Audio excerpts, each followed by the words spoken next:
All right, back here in the 2026 Golden Tee World Championship.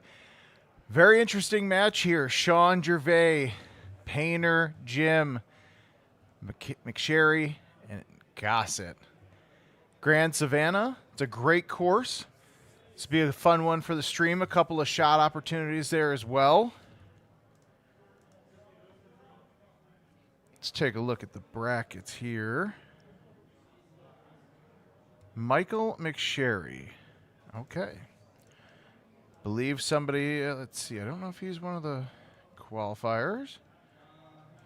I did run into a number of players who said they weren't going to be here this weekend, and guess what? In fact, they are here to qualify, play, and hang out, and this is the stuff that we're happy to see.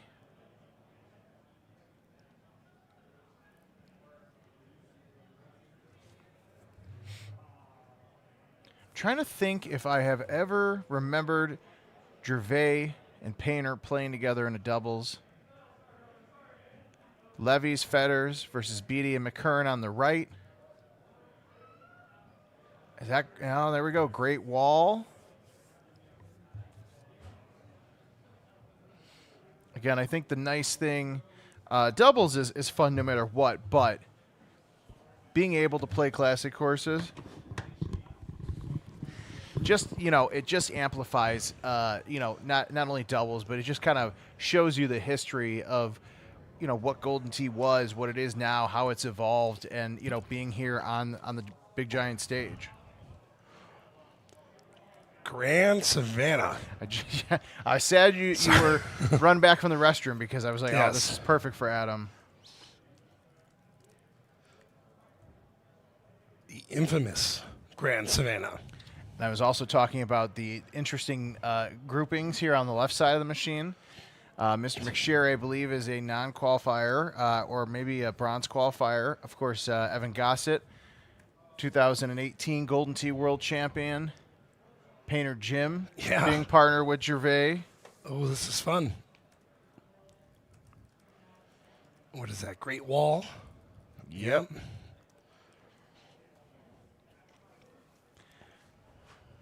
Wonder if the gentleman... Oh, look at that. Evan with the hole-in-one.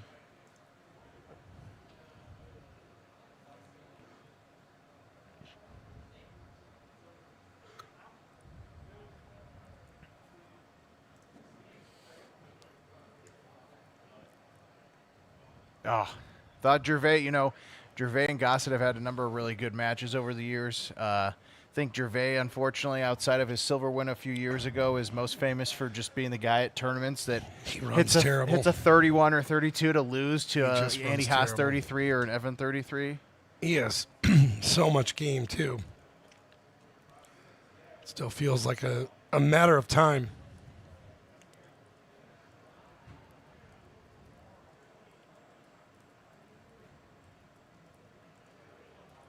Now, with Grand Savannah, I'm trying to think of specific holes off the top of my head. I think a lot of it really is going to come down to the drivables. You see Evan kind of talking with Michael there, kind of explaining. If I had to guess, Michael has probably not played Grand Savannah before. There's some quirks even this hole here, getting it out enough where you can have an easier shot to the green, not hitting it too far, because you were dead on arrival if you're not in the fairway in terms of getting it on the green. Never liked this hole, to be honest. I always loved, I know Savannah, the par 3, of course, 17, but 18 I always thought was a really interesting hole because 17 scared you, and then 18, it wasn't necessarily one of the hardest closing holes we've ever had. There's not many like it. Little uphill, like upslope green. I feel like there was the mental battle to get through the par 3, and then you could easily drop strokes on it, right? Especially if you take a beating on 17. Yeah. And the other thing, too, you think about what this course was before high and low tees. That is an unbelievable shot by Evan. Holy cow. That is something. Because that's a poke. Especially with the wind in the face. That is. And you can't really, I feel like no matter where you land on the fairway of this hole, you can never get a straight shot at it because you got to worry about the trees and the elevation change and things like that. Another one. Oh, beautiful. Sit. These guys have done this before. Great Wall. I feel like I've not played that course in a little while. Agreed. I think That'll be a fun one to see. it's another interesting hole 18 that Oh, yeah. isn't like, what is the hole on Great Wall? Is that 15 where you actually are on the Great yes. Wall, something along those lines?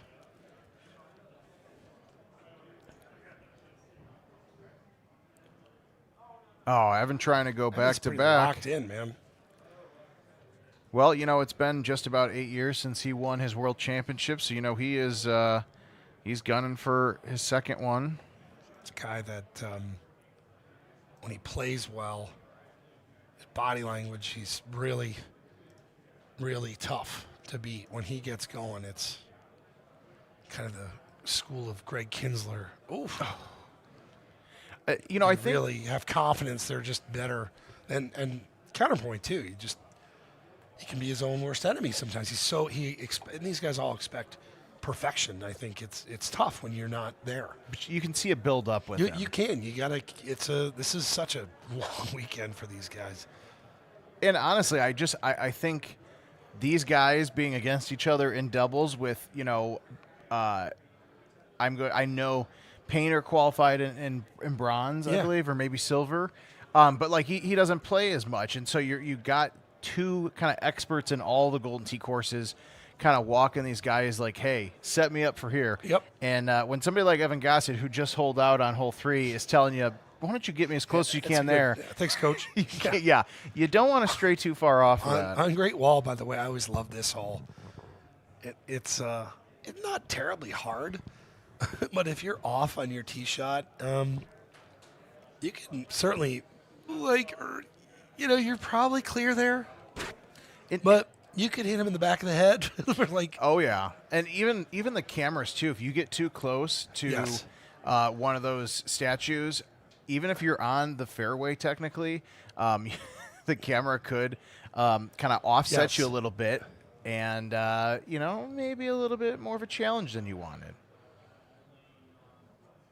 That's interesting. I don't remember ever going that way. No, this is actually the way that the offset happened This with is the fine. wind. Yeah. Because you can just kind of cut it a little bit around, right? I think you just go straight. Push it. Although I mean, You just don't want to. You just want to slightly. My guess is. Well, let's see. Backspin's interesting here too, rather than bite. Oh, that's a good shot. Very safe. Savannah also has some smaller greens. You've got a par 3 coming up. That you have an island green. it's a nice shot there by Fetters. Mm-hmm. And for some of these holes, it's unless you're like a Gervais or a Gossett, you're just just play the shot, get like we talked about earlier, stay away from the 50 foot Yeah. plus if you can. These are the putts you want. All day. Or just have Evan Gossett drop it in the hole, and then you don't have to worry All right, about these putting. guys are all going to putt probably your shot in anyways. That is true. This shot on Great Wall was interesting too, because again, this is a good win for it because it's slightly uphill. Look at that! Yeah, that's a great win for it.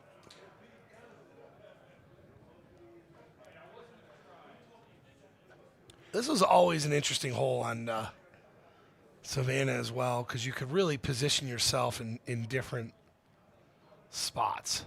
And I'll say, again, probably because when I really transitioned from like 3D golf and 4 to live was kind of in this era of courses. And, this course changed so much when the high and low tees came Yes. in. What was that? 2011, 12. Suddenly shots like this now. And by the way, if you saw the reaction, Evan, a little fist bump, thinking like, yeah, Oh yeah. I'll take a 45 footer. Now, I'm curious what his club of choice would be here.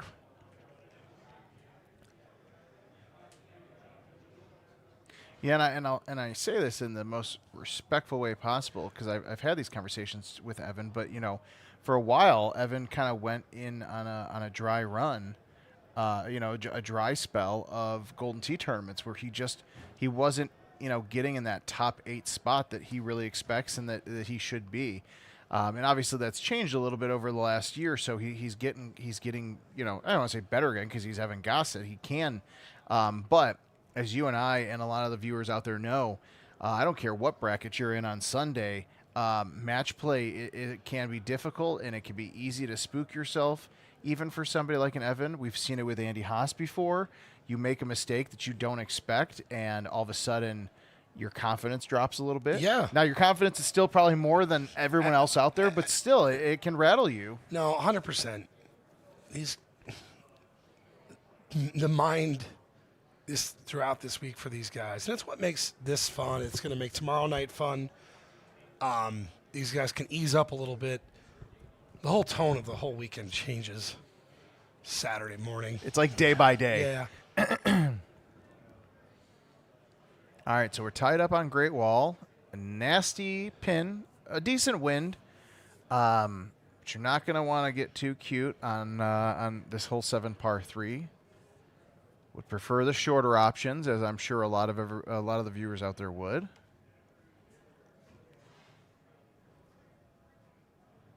Oh.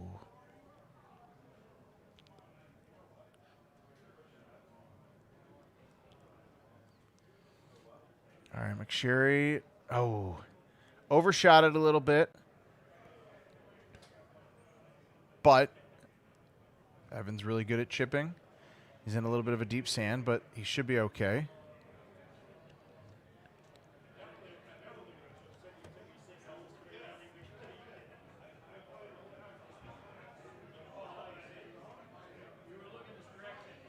Painter Jim trying to kind of cut the ball, didn't get a lot of love there, but at Sean's least like, damn it. yeah, at least he's putting though on the fringe. Yes. But For something like him, it's babyish. He's like, I'm used to this. I've done it enough. Even for Evan, this chip is not bad, but when you're coaching, Sean is there is a Sean luxury because I'm looking at that and I'm like, well, it's been fun, boys. Mm-hmm. Sean's like, oh, nice.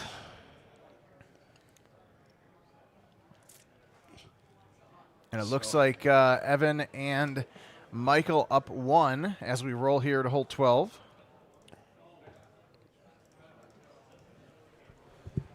Now, this was always a really interesting hole here, too, because this one could be got even without high tee. Was it Bernhardt that McClellan? aced? No, I think it was Bernhardt. I can't remember because McClellan was the Grand Savannah savant at the time, I believe. I think it was and I think Bernhardt. Evan did it, or excuse me, I think Brian did it pre-tees. He did do a pre-tees. But not something, or was it Mouth? I think it was Brian. I want to say McClellan was Savannah's, like the Savannah machine, but I could be wrong about this. It was just yesterday.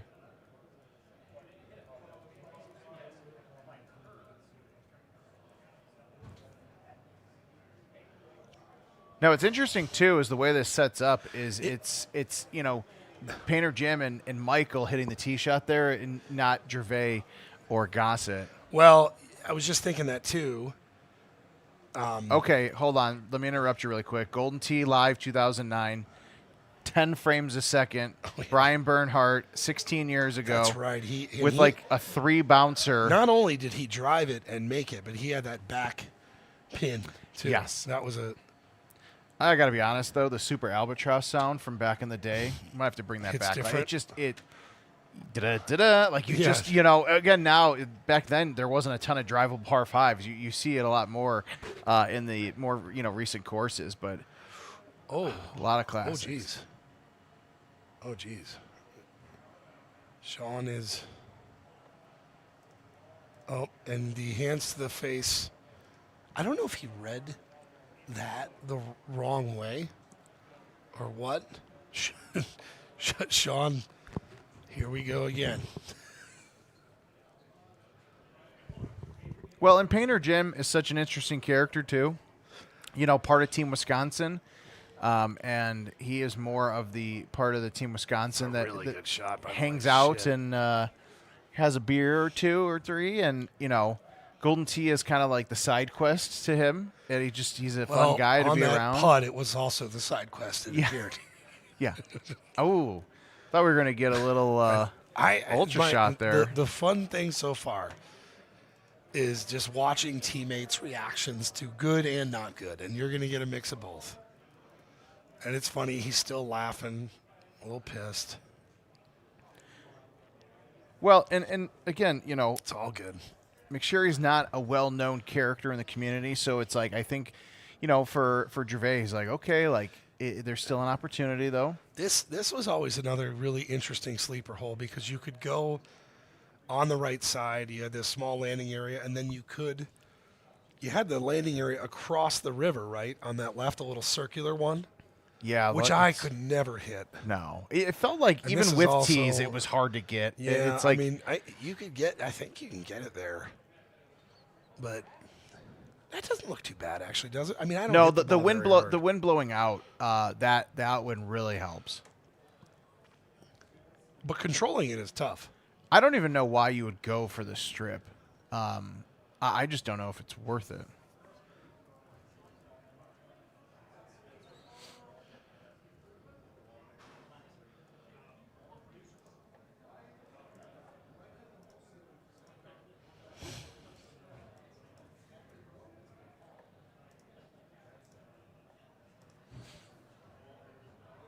All right, so we had him do the 10.5 degree driver. All right, that's exactly where Evan wanted it, I think, is Yep. right under the tree. You don't have to worry too much about it. Now it's kind of on Painter to see if he could do something similar.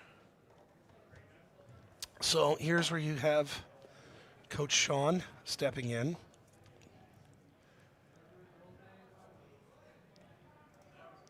Yeah, I always struggled with this. You know, like some sight lines just fit your game and some don't. It's like, and now you're. This was the other hard part. So okay, you don't have a lot of great options other than kind of nudging it forward. Yeah, Unless I mean, Sean thinks he can. he's got the 8.5 degree driver, but the problem is if you screw up, you're either getting wet going right or you're back in Or the you're sand. back in it, and then to that point, that stuff's nasty. So hitting it with velocity out of there,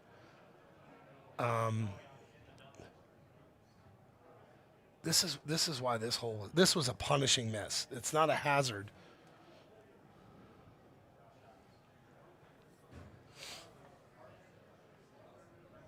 And I think the safest play for Sean here is to just kind of just put it up there or take the birdie. I would always look right too to see, can I get back over the other side? Like what are my options? The other thing you could do is try and lay it up, and I think this is what he's going to try and do, just short. Okay. I mean, that's interesting. Yeah. Because this is not fun either. No. Sticking this green, this is heavy rough. Heavy rough shows up a lot, but this feels like No. that some of the heavy rough. Because most of the time, Compared to unless you most. had a really good look, you're rolling it up through that sand trap just to stick the green. That's a really great shot, by the way. He got more spin out of that Yeah, than I and thought, I- especially for a 10.5. Now for Jim, he's got an opportunity here, maybe little either no spin or backspin.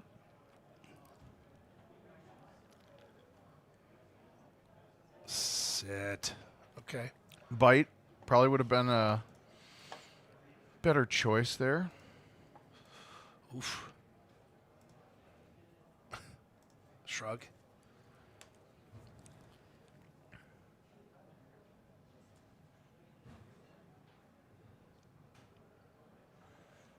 All right, so with the eagle putt for Gossett McSherry, they're up 3 going into hole 15 on Grand Savannah.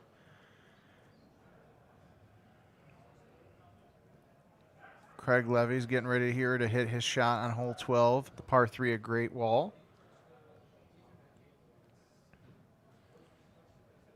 You know, some of these shots that I see. Oh boy. Oh, okay. Oh boy.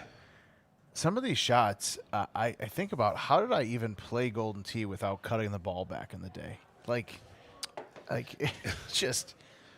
So, okay. So this was another one. I mean, this was a hard hole. And this is an interesting look. Gervais just no shot points, just no love there. So now, okay, like, now this isn't a horrible look, but it's still not fun. No, So, because yep, yeah, like, question. Help.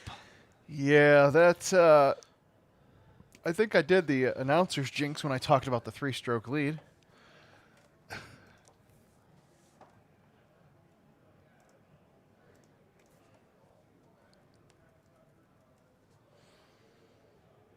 All right, so gonna take a bogey there.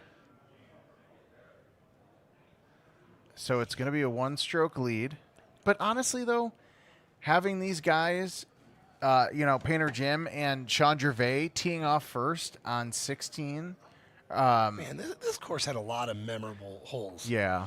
Now,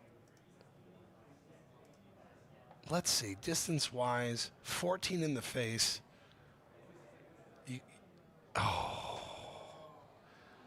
I don't know. Gervais' expression. But I feel like that's, well, I don't know. We'll see. You just can't be long. You've got to really. Well, because as you saw with those guys on hole 5, That's perfect. they can work some magic. That's perfect. Yeah, Gervais is going to have to hammer this. I don't. We'll see where he landed.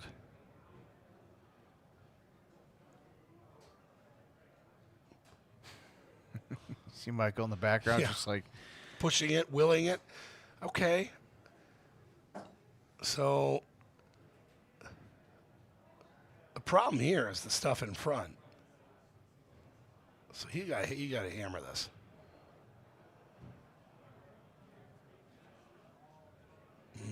yeah, it's like you needed that. I mean, I know he's looking at it like, why didn't it go? I don't think that gets there out of that stuff. Now, you can make this, by the way, just because it's a little fescue.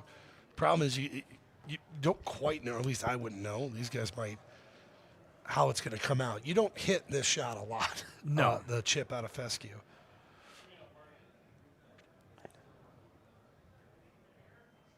Let's see.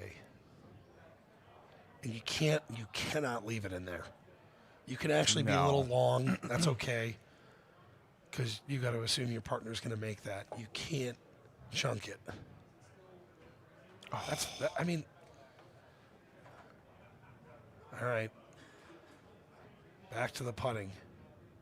This is an interesting match, by the way. I'm sorry. Yeah, we'll talk some Great Wall too. This has just been a weird stretch of holes. Good putt. Good putt.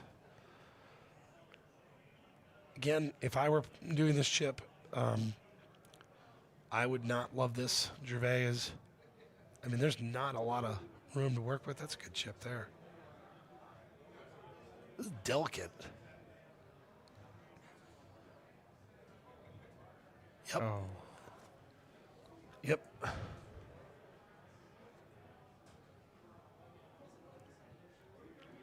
Just like that. It's like that the bad tee shot on the par 3 just kind of get wipes away. Just to get right back to another bad par 3, a tough one. And here it is, 17. Look at this pin. My goodness. Okay, so this is, at least for those who've been around a long time, arguably the hardest hole, one of the hardest holes. Hardest in par Golden Tee. 3. Certainly for the hardest sure. par 3. Now, that's great. Now what you have to do is almost lay up your putt here, more or less. I mean, not lay up. Well, now they got a 3-stroke lead. I found this pin, We'll be falling to hopefully the back. Oh. I think Sean's going to have some Deep, meaningful I conversations. don't know. I mean, Again, this is still the winner's side. that was the so shot. That was the shot that got frustrating. And I wonder if they're going to. This was the one that got tough because at some point, that's the spot. The Well, little back area. And we got to remind people that when this course came out, it was backspin or roll or nothing. Yes. There was no No tease, release. no There release, was no no bite. bite. Oh. Good putt. Also, your favorite hole from Great Wall, number 15. Ah, man, did I say 15? You did. You did. I'm so far so good. But unfortunately, for Fetters and Well, this Levy, is they're on the wrong side of the wall. well because this is an interesting look. You can play it that way. That's rough. That's we got issues here. That shot, I had a pretty good success kind of cutting it in left to right because I never wanted to play it out over the water. And here's hole 18 on Savannah. This is an interesting look here. Now, tees on this course changed the game a little bit of this hole for sure. But then look at this. This is 13 pushing right. I don't know the last time I saw it just straight at the pin. Agreed. You're right on being on the right side of the wall.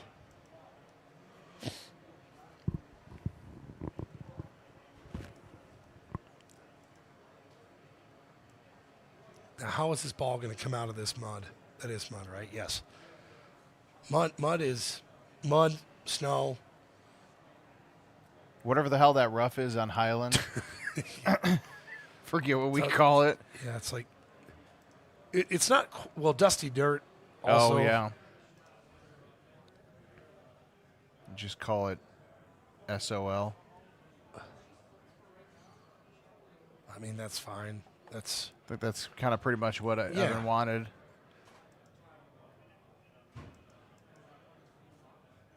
Man, that mud is.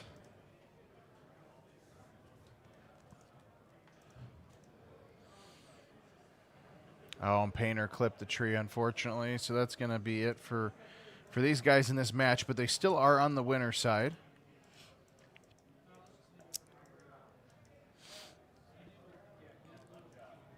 Now, unfortunately, hole 15 on on Great Wall, not really doing a lot of favors for our friends on the right-hand side of the screen. All right, let's see here. We have an updated bracket. Yes, it looks like Tim Juhas and Blake Boyette are about to play Skipper and Matt Van Hoosier. It's a fun game. Yep. Mike Metcalf and Rob Smitch beat Oliver Ayala and Dustin Grady. And so now Rob and Mike play Orlando Ayala, the other brother, and Ben Lacey on Machine 3. Let's see. All right. We are now solo cameraing. Oh.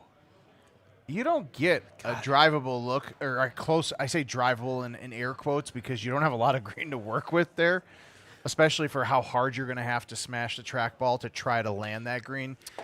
That may be like a cup gets in the way or you're going to get wet. Gosh, though, this is gettable. Like Cosmos, too? Yep. I mean, easy for me to say. I do not hit the ball very hard. It was just still it throws me off. So weird. Baby bird hands. I'm a Silver Strike player now, Kevin. Yes. That's I true. gotta protect the The Force sensitive is not- spin yeah. of the trackball on Silver Strike. I did play a game earlier. It did not go great. All right, let's see here. Go. Oh. Oh. Every once in a while, you get that too. That came in a little bit softer than I thought it would, actually. Now, I don't think Steve's going to go for this. so this is always a weird layup. Yep. But you take that, just make that win straight. I'll be honest, I don't remember ever hitting there, which it makes total sense. The only problem with this second shot is you're hitting up, right? And it's that's really it's just true. an awkward green. Especially when it comes to No. like the pin, where the pin's at in the wind. You're hitting trying on to a rough. stick it. This is not a good club situation for them. Although this should get up, but then you gotta really. Oh, that's nice. What the hell do I know? That sat really nice. Hey, you're a Silver Strike player. It's okay. It's true. Here's another good one: Gary Sheldon and John Helstein versus Brock Tamel and Lauren McDonough. Oh, that ball just hit the stick and bounced in the water. That is rough. And the winner of that Brock Tamel Gary Sheldon match is going to play Evan Gossett and Michael McSherry. We're moving through that bracket there, actually. I didn't want to say it yet because you know how this goes. I do. Um, Brother. I get it. Maybe next year we could just have them move a Monopoly machine in the back. Now, we don't know. There's some loud screaming. Somebody hit a good shot back there. I don't think the Knicks won. I don't think they're playing again yet. Or so maybe a 300 in bowling. Yeah. Which we were told we did get our very first Silver Strike League Night 300 the other day. Oh, this is another. Now, this is a nice little setup here.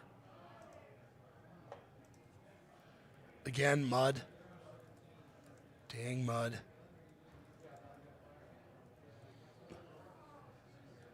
Release is having release on bite and bite Yes. on this course just Yeah, It because makes this things- was always tough. This one you were rarely spinning this, if ever, right? Like you were most likely gonna just hit a cut without anything and just let it roll, come back. hope for the best.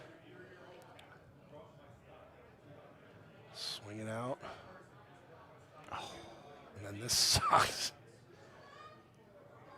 Now, again, as we saw, you don't want to, that's probably overcomplicating the shot a little bit, in my opinion.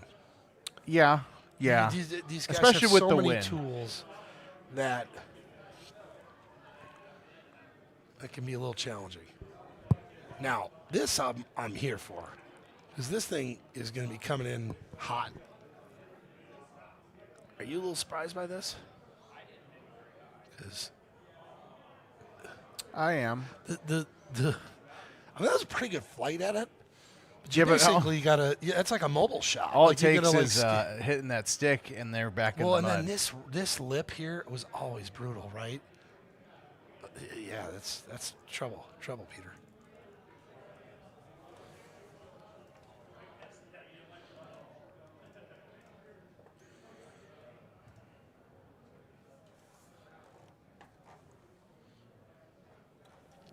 This game has gotten a little sideways. This is a nice look for 18. Let that wind bring it in. This is very nice.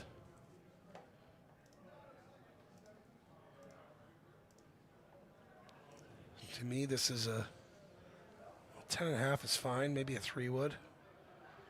That's fine. Good shot. It's just such a very unique hole 18.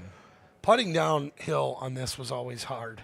And this was a great match play hole because that putt was not fun.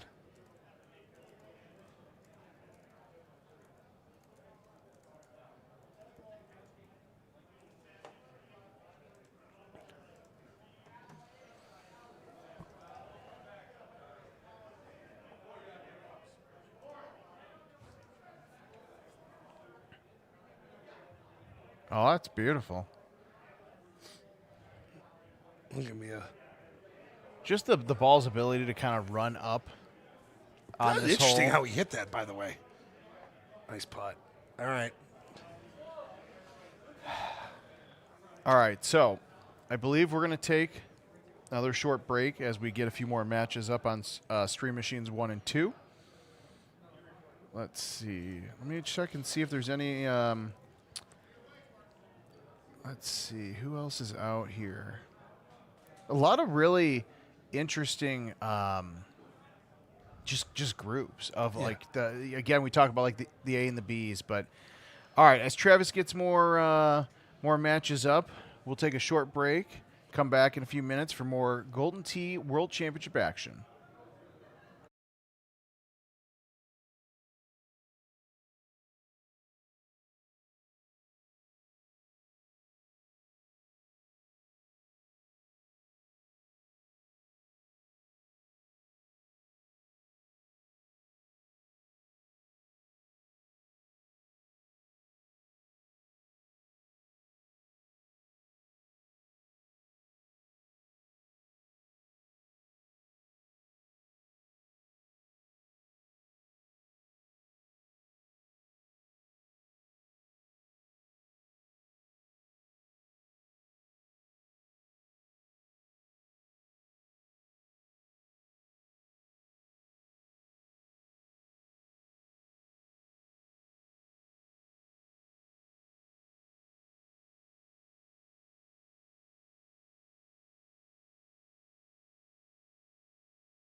All right, we are back. Golden Tee World Championship weekend. We are at the Palms, and we are getting deeper into our doubles bracket. Good one here. If you've been watching, saw a little bit of Evan Gossett and his crew already. We've got Brock, and we've got, of course, a classic course as well. So the unique element of this is we are not playing the current vintage of courses, so we get to see a lot of different looks we have already. A little click chipping to get things started. Front pin. Oh, all right. And so now, putting the partner as he steps up in a little bit of a difficult spot. So doubles, alternate shot, and then also your alternate hole in terms of teeing off. So everybody's going to tee off on the same number of holes. Oh, yank that as well. So we've called 3 or 4 matches. We've seen a par on hole 1 in half of them, at least. It happens, especially when you're trying to be aggressive with the chipping. This could be win the hole and give them a 1-shot lead.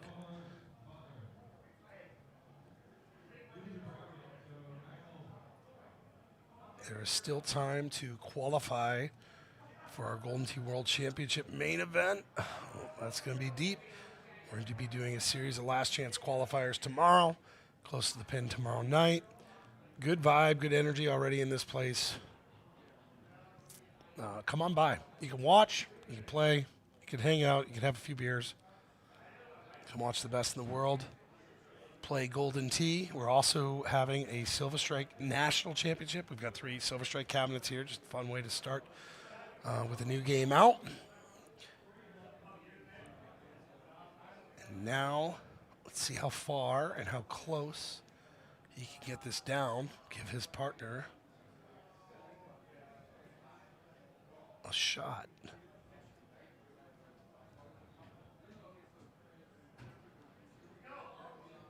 All right, away we go. What kind of hop are we going to get? All right, at the very least, not a bad wind. And he'll have a eagle chip. I think this group would be thrilled with that outcome to have the same kind of look.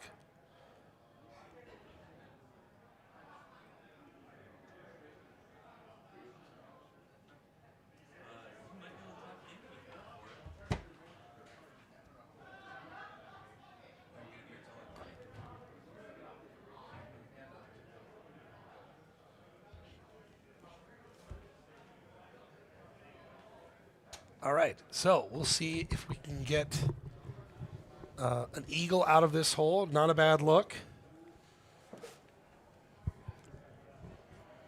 A little bit. Chris Longino's going to be jumping in. Good shot. Welcome back. Thank you, thank you.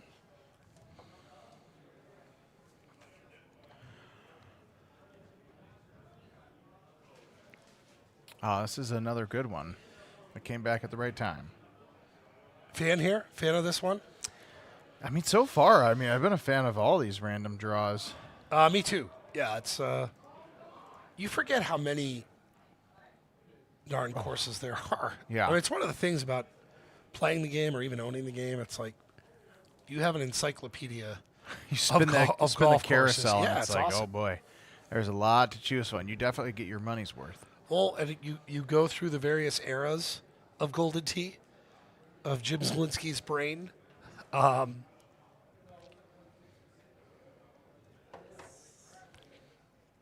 like this little setup here. So this was his 05 era, obviously remastered, which I think was scoreable-ish, right? It really depended on setup dependent. It was. Love hole 18. One of my favorite all-time hole 18s here. Talk about setup dependent. And we've seen a lot of fun off the wall, back in the cup Oh, kind my of God. shots too, which is crazy to think about.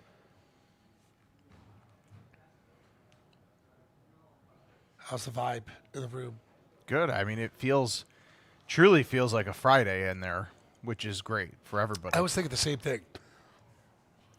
Also, doesn't bode well for the voice. The production crew would like to tell you that the vibe is also electric. As always, by the way. You guys are the vibe. You know, it's electric. Boogie, woogie, woogie, woo. Jesus. It's a long weekend, brother. I want to know why. I don't even remember why I started doing that years ago. I just feel like the need to just continue it. Oh, in this reindeer game we play? Yeah. Like Breaks up the, when you're talking for 12 hours straight, you got to do something. Yeah. You got to smile and laugh and nod a bit. It's a really nice shot. It's a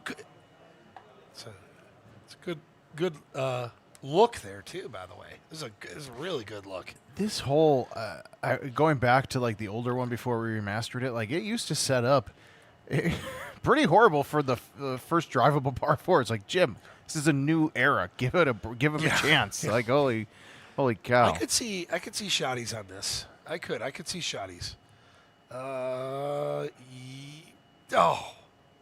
Very close to shotties.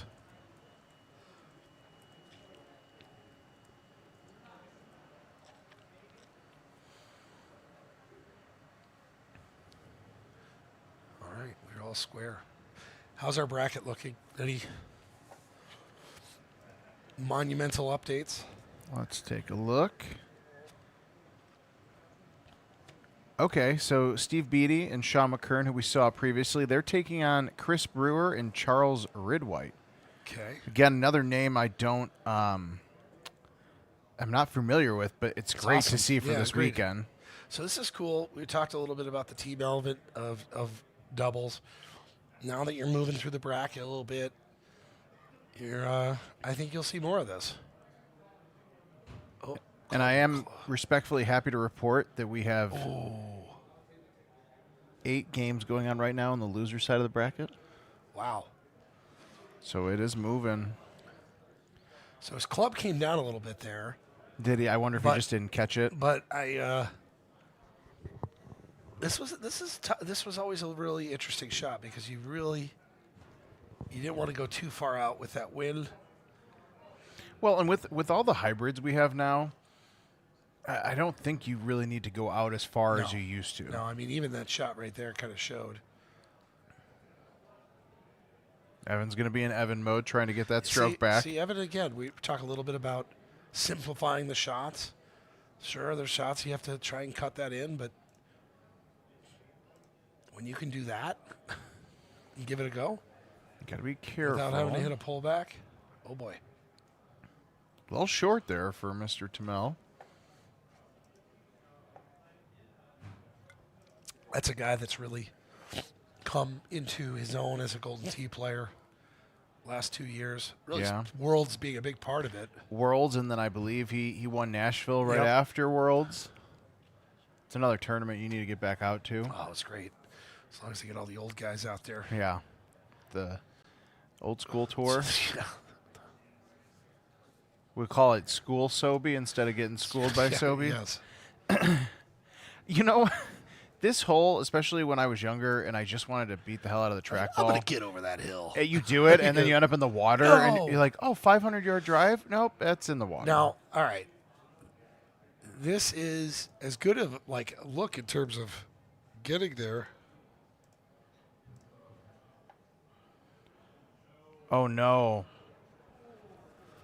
He had release on it, and it just skipped the hill and went straight into the water. Oh, my God. I wouldn't be surprised. Well, I would have loved Evan to go for it, but I understand why, because he's, even though Brock just watered, he still needs to get that stroke back. I would have hit the same shot as Brock there. That thing. It might have, I wonder if it rammed. It didn't, I couldn't tell. But it felt very weird. I've never seen that before here. No. I don't know if anybody's aced this hole before. That's a good looking shot. So that feels good as a partner. You're just like, all right. Well, it helps you kind of gain back trust, so to speak. I don't know if trust isn't the right word, but like the good graces of your partner. You want to feel good. You want to, A little fist bump can go a long way in doubles.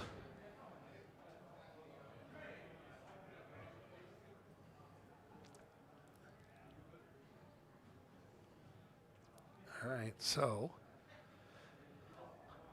we have blood.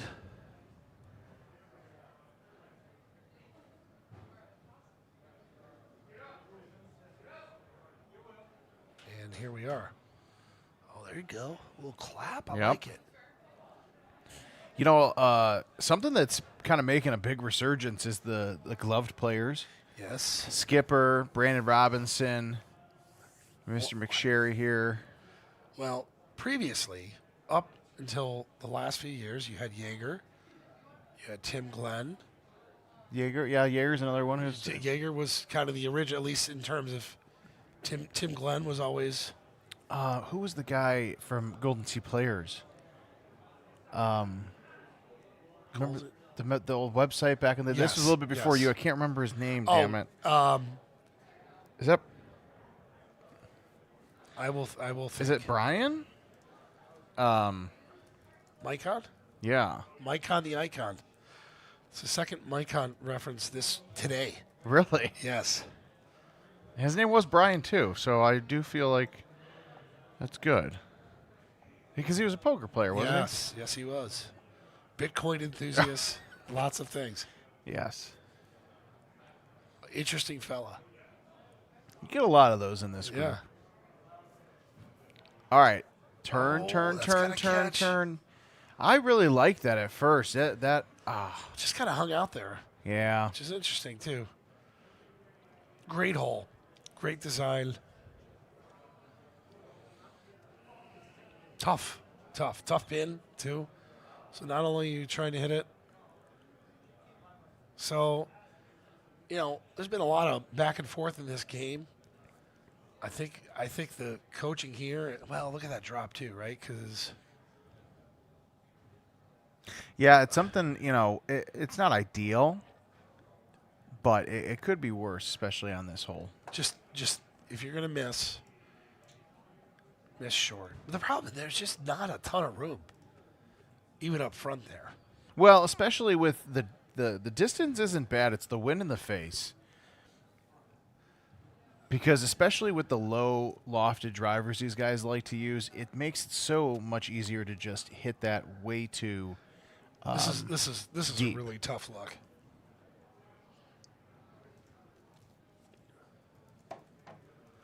So, let's see. My guess.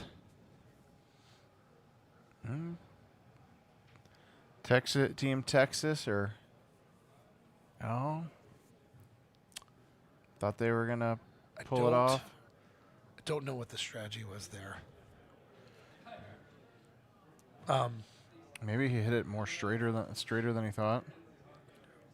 Well, I couldn't. I didn't mind the turn twice, but I thought that was to almost like a layup to bring it in a little bit violently. And now Evans, he's thinking he's making this chip. 9 out of 10, 10 out of 10. Just about. Interesting hole. That's gonna happen. This has been a wild start. I think how many holes have we traded strokes here? Most of them. Yeah, and the setups have been just very compelling. Yeah, for that. So low T hybrid. So this is gonna rip. Very good, safe. This is probably not the hole to get goofy.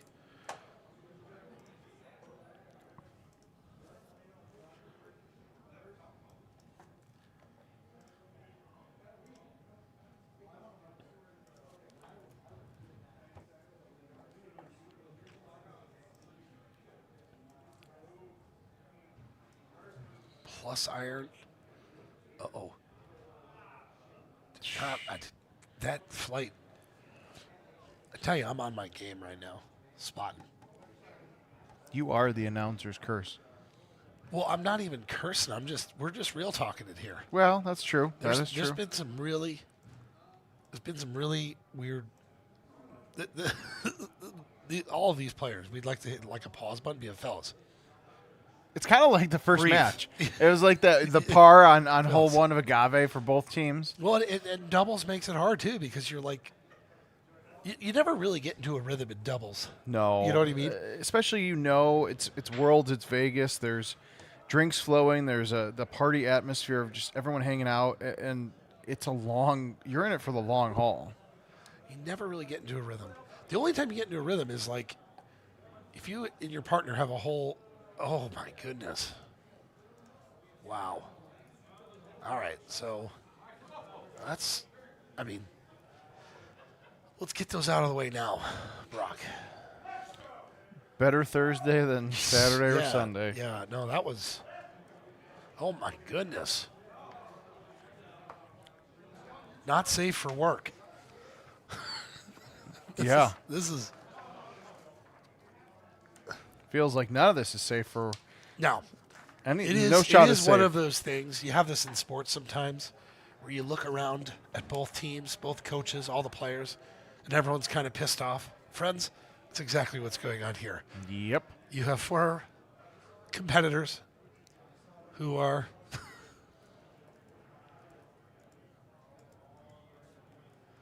This almost reminds me of like a Golden T-Mobile match, where I was like, I feel like in Golden T-Mobile when it wasn't going well, it was just like, That. it's about to happen again and again and again.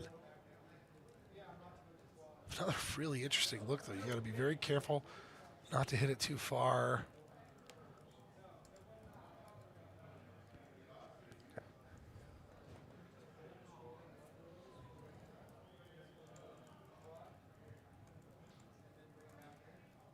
You get this across here? Yeah, right? Yeah. Especially with the 8.5. Okay. This is a bring your hard hat game of Golden Tee. Whatever the speed run is, this is not. Yeah. All right, we're doubling up. Speaking of worlds, Mr. Paul Taylor.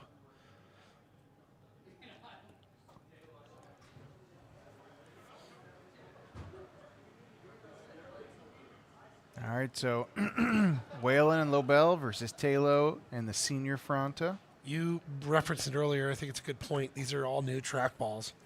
So part of the luxury of doing today is being able to break them in as well. That looks more like it. Yeah.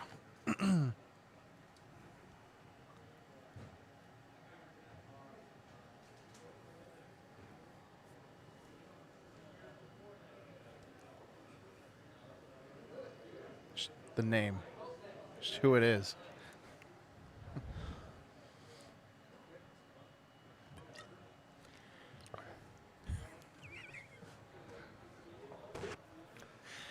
All right, so although not as deep in the archive as the first couple of matches, going a few years back here, the team of Taylor and Franta, this could be the one of the money matches. Yeah.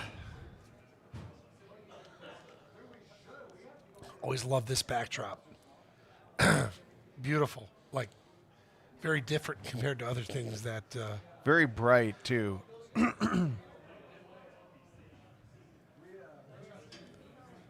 this is a good look here on the right. Now, it's kind of an awkward distance, a little bit pinned, so you don't want to get too aggressive.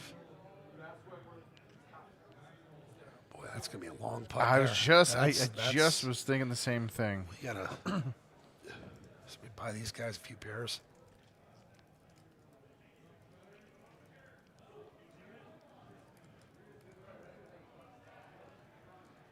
Wow, that spun pretty hard, though, I will say. Can we get one of these to fall?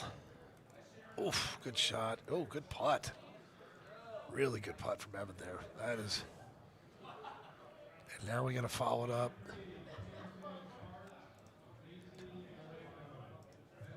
good putt. It's Long putts, no problem for it's these so guys. easy to leave that left 3 low. That would be my miss on the low side. Oh, here you go, Kevin. Look at this look here. Yeah, I like that. This is a great course.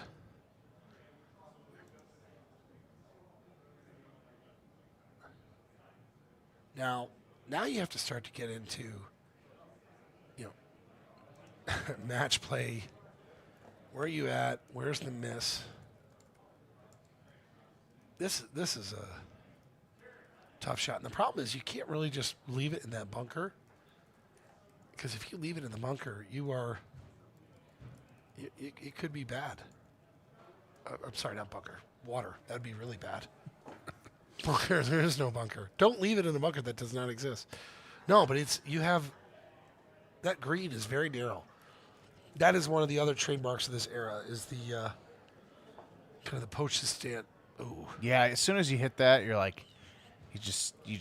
I need to get my I got to get glasses. Don't say that. I got to go to the eye doctor. You turn 40 and all of a sudden you think like bodies of water or sand. This is one of those moments. Sorry, I didn't bring the 75-inch TV for you. Yeah. Can we accommodate? Good shot. I agree with you. That team, early signs, pretty good energy, good golden tee. Yeah, and I have to double check. I don't know if Craig qualify this year. I know, of course, Connor did. His son. Let me check. I do appreciate the Frantas, though, because when they come out to tournaments, it's like a family affair. Yes. There's like 5 or 6 of them. One of the other sons is now in a Golden Tee playing too. So they are, Louisiana. Yeah, so Craig did not qualify, but of course he's here, supporting Connor, and of course trying to qualify tomorrow. Couple of runs at it. Like this look on the right, really good. Probably a little bite or nothing at all, and just let this thing release. A little push. Paul has become such an awesome tournament player. Paul was like a brilliant shot maker, and then boom, all of a sudden he's a match play menace. He's just like, his demeanor also, as we talk about, getting into a groove, he's very, very leveled demeanor. And I'll say winning a world championship will do that to you. That's true too. Like, obviously he wants to win again, but. And somebody who started streaming within the last year, and especially when there was tour mode, going through the courses, and not only being just the personality and the energy he is, but like a great teacher. I'll be honest. Like, when I first met Paul was a super awesome, interesting guy, but I didn't think that was going to be him. And he's really good at it, and he's found it. And then when did he finish last year, Paul? He had another. Well, sorry, I don't mean to put you on the spot. But Paul, it's okay. But Paul has become just a real tournament force. I believe Andy has always said he's like last couple of years he's been the podium master. Yes. All right, let's see if Livewire does its thing. Yeah, look at that. And Paul Taylor finished in 17th last year. I mean, nice job, Adam. No, I'm just kidding. No, but in 2024, he finished in second place to Mark Gomez. That's so what that is what you're so thinking. He won, runner up, and then top 20. Pretty good. But yes, that's what I was thinking. That, which was crazy, by the way, to potentially go back to back. We still have not seen that. Technically, depending on how technically you want to get, Andy Haas did it in 2008 and 2016 when there was no world in between. But I think it's going to be really hard in this era. I think the players are just so good now. Oh, that's a nice line. Come on. Oh, Good shot. Yeah. More gloves.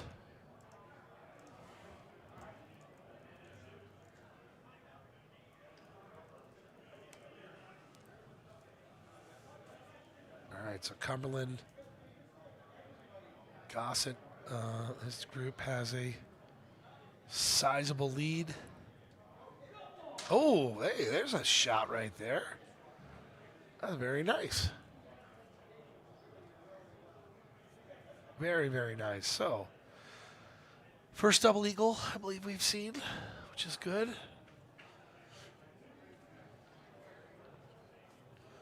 and for this hole too. Yeah. Especially with the many options you get of where you want to lay up.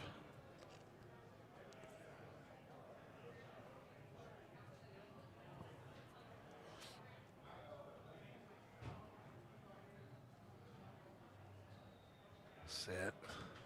It's a fun look on the right here too. It's always a little bit weird. You got a wind pushing away. You obviously got to wrap it around the tower there, but you don't want to overcut it. It's kind of an awkward, you know what I mean? Kind of an awkward in-between shot. It's almost like the previous par 4 that we were Yes. looking at on the other match, where it's just so easy to unintentionally hit it too far around the. Yes. You know, this time it's a big building and not trees, You but risk- it still yeah. applies. That was good.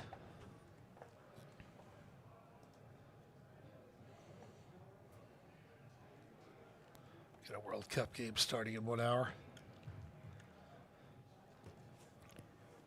I was going to say at 9 o'clock at night, but I'm looking at my computer that is still in Central Time. Yes. It feels like 9 o'clock at night. Yes. We're in this On we're in Sunday. this room with not a lot of natural light coming No. in. There was a stretch last year during Worlds. I don't think I went outside for 4 days.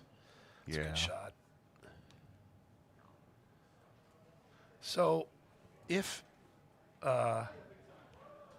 Gossett, if they hang on, where are they at in the bracket? They got a big lead. Anything can happen. Let's see. You're talking about Gossett. And Oh, they're a bit ahead of the game here. We've got the Blake Boyette, Tim Juhas, and Matt Van Hoosier skipper match going on. The winner of that match plays Mike Metcalf and Rob Smitch. The winner of that plays the winner of this match. okay, so they're moving.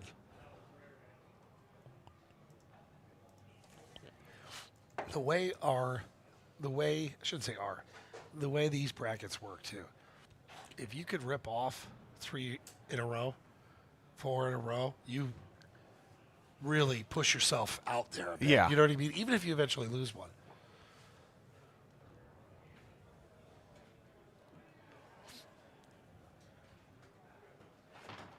All right, this is a good opportunity to just a little drop in.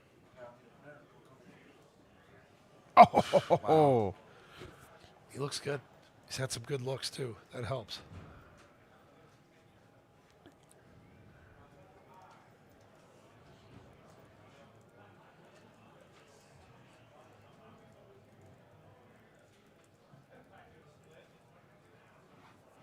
Hole 7. So this one's starting to wind down, almost to hole 18. I know this isn't, as of yet, the most competitive match, but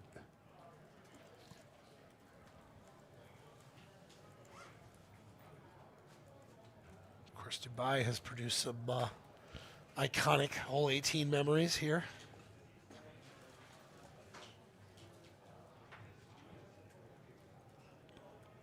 No. Yes, it has. Many millions of players enjoyed it. I think in the wrong hole. Nihan. Shit. I didn't want to say it. But as we talked about, what are we, like almost 120? We'll be at 120 in September. It was close. Nihan has produced some memorable shots. So has Royal Dubai, which we may Yes. see at another point of the stream. Love Royal Dubai, hole 1. Yeah, that's a good one. Actually, Nihon to me is memorable because it's one of the most art-intensive courses we've ever done. Yeah. So the way we build it, right, when you look at what we call the skybox of a course, so what's in the back of the course. So if it's mountains, they're not playable, or whatever. Insert here. Even the tropical courses, you'll get kind of shrubbery back there and a blue sky. But if you look at Nihon, it's the buildings are not like the traditional kind of poster, if you will. The buildings have movement, like there's lights, animation and color. And so it's kind of it was a vicinity challenge too, or project. And it's so much art. It's beautiful. They did an amazing job, and it was a unique challenge. And just to update everybody, both you and the field, I believe in a little bit, once this match is done, the one on the left or the one on the right, will give you a little bit of break. Yep. Go get some food. I'll give you $100 for Monopoly to win some money. Mr. Chris Longino is going to join me for a bit. Bet you he'll know what courses people are playing on. And then you'll be back in a little bit. I got to look at the right clock in about an hour and a half or so with Mr. Jim Zielinski. Oh, Jim's coming on. Yeah, Jim is wants to jump on and talk tonight, so we'll talk.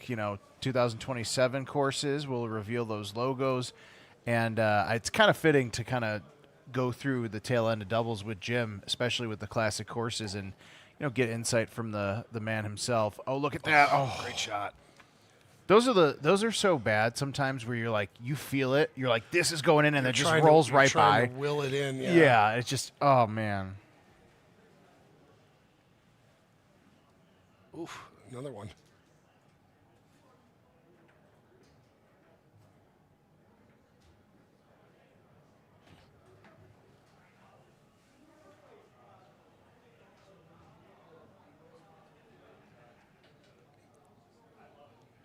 Here it is, hole 18. You're right. We have seen some iconic ricochets here.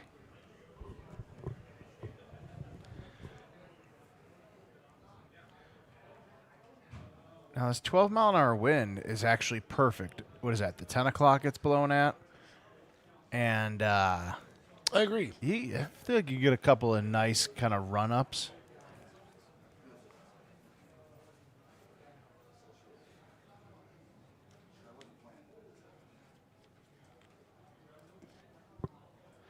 This shot, though, it always felt very delicate because it's not just landing it. The spin management was always a challenge, which is very wind dependent too. Right? What angle were you coming in on? Well, I know I mentioned it earlier, and you'll hear it a lot for some of these older courses. But again, backspin, roll, nothing. So that's tough. Having bite, having release as an option, kind of gives you more opportunities. Totally. On a hole like this, you got to go for it, I guess. So at that point, it doesn't really matter because this would be the normal operating shot. Oh, yeah. And you see, Evan, these guys, again, the nice thing about doubles is it's very relaxed, so to speak. It's a good way to kick off a world championship weekend. A lot of these guys know each other. So, you can take that's a good chip. That is a good chip. You can laugh and defeat sometimes, when it comes to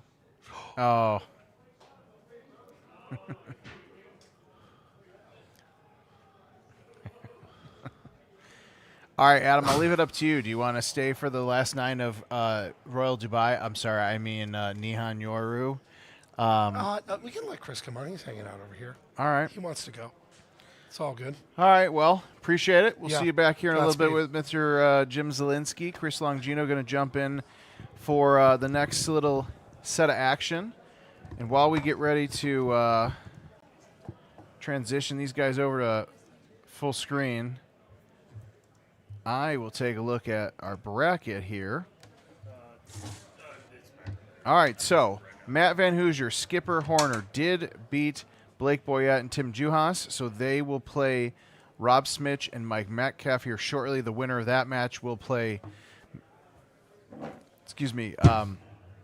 Mr. Evan Gossett and Michael McSherry, making a nice little run there.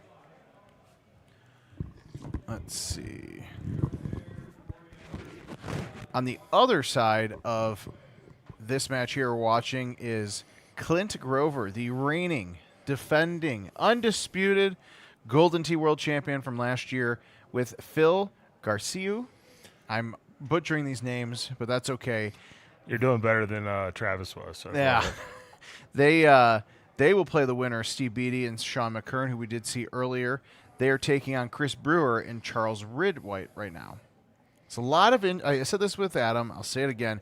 A lot of interesting matches here on the winner's side. I'm going to jinx the hell out of us, but loser side of the bracket seems to be moving pretty well, pretty quickly. 9 holes. That does help. Yeah, there's some good teams in here. And 68 people is a nice touch. Couple world champions in the field here. Yeah, that will definitely make a difference.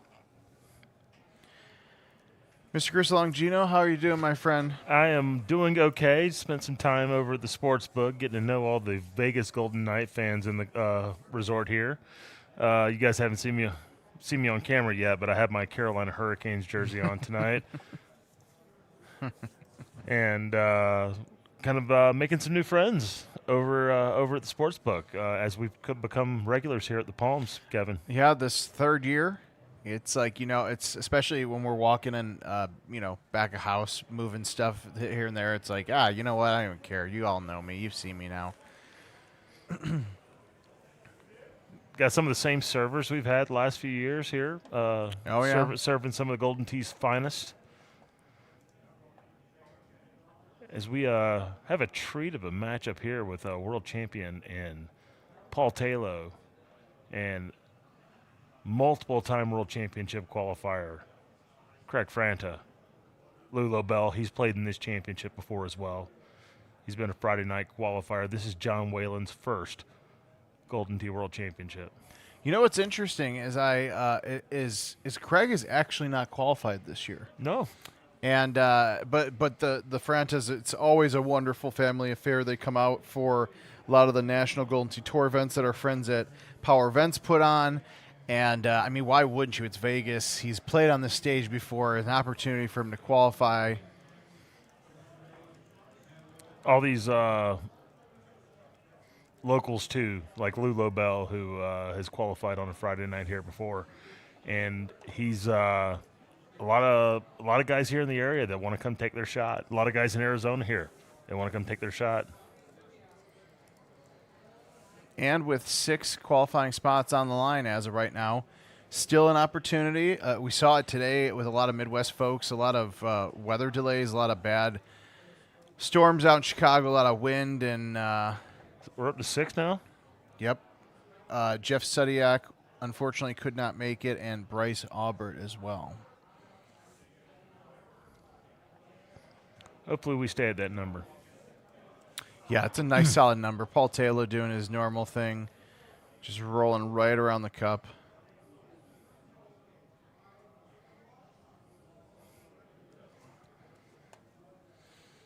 All right. So we got a nice little short par 3. Not enough room to get your click chipping out, folks, but enough to give something like this a run for Lou.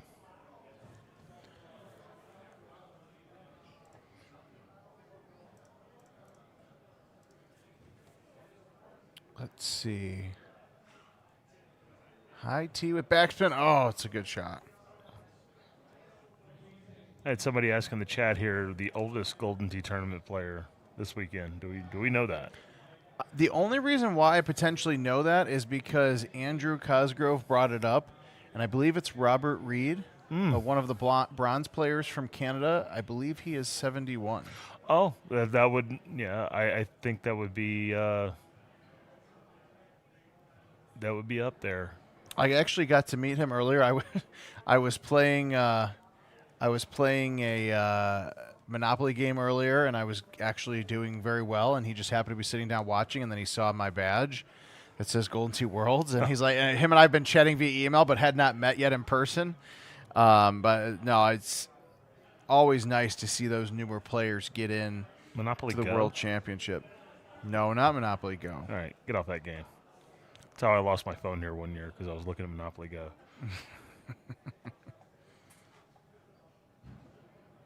Love these Gatorade cups in front of us, Kevin, by the way. Yes. Did you get yours yet? No, I haven't. All right. Well, we got one for you somewhere. Glad Adam has his throat honey ready to go.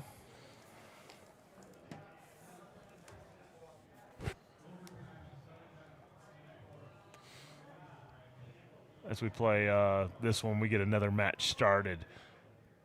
Last year's runner-up, Matt Woods, and then Elmo Woods.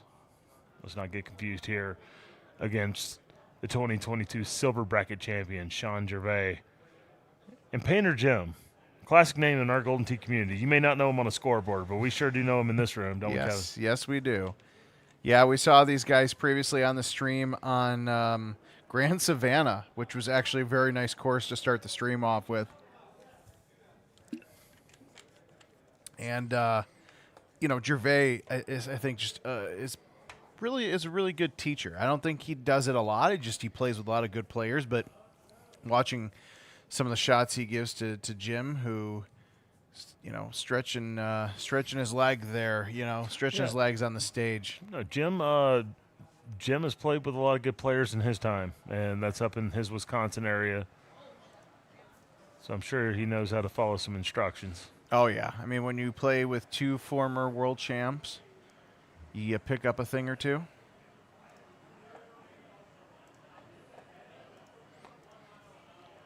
Getting started. We have Antelope Ass over here. Not a fan, huh? No. I had a buddy of mine because, it's really easy to Antelope Pass or Antelope Ass. It's about the same. A course that we played here at the 2016 version of the World Championship over at the Convention Center.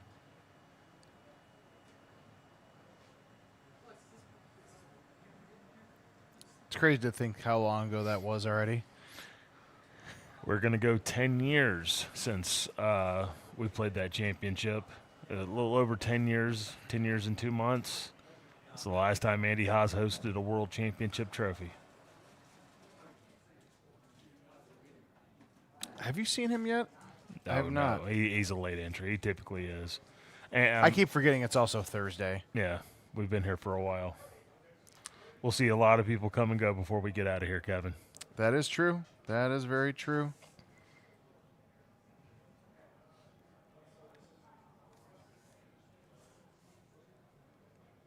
I want to thank everybody here for watching the doubles tournament here at the 2026 Golden Tee World Championship. Hit that like button for us as we are bringing you free Golden Tee content all weekend long until we get to Sunday night and determine a Golden Tee World Champion. Should be exciting. Hit that like button for us, guys. We're going to be here all weekend.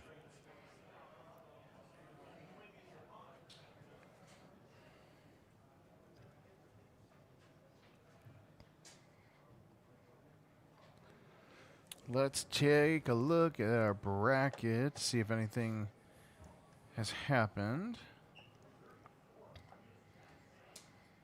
Losers bracket seems to be chugging along here. Yep, getting through it a little bit. We still got a good whiles to go, but we got some eliminations now.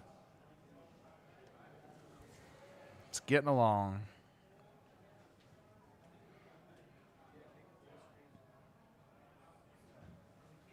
Good to see some of these old courses. Is that Manhattan or is that Neon? This is Neon. Or, if you're Adam, Royal Dubai. Okay. I was trying not to call him out on it, but he said it, and I was like, he thought I was talking about the description or the comment he was making on hole 18. I was like, nope, nope. But again, there's so many courses. It is hard to keep track of those. Mm-hmm. Especially the ones at night. Well, a couple of them kind of have Neon and Manhattan kind of have their similarities. And they were just, a year apart from each other in release. Yeah, not too far.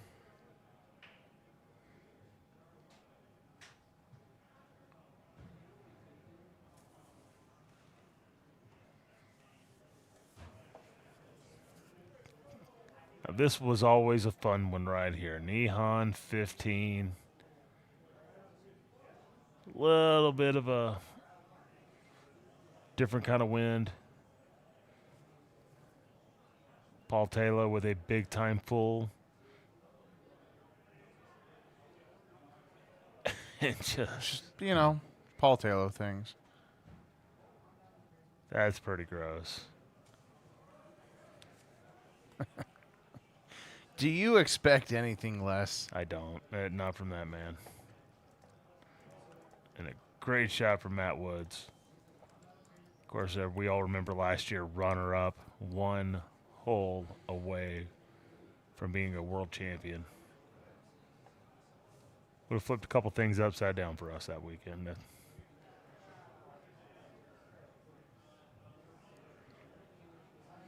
Yeah, you talk about, Cinderella stories in sports and in Golden Tee, and that might be, one of the biggest ones. Very akin to Jared Decker back in 2019. About as close as we've gotten.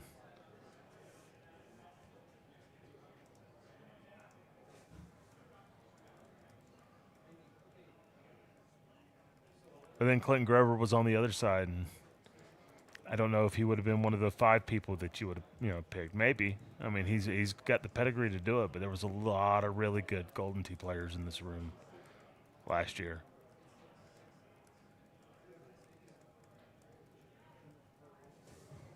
Let's see what Lou does here. This is going to be a very hard thing to overcut.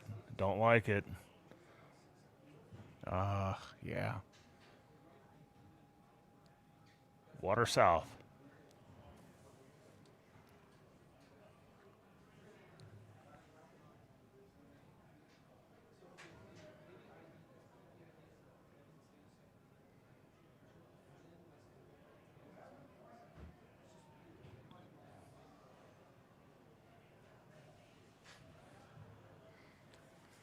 Doubles on a Thursday night here at the Golden Tee World Championship. John Whalen going water there. That match is running on life support for those two.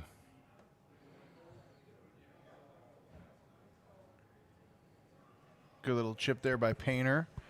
Fortunately, down 2 on hole 5. Mm-hmm. But for Antelope, again, I feel like repetitive saying it. Like all these courses, they have so many swing holes, so many give and takes. That one now puts that match 6 up for the 23 world champion and Craig Franta, the father of a potential future world champion.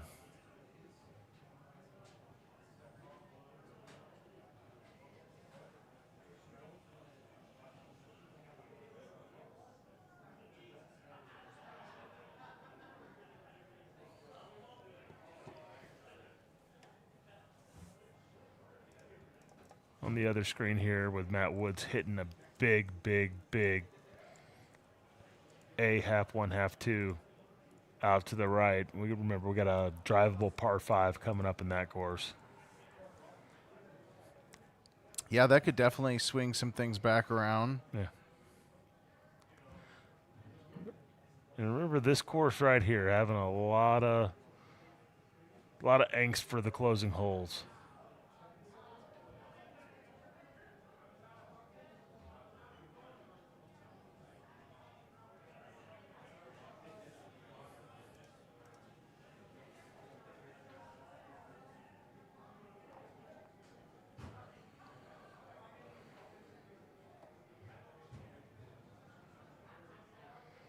Everybody going for the same place over there, and John Whalen just a little far left will now bring Eagle out of play almost unless he holds out. And this is also where having a good partner like Paul Taylor, who knows how to play every golf ball in the book, every club in the book, everything you need to know about Golden Tee, Paul Taylor's at least tried it. And he's very proficient at all levels of this game. Lou's going to have to go out here and give John Whalen a short shot into the green. This is going to be really hard for him to control. And also got a bit of a tweener.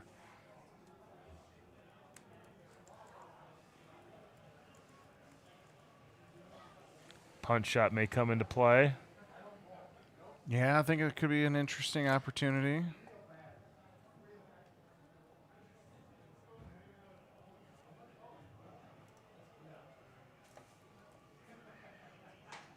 I think you've noticed this as well, Kevin. A lot more people playing with gloves. Yeah, actually, Adam and I were just talking about that. You're seeing more and more of it. It's like Brandon Robinson, Miller Monts, Skipper. Yeah, Barack. Yep. He's played with one for a while, but there's some. Also, I would tell you there's some mixed feelings about that amongst Golden Tee players, whether having a glove is a fair advantage or not. Because of Several different reasons, but the base reason being players that normally would not perform that well are performing that well. And that's a little inside baseball there, but that has been talked about among some players. Yeah, I get that. I mean, as somebody who deals with sweaty hands a lot when playing, especially in a 100-degree heat of Vegas, although the room is very cool, knock on wood. Hopefully it stays that way. But I think when we came in at 8 this morning, I was standing near this black curtain back here, and it was already hot. Like I thought something was burning. Oh! Lula Bell giving it a run. Craig Franta. Simple putt up the hill, and will continue to have a mathematical stranglehold on this match. So just if for anybody keeping it home, they can stroke limit this last hole, and eagle, they would tie. And I don't think that's going to happen. I wouldn't think so. And I won't say crazier things have happened because I don't think crazier things have happened. I'll say crazier things have happened on this hole when Paul Luna and Andy Haas went back to back. Yeah, no, that's.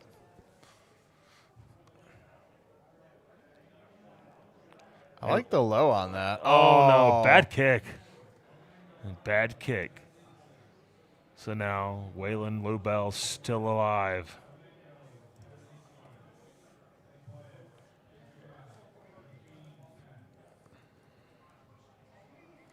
I've got a huge click. Is that what that says? Mm-hmm.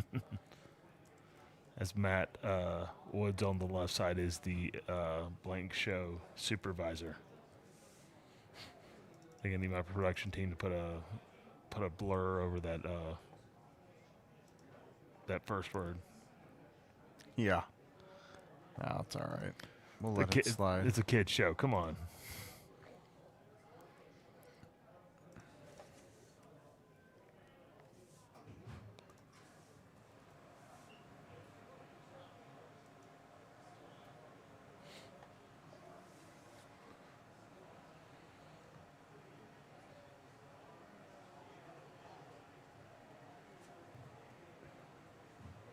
This match is pretty much done. Looking to just finish with some pride, Lula Bell. Yeah. And I will say, let me double check. I believe these are all still winner side matches. Yep. Excuse me. The Gervais Painter Jim one is loser side. But on the right, let's just confirm before I misspeak. Yes, that is a winner side.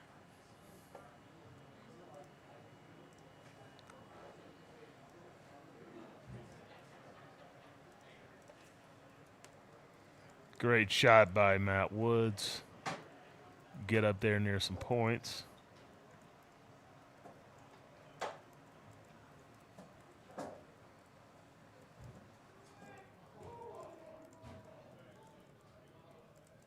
And that was a little soft from Pander Jim, leaving Sean Swerve with a long putt. And, thankfully for Gervais, he's really been spot on until I started speaking about that his long putts. But that's okay. Oh, my God. That's actually amazing. What can AI do for you, Kevin? Sorry, I'm showing pictures over here. We'll get up 3 now, Matt Woods and Ron Elwood.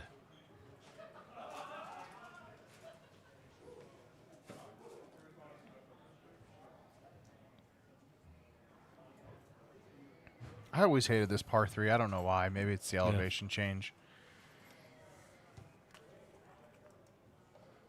Always a nice little lot of tweener shots, 6-wood, 8-woods. Yep.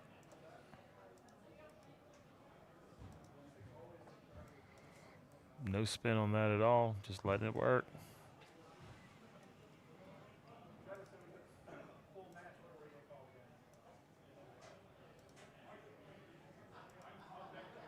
Oh, and there's that messed up there.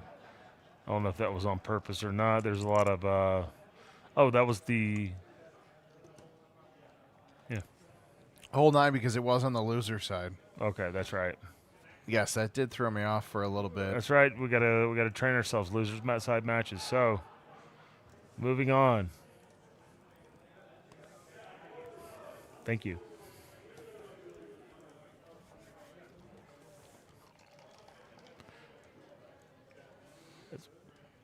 We bring it back in here inside our broadcast booth here alongside Kevin Lindsay. I'm Chris Longino here at the 2026 Golden Tee World Championship doubles tournament here tonight. $7,000 added, Kevin Lindsay. Yeah, it's big prize pool for a big doubles tournament. 68 total players.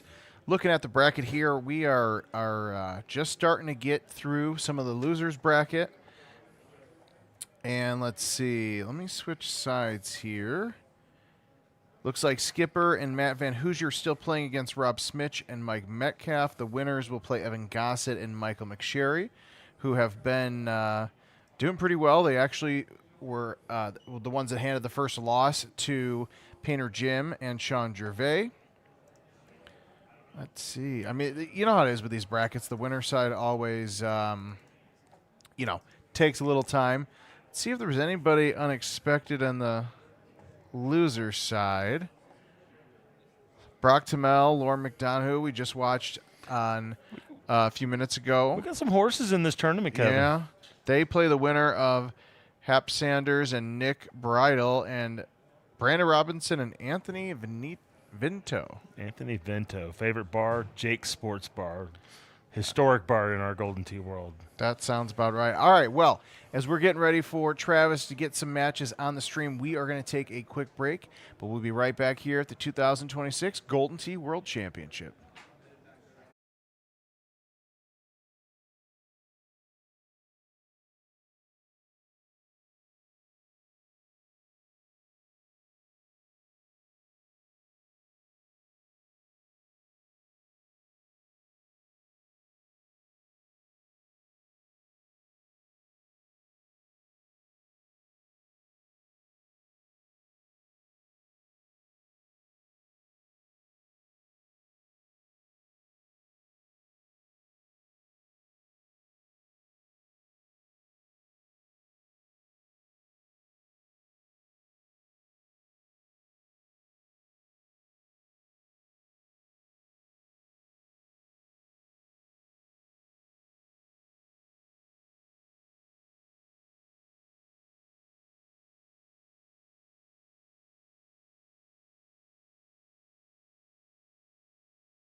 Incredible! On this Father's Day, I'd like to remember there isn't anything better than being a dad.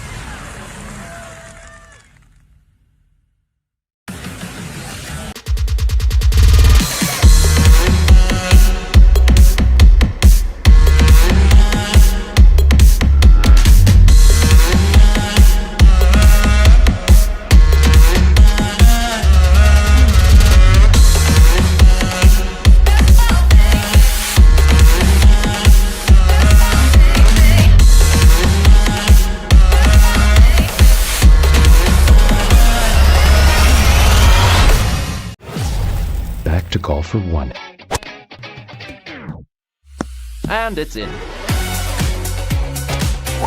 Oh boy. Too much stuff.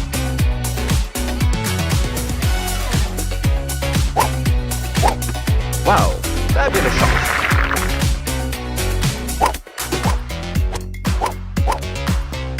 Down the green.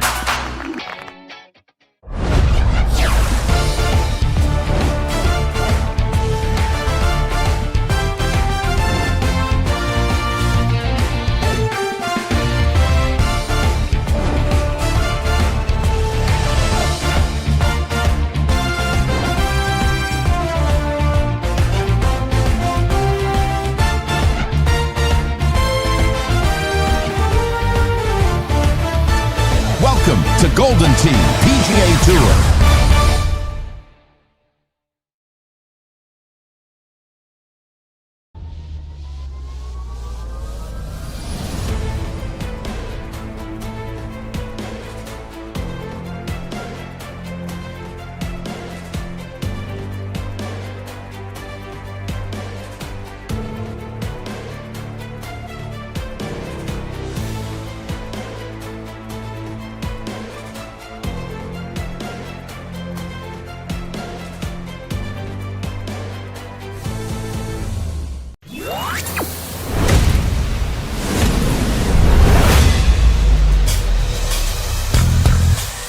Get ready for an all-new Silver Strike.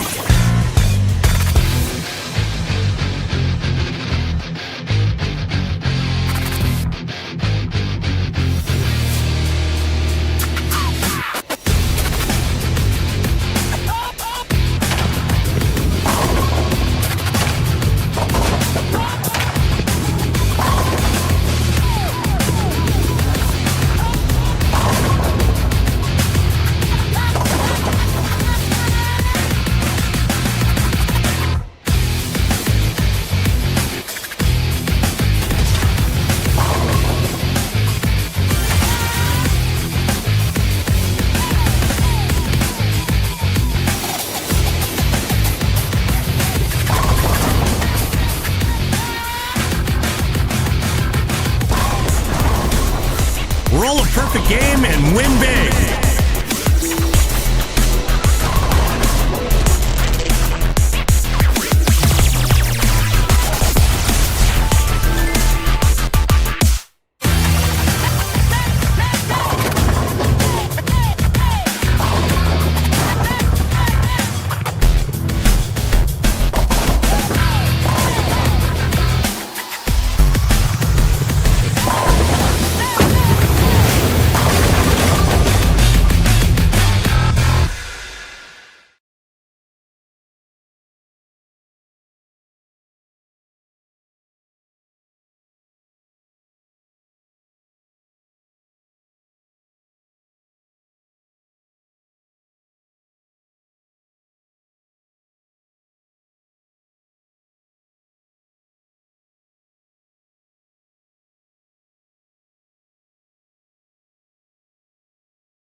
You are looking live here at the first hole of Coral Vista at the 2026 Golden Tee World Championship. This is the doubles tournament. $7,000 added to this championship that will determine 2 winners tonight. Kevin Lindsay. I mean, honestly, you were just on a roll. I was just going to let you go here. This is, again, I've said this a ton. I'll say it a lot throughout this weekend. Interesting matchup. Clint Grover, 2025 Golden Tee World Champion. Again, a great player, but not somebody I think people had on their bingo card of winning last year's Worlds. Partner up with, I think I said his name correctly earlier, but now I'm going to butcher it. How would you pronounce that? I believe it's Phil Garceau. Garceau, there you go. And then Beatty McKern. Beatty, top 4 Worlds finisher in 2023? Yeah, he finished third that year. And a great player. And we've seen these guys in the stream a few times. And Coral Vista is just an awesome course. One of the first from the Golden Tee Live era. As we look to the second machine, we're going 2 wide here, 8 players on stage. We have Adrian Westergren. Adrian Westergren against, I don't know the person. Robert Reed. Robert is Reed. from Canada. Okay, so that needs to be REID. And Adrian Westergren, multiple-time competitor in this championship. Ron Elmo Woods made the cut in his second World Championship last year. Mm-hmm. And, of course, we know the story, Matt Woods last year. Runner-up at the World Championship here.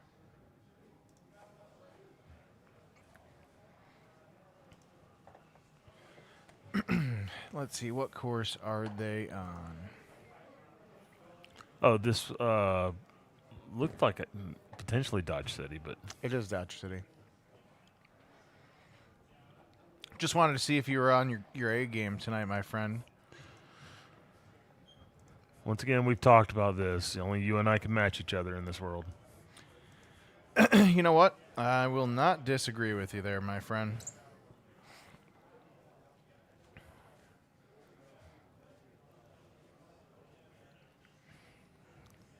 So Phil Garceau with a big click chip. Wow.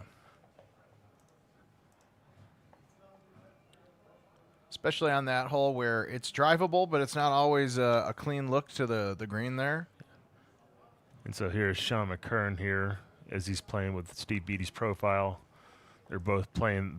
They're playing the breeze, and I mean this is not typically something that Beatty would do, but because Sean is the most comfortable with breeze, Steve's gonna play with that golf ball, and he nails the chip as well.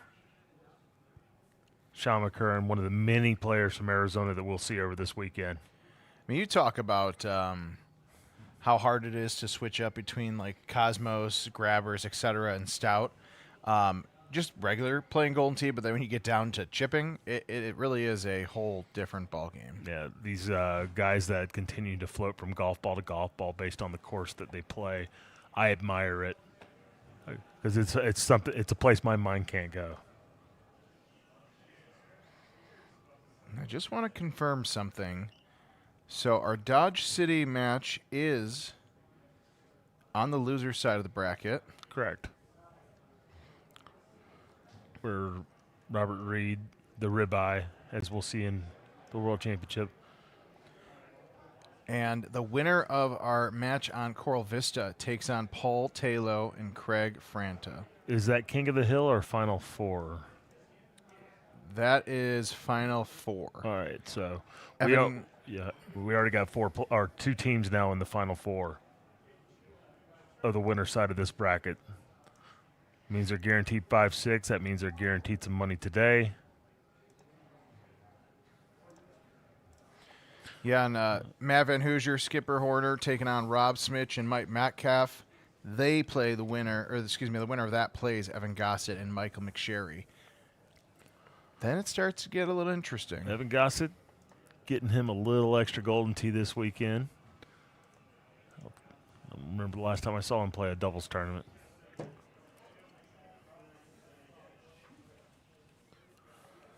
Reminder of this coming weekend, we have the Speed Run Tournament. All players who, by the way, nobody gave it a try today. I think everybody's gearing up to give it a go tomorrow. Yep. But nobody tried today. We're going to have 8 competitors give the speed run a little bit of a try if they finish first. Saturday night, $750, along with everybody in the top 8 getting paid. And then we have the Silver Strike Bowling National Championship. It's back. First time in 18 years we've hosted a national championship for the Silver Strike Bowling with the new launch of the game. Ironically, back at the Palms Casino Resort where the last one was held. Mm-hmm. Same building, just many, many years later. But it's a good way, as Adam said earlier, it's a good way to refamiliarize everybody with the Silver Strike brand. And obviously, League Night's been out for a few months and doing very well. And that's not just BS marketing spin that they don't pay me to say, but you feel like you should. Like it. I'm watching the earnings on Silver Strike more than I do for Golden TV, just because you know how it goes. But it is for the operators that are running leagues and running tournament. Like it's going very well, and so it's been nice to see a lot of these players. We already knew going into this, a lot of Golden Tee players were going to try it out, especially because it's a no cost, no entry fee for that, for the prize pool we have for that one. But I don't have the names, but I was told there is a group of players, of Silver Strike players from Florida, that are traveling to Vegas specifically to play in nationals. I don't know if they're here yet. They may be coming tomorrow, but very interesting. And that poor lady that Steve Beatty probably just killed with his golf ball. Just sent to the hospital at very, very least. Just trying to enjoy the sun, and Steve Beatty just whaps her with the golf ball. Uncalled for. Rough going. And the fact that it just bounced right in the water, that, adds insult to injury. For anybody keeping score at home, the Carolina Hurricanes are leading. Got to meet a lot of friends over the sports book. It is a busy time for the world of sports.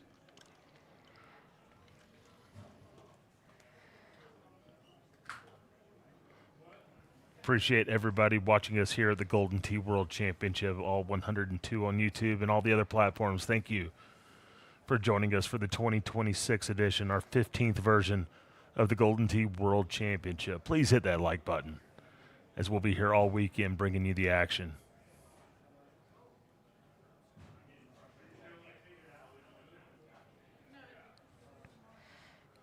So you can Steve Beatty. I don't even know why I started to question it. Now becomes a really good chip here for Clint Grover, who is now a click chipper. You can see it. It's become adopted.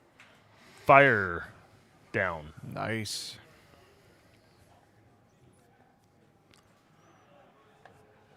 Players chip on average about 60% better when they learn that click chipping stuff. How do we pull that data? I don't know. I was just going to say, it sounded very formal and official.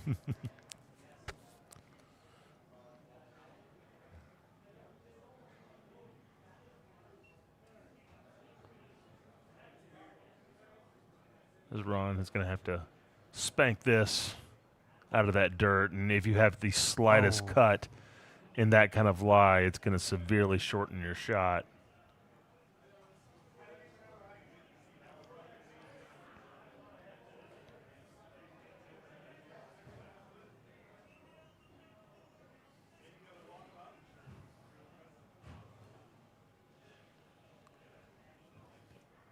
Robert Reed, Adrian Westergren. Good opportunity to run it up. I'm also looking. Sean. I was looking at the left matchup. I thought it was a pretty decent setup for where that tree can kind of line up with the tee box on that hole, Coral. Yeah. Let's see what Steve's got for us, if he's going to click chip this thing or not. I'm not sure if he's a guy that does this. I feel like a Discord person would. And he's going to give it a try. No, he's not. There's no click there. He's going to be pure touch with this. What do you know, Steve? He got it. Oh, there you go. Just a deadly player.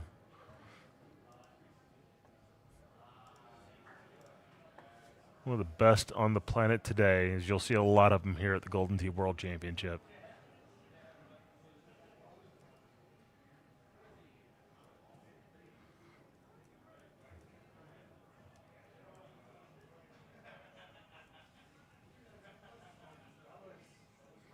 And here in just about 72, a little more than 72 hours, we'll be watching the confetti fall, and the Golden Tee World Champion will be crowned.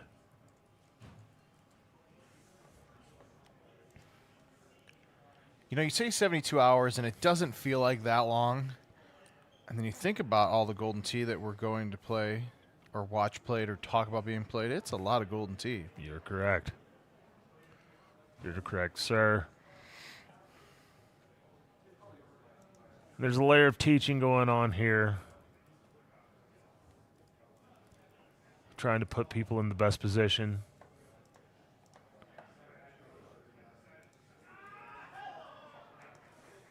Well, it's tough, too, because not everybody has played, you know, the older courses. Yeah.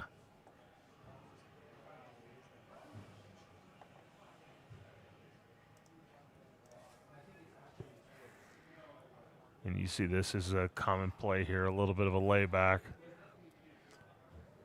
I've always just blown it as hard as I can up and just take the iron shot, but I understand why they do it. And that might have been advised for Sean. Sean, that might have been the shot that he wanted as Phil Garceau in his first World Championship. Robert Reed on the right side, his first World Championship.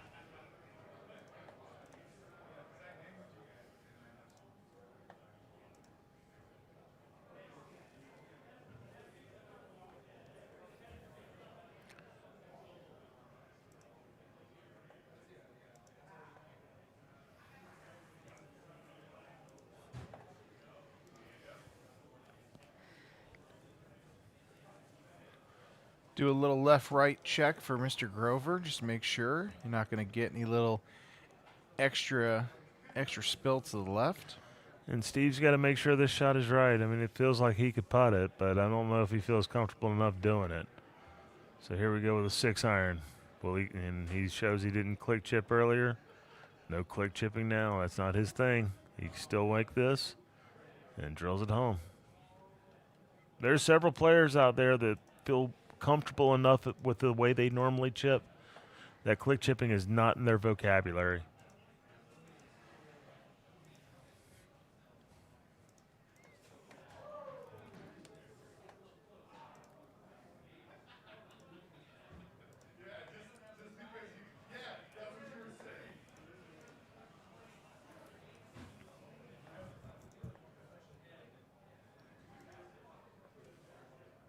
Oh, I love that shot. I thought it was going to go in, honestly.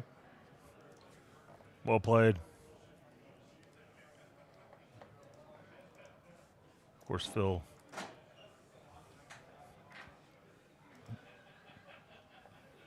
just kind of hit jackpot when you get a former Golden Tee World Champion as your partner. Yeah, you're not going to hear a lot of complaints.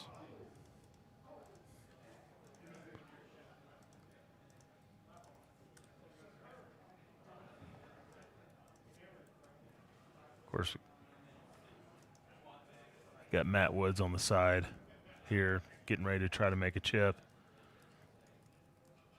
Gets his clicks out, one, and misses. Despite that, I'm a big fan housing of Matt Woods.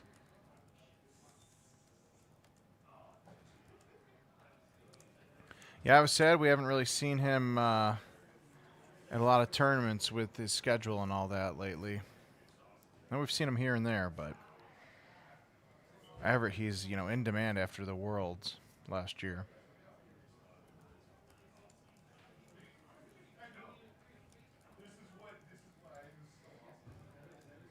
Guys, here just a little bit. The great Jim Zielinski will be on.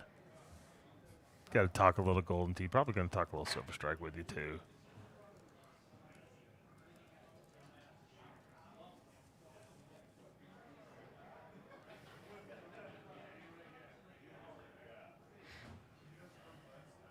This shot right here is kind on the right side here at Dodge City. But in my life, I've seen some pretty ugly looks at it. I was going to say, yeah, you don't get a lot of love on hole 8. Sometimes you hit that roof, you get some, but more often than not. In a match, generally, if you're hitting the roof on the short side of that, I guess we would call that a barn. Pack it up. You're done. You're heading home. I mean, that's not. You're heading to probably a loss because there's definitely 2 or 3 shots that's going to take to get you back. This one right here, this hole number 9, Coral Vista, previous to being able to move in the tee box, could swing some holes. Oh, yeah. And only backspin and roll at that time as well when that course was out. Yeah, that was something that Adam and I talked about a lot because you see the shots that are hit on some of these 2005, 2007, 8, 9 courses and how hard they look.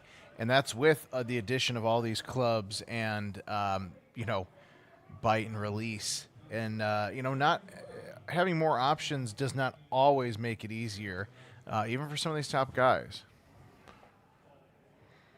Nice high tee's going to float it up there, try to bounce it on. I don't know if the angle, the wind was blowing enough at that 1 o'clock, 2 o'clock to really make a difference.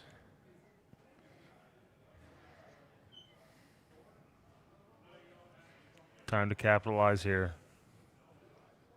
Steve's partner needs a good shot for him. And, I completely forgot about the fact that this is a loser side match, so they only play 9 holes. Mm-hmm.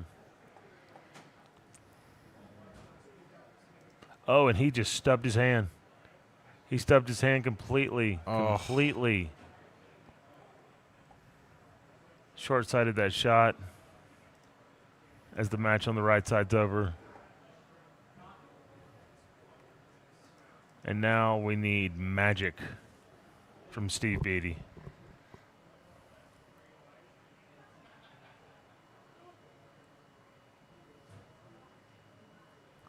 And that is why we put the bumper on the front of the cabinet. Yeah. I remember when there used to not be rubber there to catch your fingers.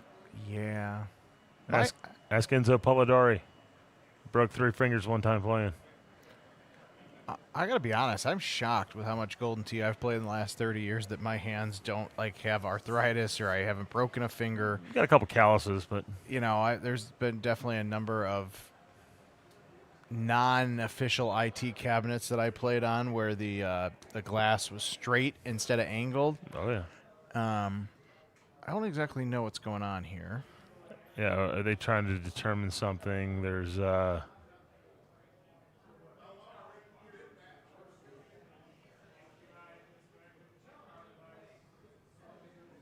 is there any way? I mean, I don't know what's trying to be determined here.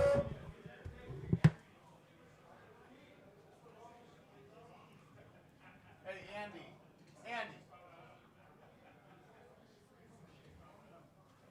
As we're kind of waiting here to see.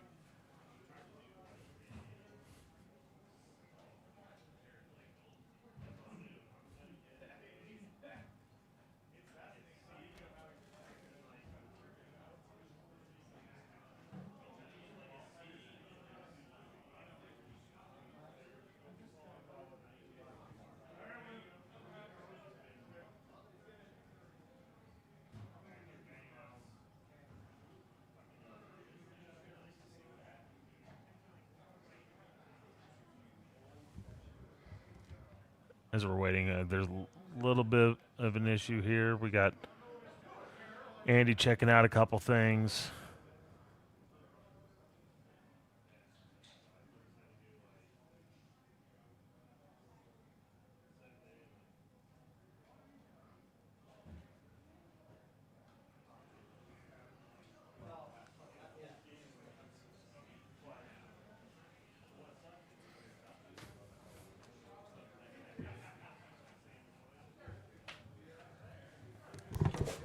Looks like there's some technical issues as Kevin Lindsay's back in the booth. Kevin, what's going on? Yes. So there was an issue with I believe there was an issue with the handshake between the splitter and the TV of the game. So we saw the feed, which is why we're like, what are they doing? Oh, But they did not see it.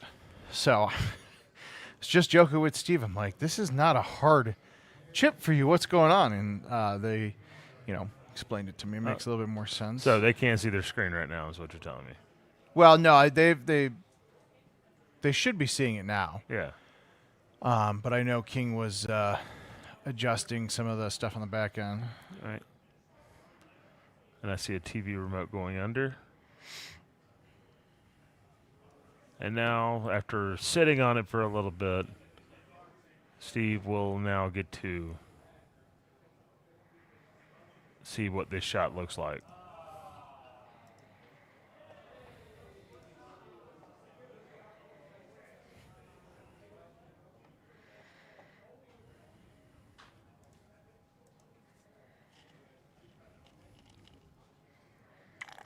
So now Steve, Now he gets to see the lovely shot he's unfortunately left got a with. punch shot. He really can't cut all that well.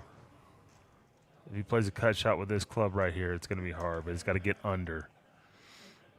No, it doesn't own a super spin, so this is going to be hard. It's going to get under and just try to be on the green. And so now with 2 shots to win this match, this should be just very, very, very small.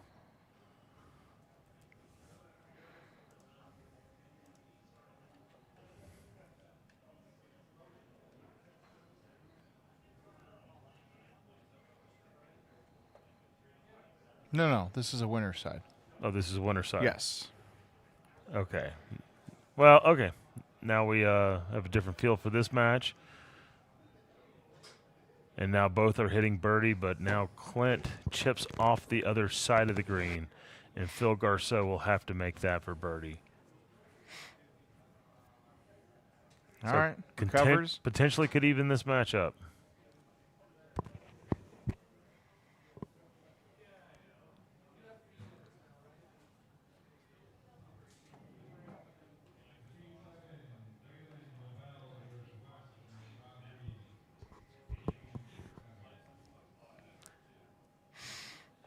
And just pounds it up, and Garceau misses the click chip.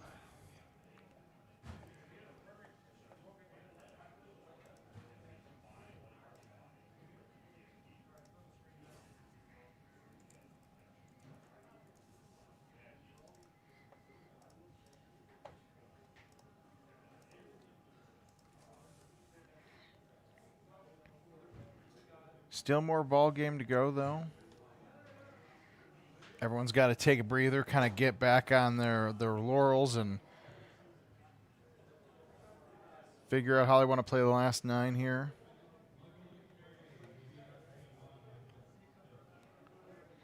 Big par 4 here.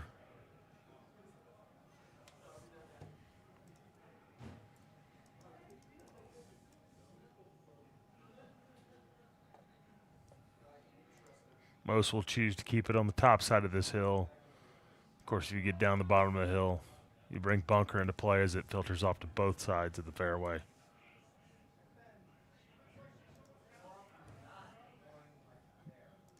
So we'll slap a big shot out to the right side. Let's see how close this is. Oh. Excellent. Well played. Well played, Phil Garceau. There's Sean to match.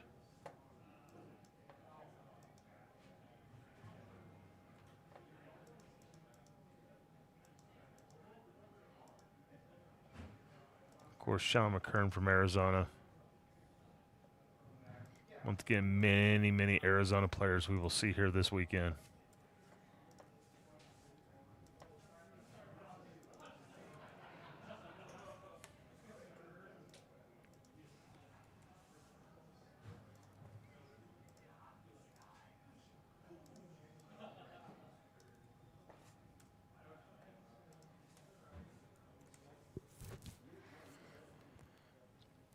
Not a lot you could do here with hole 11. This par 5 has always been tricky, but I feel like, especially since it's been remastered, it's always been really hard to try to get that on the green.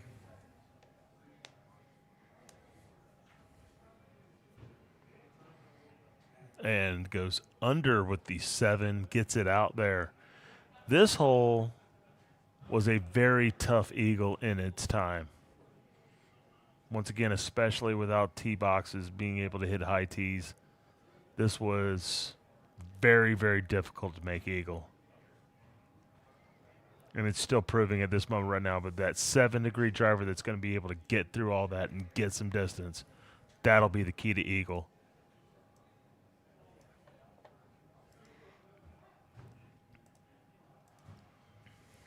And I think that was a little soft. But now the 7 can help again. 8's close to it as well.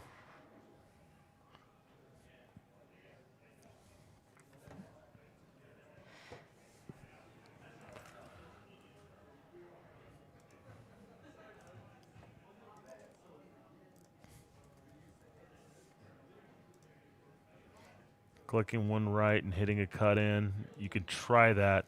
I wouldn't recommend a lot of spin. You're going to have to hit it hard.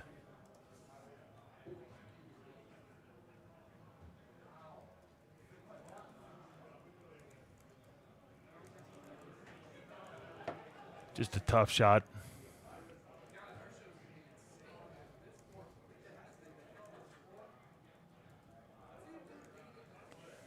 I mean, just to be honest, that 7-degree will go right through that hole, and it's going to skip if you're short. If you're long, it's going to be a big bounce.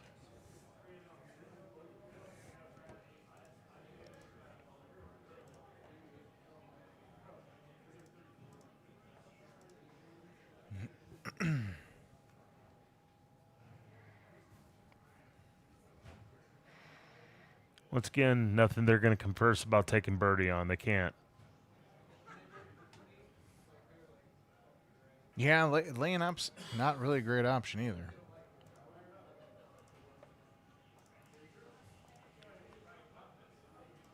Once again, I believe the 7 degrees the ticket. I think it's fine through that hole if he can get it.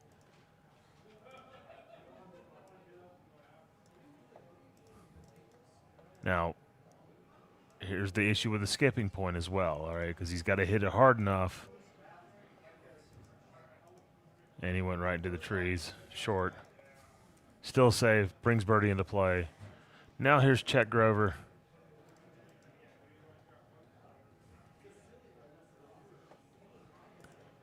Now that 7-degree will go through there, but like I said, landing the green, that's the difficulty. Keeping it on there.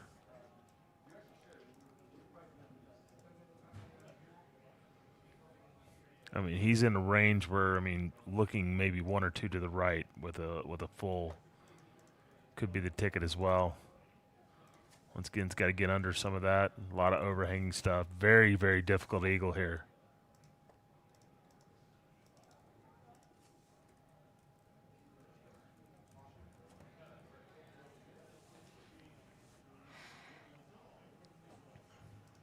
I feel like the wind is something you could definitely take advantage here. I mean, also for him with the 8.5, if he wanted to, it's not a bad setup to go right to left. He's got the green, you know, the size of the green makes it a little difficult, but yeah, I mean, in doing that carries momentum as well, and it's just kind of hard to stop. And that's why the 7 should probably be the shot here. And once again, he clipped the trees. I don't think they were all that interested in that 7. Nobody was.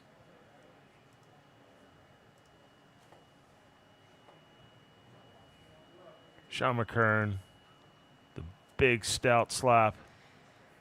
He gets it close. Next over here, Evan Goskett. Michael McSherry. Mike McSherry. Man, Hoosier and Horner, and it's Turtle Island. I'm in for this. What a classic. Turtle Island. The prides of the 2014 edition of Golden Tee. And then I believe after we finish this matchup here on the left-hand side, Adam Kramer, Jim Zielinski going to be joining, well, not joining us, but switching over talk a little Golden Tee 2027 as Mr. Van Hoosier trying to get a leg up there on hole 1. I'm gonna run the sports book real quick and make sure I don't get beat up. But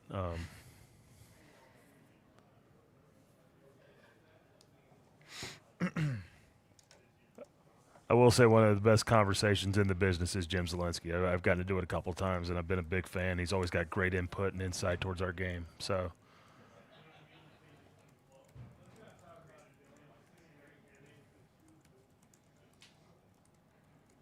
Very, very small green. Once again, a hole when you didn't have a high tee and you didn't have an 8-wood was a very, very difficult eagle.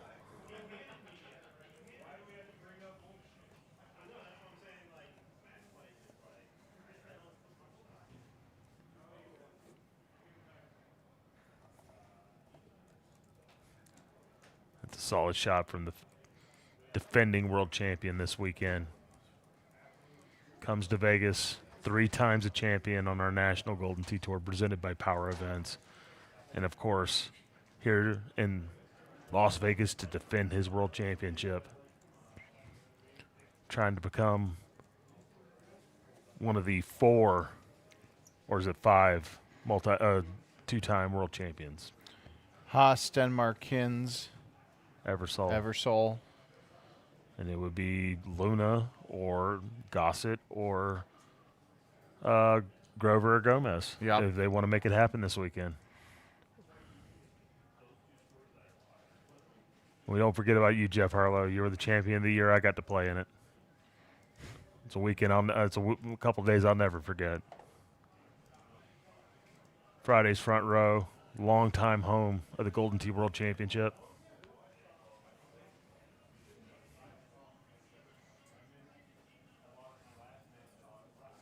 And, of course, here on the right side, Matt Van Hoosier, dear friend of mine. Skip Horner, Golden Tee's longest-running streamer. He's been streaming Golden Tee for a long time.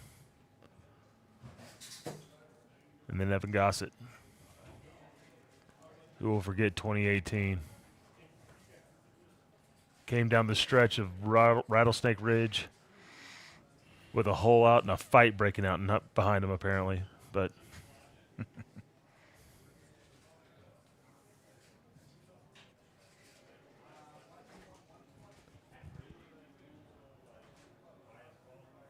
hole 13. And a very, very, very nasty look here. Pin tucked on the left, big wind to the right.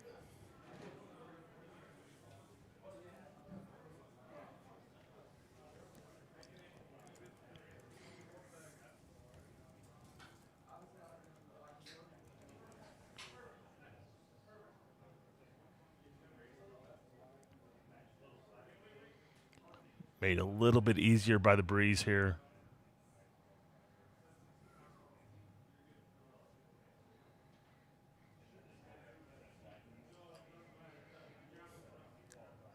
I don't know if there's a dispute or something, but before he hits his shot, had to clear something up.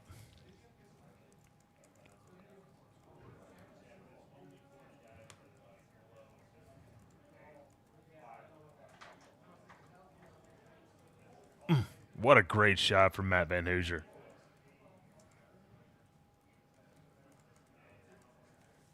As the 2018 world champion answers. Second hole. Fourth hole here of Turtle Island. And that is just in the bucket. Easy shot. Second hole in one, at least on the stream today already.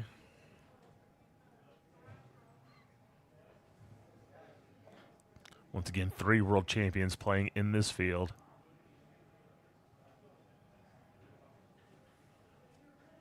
Four world champions, I'm sorry.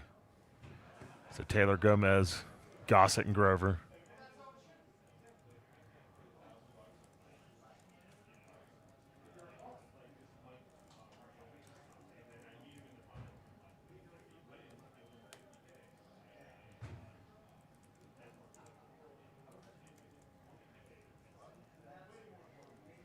Well, the nice thing about Turtle here, you have enough holes, especially with Skipper or Michael, that depending on who lines up on the tee box where, could prove interesting. Some of the so drivables, like the one, was it 12 or 13? You got to go the high tee over the trees and hope you don't go short.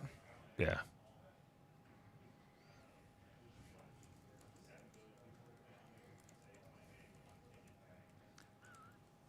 Over under on how many times Skipper pauses everybody just to point out something wrong with the game or something like that. Or No, what we don't have time for that, unfortunately. Okay. We'll get a clock on him.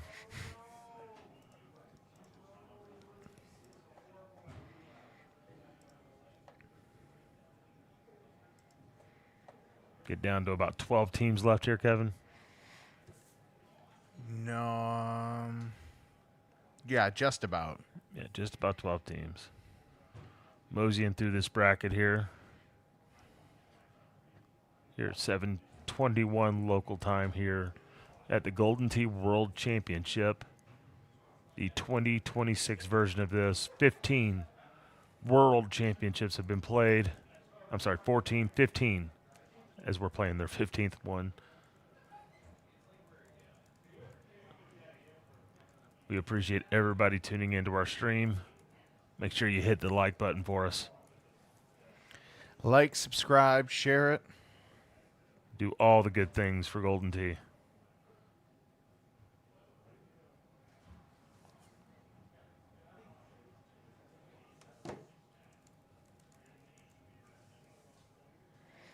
This is Clint, the former world champion, kind of giving some advice. This has always been a tough shot.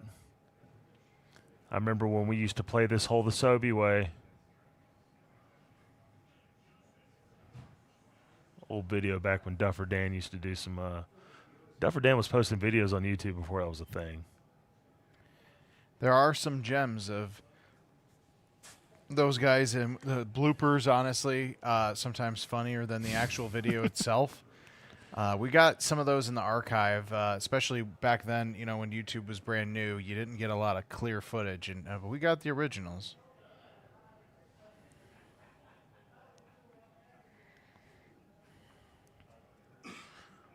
So Garceau trying to line up the shot. Now this is, there are a lot of ways to do this, but a lot of guys used to kind of just hit it up into the trees in front of the green if they could and let gravity do its work. Just let it filter to the green.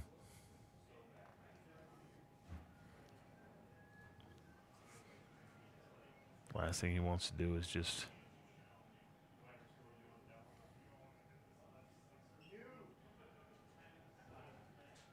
and he's through. Oh, what a beautiful shot. He's got to stop, though. Just a little too hard.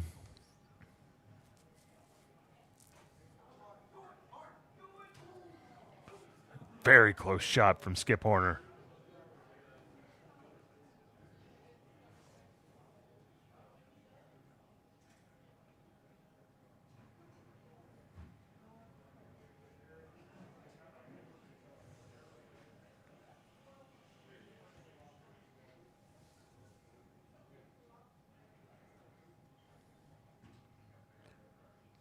And Sean, I think, is looking to just kind of lay up and get one here. As he left Beatty, now Beatty's got one. Remember that he's playing with Breeze. Very important. I would need somebody just to tell me 7. Yeah. Well, and it's technically not half. Mm-hmm. So you got to do some extra mental math there.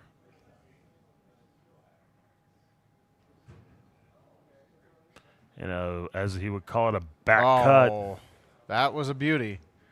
The back cut, the reverse full, whatever you want to call it, going straight back and hitting it outward. Works for Steve Beatty all the time. In close, gaining a stroke now, at least. Of course, back cut Beatty, coined by the 2023 Golden Tee World Champion Paul Taylor. Mentioned in the Road to Worlds videos that you could check out on YouTube. Use those trees to your advantage, especially getting that far out.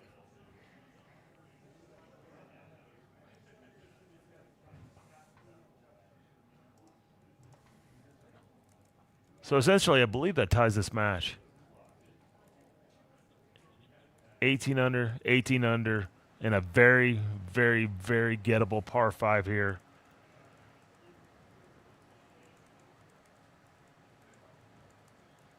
That makes a lot easier with this 7-degree driver. That wasn't available for us back in the day. It was having to hit around.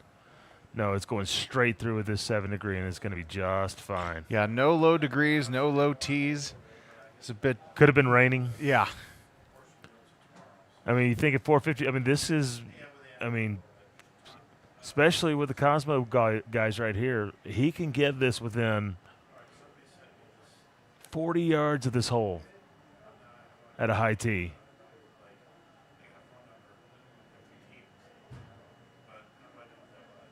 And this will be up to Garceau to try to get himself a chip in, but this is the correct play. Excellent shot from Evan Gossett. Evan Gossett's showing off for us tonight. He's had some great shots.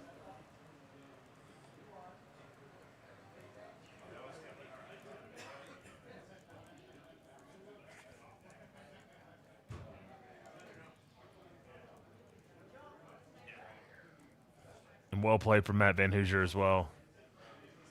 So now here's Sean McKern. And understanding that, I mean, this is a task to take on right here with a several click 5-wood. So you got to be comfortable with the player coming back. 2-clicker, huh? Oh. It's probably should have been 3, but still, that's pretty wild.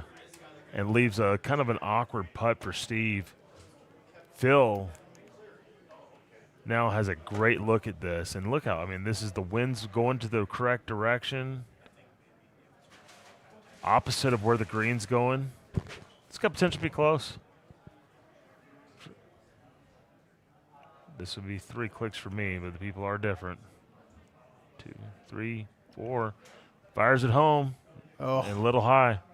And so now we have a chip coming back and with a big, big hill over green.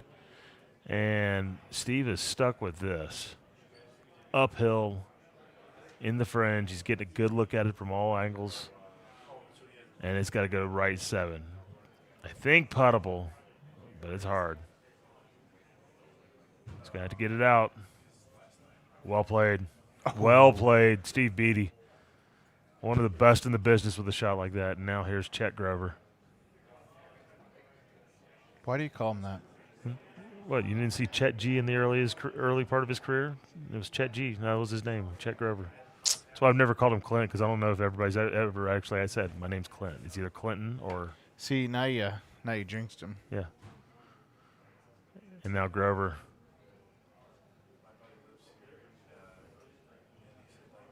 Yeah, Chetty Wap, Chet G. Oh, you know what? Now that you say, yeah, I do remember that.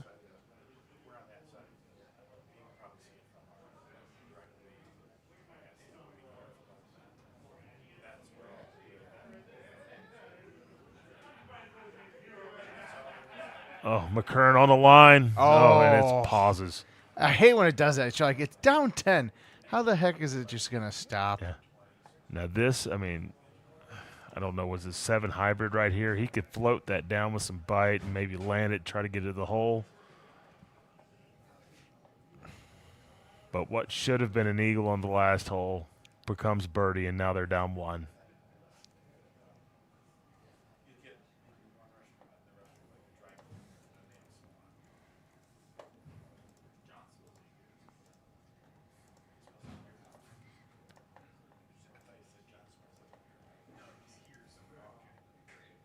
And he's going to hit backspin with this, which, you know, I mean, with this wind tailing, it's going to spin some, but it, once again, it's Safe, smart play. yeah.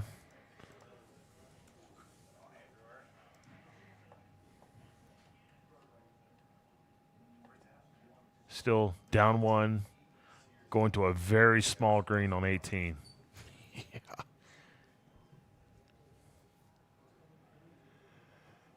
And this is one of the true original offsets, and this wind just does not play well.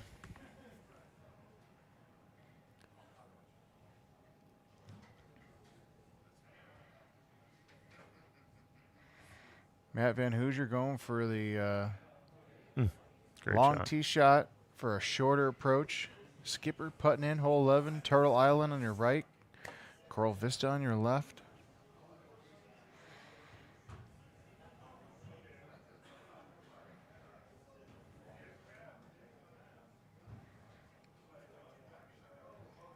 And just great shot by Steve. Wow. Just and to tell you that once again, he doesn't play breeze. He plays Cosmos full percent of the time, 100% of the time. This is the only occasion he wouldn't. Yeah. To know your mind, to be able to adjust. That's what great players like Steve do. And I want to point out, by the way, even though Gossett and McSherry teed off first, they are still down 1.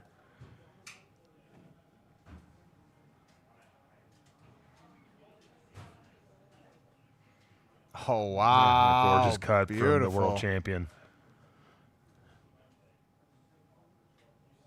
Almost hit a bird. Wow. That would have ruined hole 18 for them. Well played. Sean McKern, Steve Beattie. We'll move on.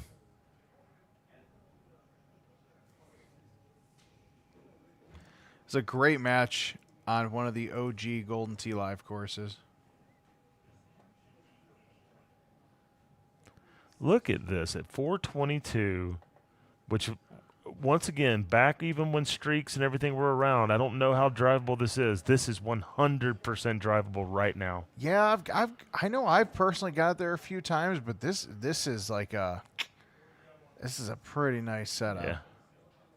And so the goal for Evan here, and just to be honest with you, if he wanted to play a 10.5 right now, like there's actually potential for it. Well, and for Evan, he's kind of trying to figure out how to show him what he wants to hit.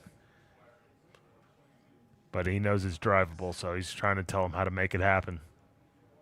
Because if you, it's tough. There's like one specific spot on the rocks where you hit it perfectly, you'll kick it right to the green. You hit it too far left, and it'll kick you to the fairway. It becomes a tougher shot.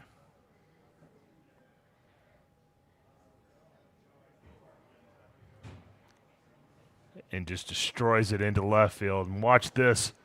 Oh, wow. Sorry for your ears, but that was a beautiful shot. And now with the breezes, I don't think Skipper's got much options. I think he could still get there. I don't know why he's not even looking at it, but. Although, then again, with respect to Skipper, I think he would say he is not much of a powerhouse. Yeah, and I think this is kind of – and by the way, also somebody that does not play breeze, Matt Van Hoosier.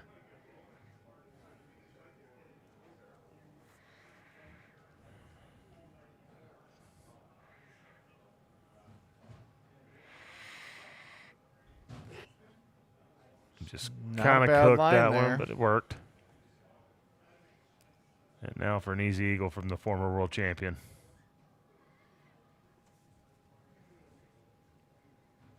Easy way to get one right there. Now ties it. There we go. I was right. It was 14. This hole is harder than it looks. I think it's, the distance isn't too bad. And Evan's probably going to smooth this 5 wood. But there's times where it can play tricky. Oh, that was a beautiful shot. Again, as you mentioned, for the former world champ. Classic Gossett, the no pull back, just slap. And it's about as accurate with anybody with that kind of shot.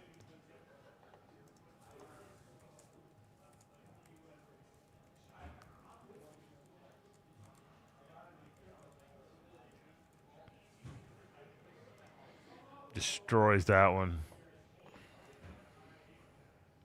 And we'll give Skipper a good look at Eagle.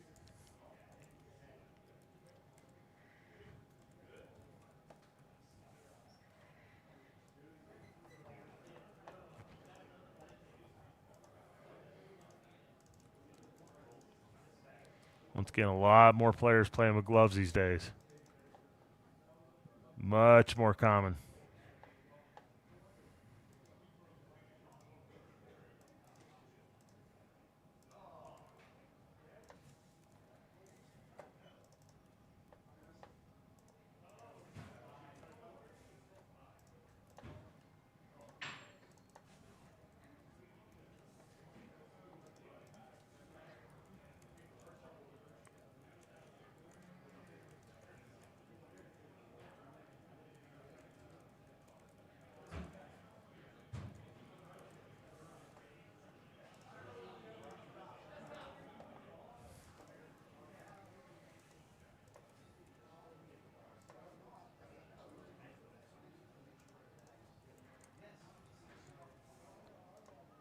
Tie match here, par 5.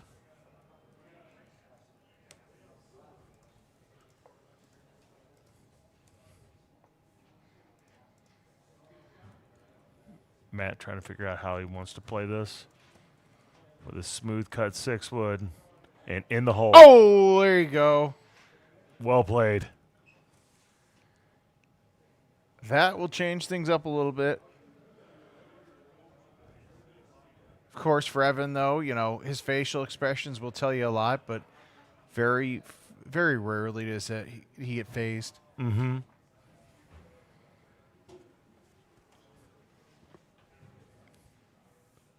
He probably said something like nice stouts as we get another match going here as Beatty and Sean McKern will take on Craig Franta, Paul Taylor, the 23 world champion.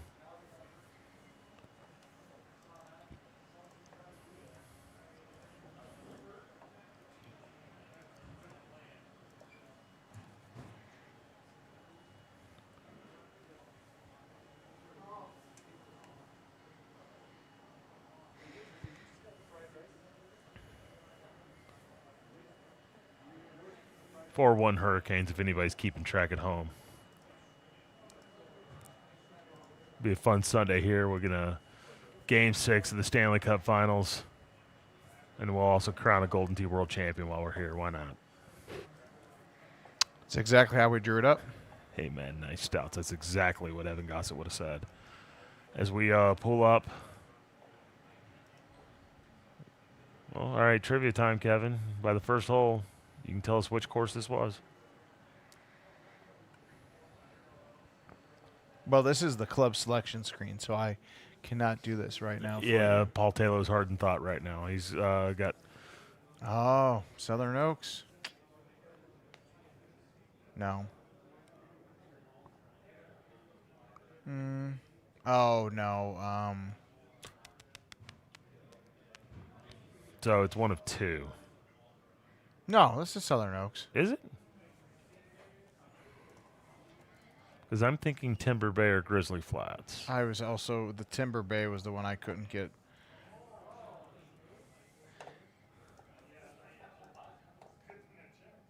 Oh, it is Southern Oaks. Oh, it is Southern Oaks? Look at that. Look at me. Oh, good job, buddy. Look at me. That score 1-1 for Kevin.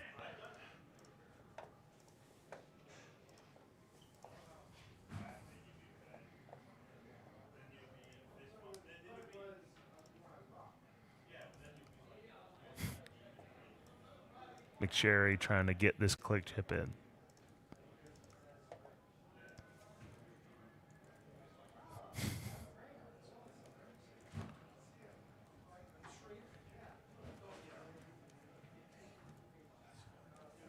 Top prize for our players today is how much, Kevin, if you can reveal? $1,250 split in half. All cash? Yes. Awesome. Well, player account cash. Player account cash. Well, I mean, okay, so all of it player account? Yeah. Okay.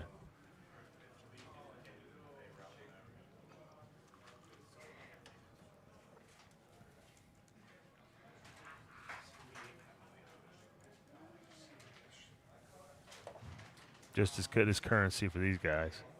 Oh, yeah.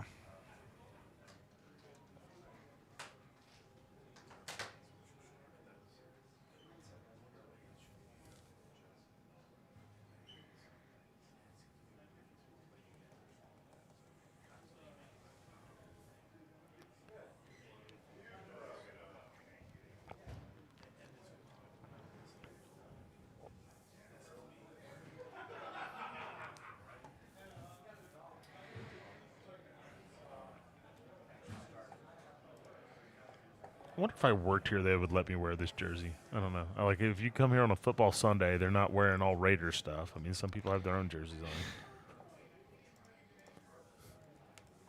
on. Not like I'm applying for a job at the Palms or anything, but just, Yeah, you curious. never know. Yeah, things could not work out at home. Move to the nice and warm, sunny Vegas. It's your kind of weather here, Kevin. I already know. Absolutely not.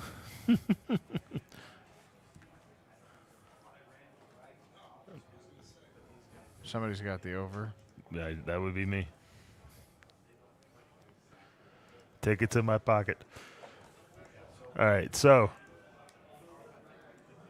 just make sure they don't blow this. 25-24. As Matt Van Hoosier will take it at 18.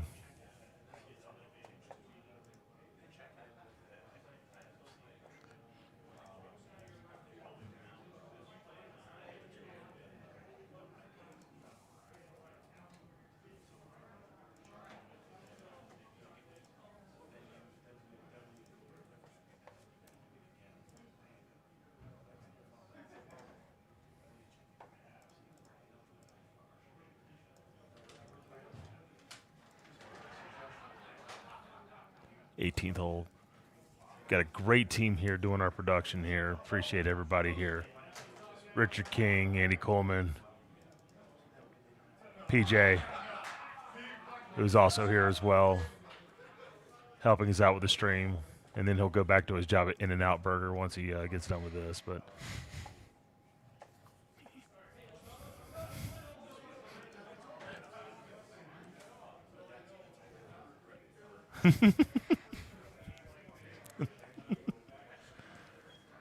Little bit of a not a nasty setup, but not an easy bit one of an either. overcut. Overcut. You could tell from Evan's face. Like I was saying earlier, Evan's face said it all. Was not happy with the shot. But this, I mean, it's a safe shot, and it's going to put the pressure. Get in the hole! Oh! That was close. Now McSherry to tie the match.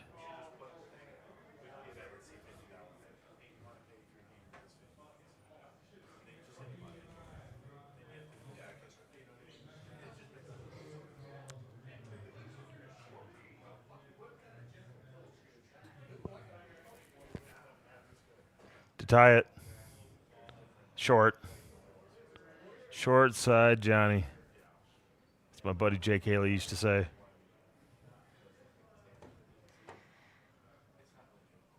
And Matt Van Hoosier. And I believe that is to go to King of the Hill, Kevin. Is that correct? I believe that is. Let's pull it up here. That is King of the Hill, and the winner will play the winner of the match here. Beatty McKern and the smooth sounds of Southern Oaks.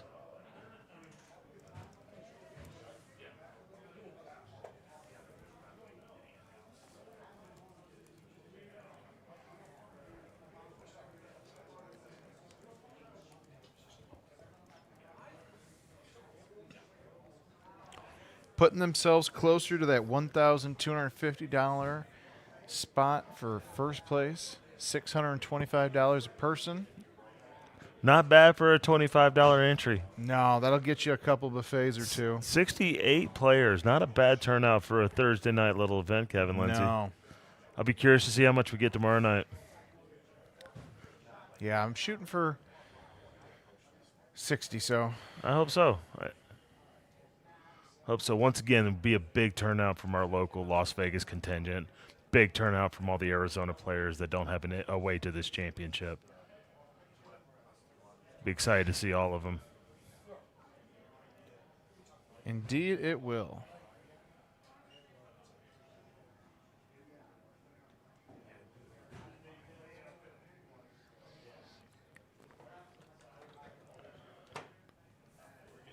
All right. One of very many interesting holes here on Southern Oaks, number 4. Not that it's, one to say, hey, we should lay up on this, but No. But he's playing this correctly. This needs to be a high tee. It's hard to really try to spin it. Also, surrounding the green, a layer of mud, which you don't want to end up in. honestly, the That's rough very well really played. helped him there. That was pretty spot on. And he'll be able to putt that.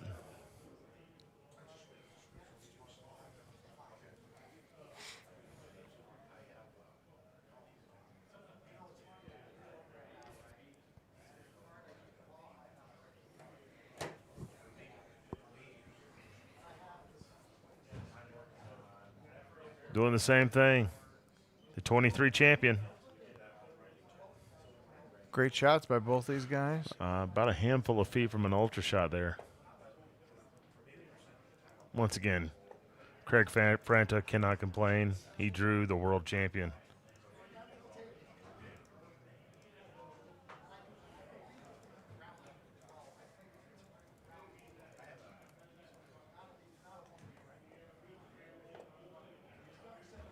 There's not just a lot of people that are in this tournament. A lot of non-qualifiers playing in this tournament. So Yeah, it's just a good sign for tomorrow, too. Getting your reps in early before closest to the pin, the 3 course.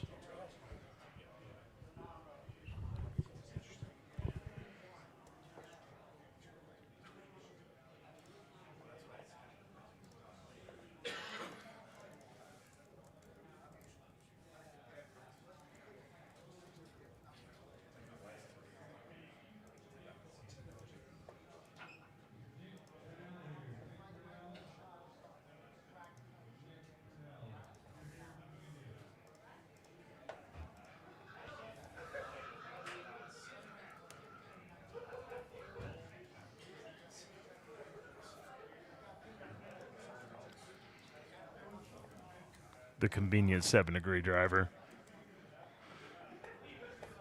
I believe both these groups will be playing stout here. Or breeze, if you will. Either or.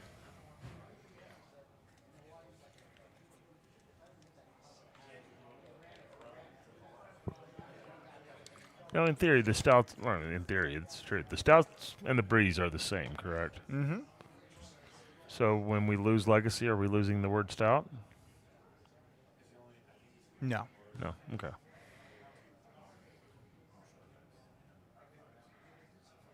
That's a beauty. Well played. It's a Butte Clark.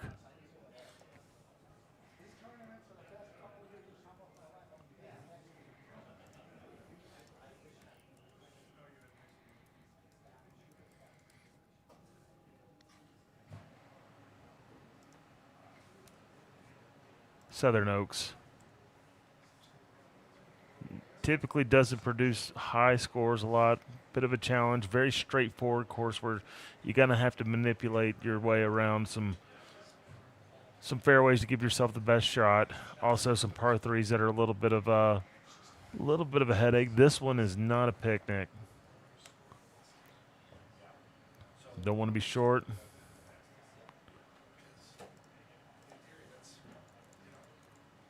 This is also a good setup for this hole. So going to the opposite direction can be a problem.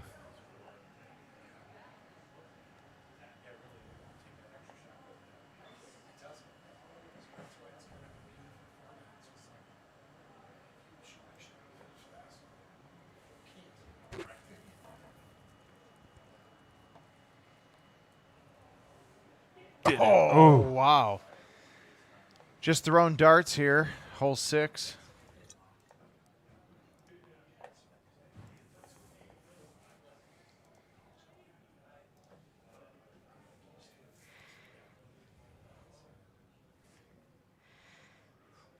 I'm just going to throw this out here now. I'm thinking Van Hoosier skipper Franta Talo final.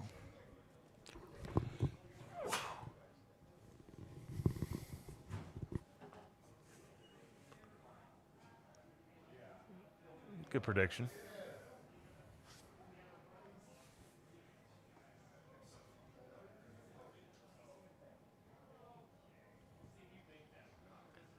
It's Craig Franta. Looks to kill it over. Will find himself nice. Soft bouncing shot to the left. It'll be easy kick in. Eagle for Paul Taylor.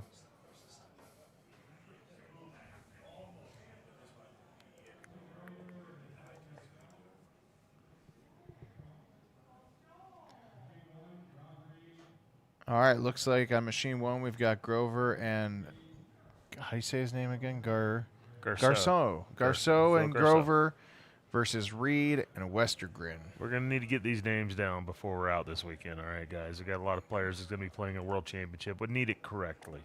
All right, we're going to get you right, Kevin. I just, when you get to like 200 people in a room and it's kind of hard to know how to pronounce everyone's I told name. you're doing a lot better than Travis is doing right now. Travis is the one that having to announce all these names to everybody, and he's Boom! Look at that. Sean McKern. Look at that on that hole of any, of course. A par 4 Oh, hole I in should have one. YouTubed it. That was a good one. I mean, anytime you hit a hole in one, I don't care if it's par 3 or par 4 on Southern Oaks, you gotta take a little time to yourself. But to tie it up with the par 4, that is beautiful.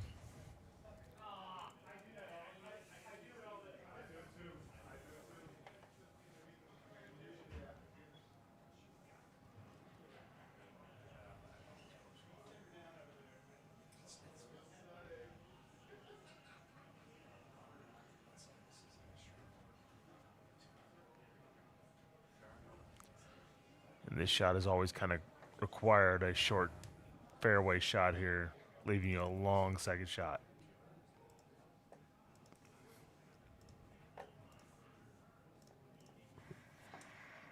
Yeah, this is one of those holes that even with the addition of, tees, it doesn't always really help. Yeah.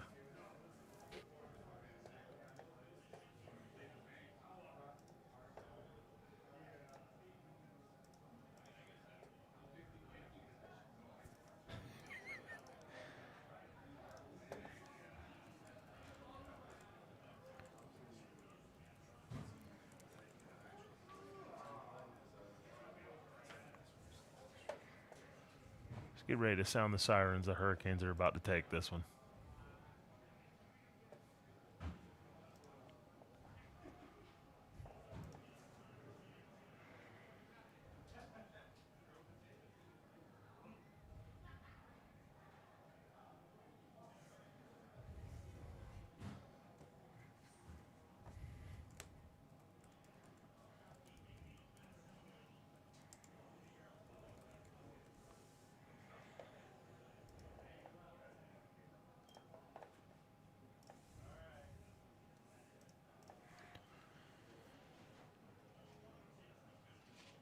I think what really adds to Southern Oaks is the difficulty is like the offsets on some of these because you're like, this course is tough.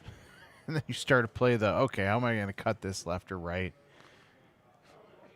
Adds that extra layer of difficulty it needs is. Helps Craig can kind of enlist the advice of a former world champion right next to him. The nice thing, too, is he's got that hill on the left. So even if he does exactly what he's doing, you're going to get some love out of it. Yeah.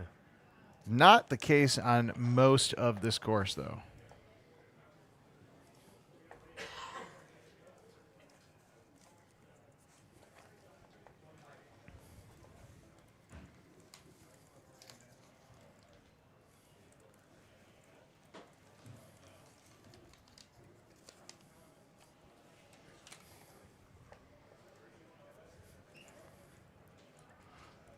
So, tie ball game.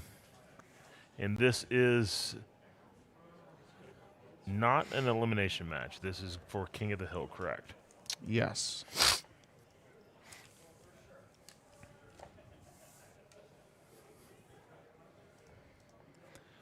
All right, so we are going to go through this whole 9 here on Southern Oaks, and then Adam Kramer and Mr. Jim Zielinski going to swap in, talk a little Southern Oaks. We like to be teases around here, so we're not going to exactly reveal the 2027 courses yet, but with the doubles contest being on classic courses, it's very fitting for Jim to jump on and talk a little bit, especially on a course like Southern Oaks. I mean, roll a red carpet out for this guy or some kind. You got a red jersey on. You got anything underneath it? Just go ahead and... Also, in the realm of par fours, this is one of the more difficult ones you'll find. Yeah, and actually for these guys, it's probably one of the better setups I can remember seeing. Yeah.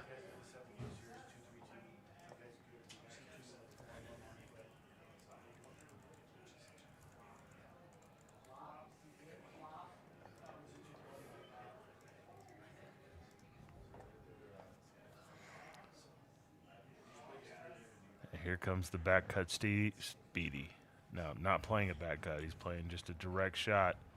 A little hot, little hot, hot. and that's gonna go Oh, come on. No mud in the way.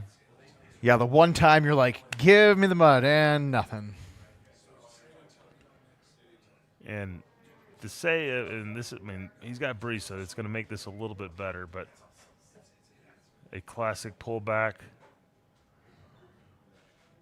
and just skims around the hole.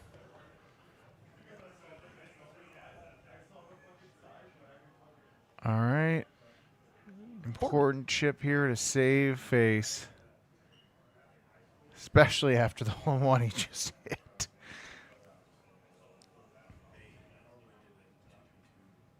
Oh, just short left. And unfortunately for Steve, it's not a gimme putt either. All right, all right.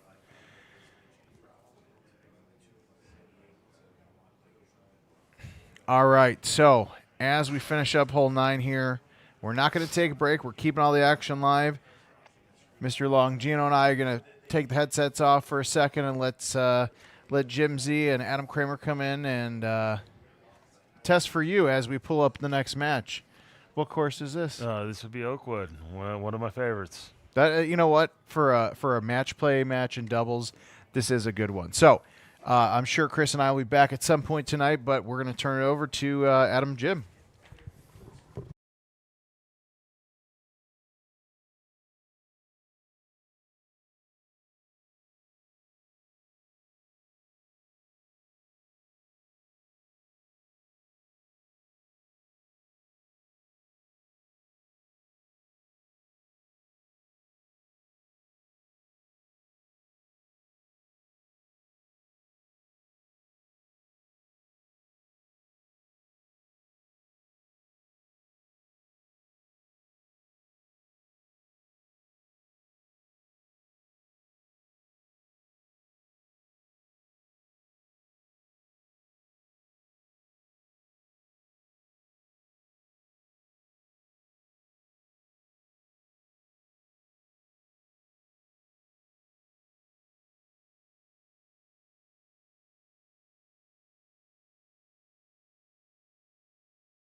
All right, we are back. Adam Kramer, joined by the one and only Hello. Jim Zielinski, co-creator of Golden Tee, course creator, and it is kind of fitting here at the Worlds to be watching classic courses. I know. It's kind of cool. So we're watching a little Southern Oaks, and we were talking about it over there.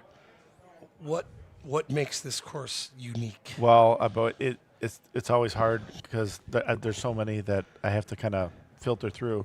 But Southern Oaks I remember a lot because I wanted to have one course where it wasn't just about like what kind of shortcuts you could create and make. And I wanted something like that was more of a stand on its own. Yeah. And pretty much a course where you had to earn your eagles and they weren't just given to you with an easy shortcut. So at Southern Oaks, I love that course. and before the equipment changes, like Yes. you know, it was really a difficult Oh, course it was to a play. monster. It still is a monster, by the way. You know, and for me, it's there's a balance here because I know the more we kind of turn the thumb screws on some of these courses, make them more difficult. Generally, they get less and less play. Sure. Because people want to have an easy time. Not so much, the guys in this room, but the beginners, which we have It to. can be overwhelming to it. Yeah, You have a very unique challenge. It's hard because we have that balance between, and our whole goal is to make people play, and we need to cater to those guys too. So it's. You ask people in this room, they love this course too. Yeah. Well, I love it. I love it. Yeah. And in many ways, I wish I could create more challenging courses like that, but unfortunately, we can't beat up too much on the other guys. Well, it is interesting too because yes, you did this before tees and before like maximum loft, right? Like Right. before, but we're watching it and you still. Yeah, they still present Yeah, difficulties. Like there's no shot over there. So I guess it depends upon what the course is, and what the trees are. There's certain locations where it doesn't call for tall trees, so Yeah. we can't really put those obstacles out there. This one I just love because they're called loblolly pines, which you'll find in Georgia, and those things can go really, really high. And for me, I like it because I can provide some obstacles, some risky, like right this. Yeah, I remember there's that nothing. hole a lot. There's no hole like this. Yeah, I remember this hole a lot. Now yeah. this is a pretty good setup too because Yeah. you have the straight out wind. But when you had a crosswind of Oh yeah. double digit crosswind, one or Yeah. the other, it was challenging. And actually, the loft here too, you can kind of You navigate can, it that way if you with want. current equipment, you can kind of get over it a little bit. It's less of a tunnel than it used to be, but it's still a fun hole. This doubles is fun, right? Like for you, this has got to be. I know for me, in a weird way, I have a connection to these. I remember these designs. I remember them a little, like even more so than I do now.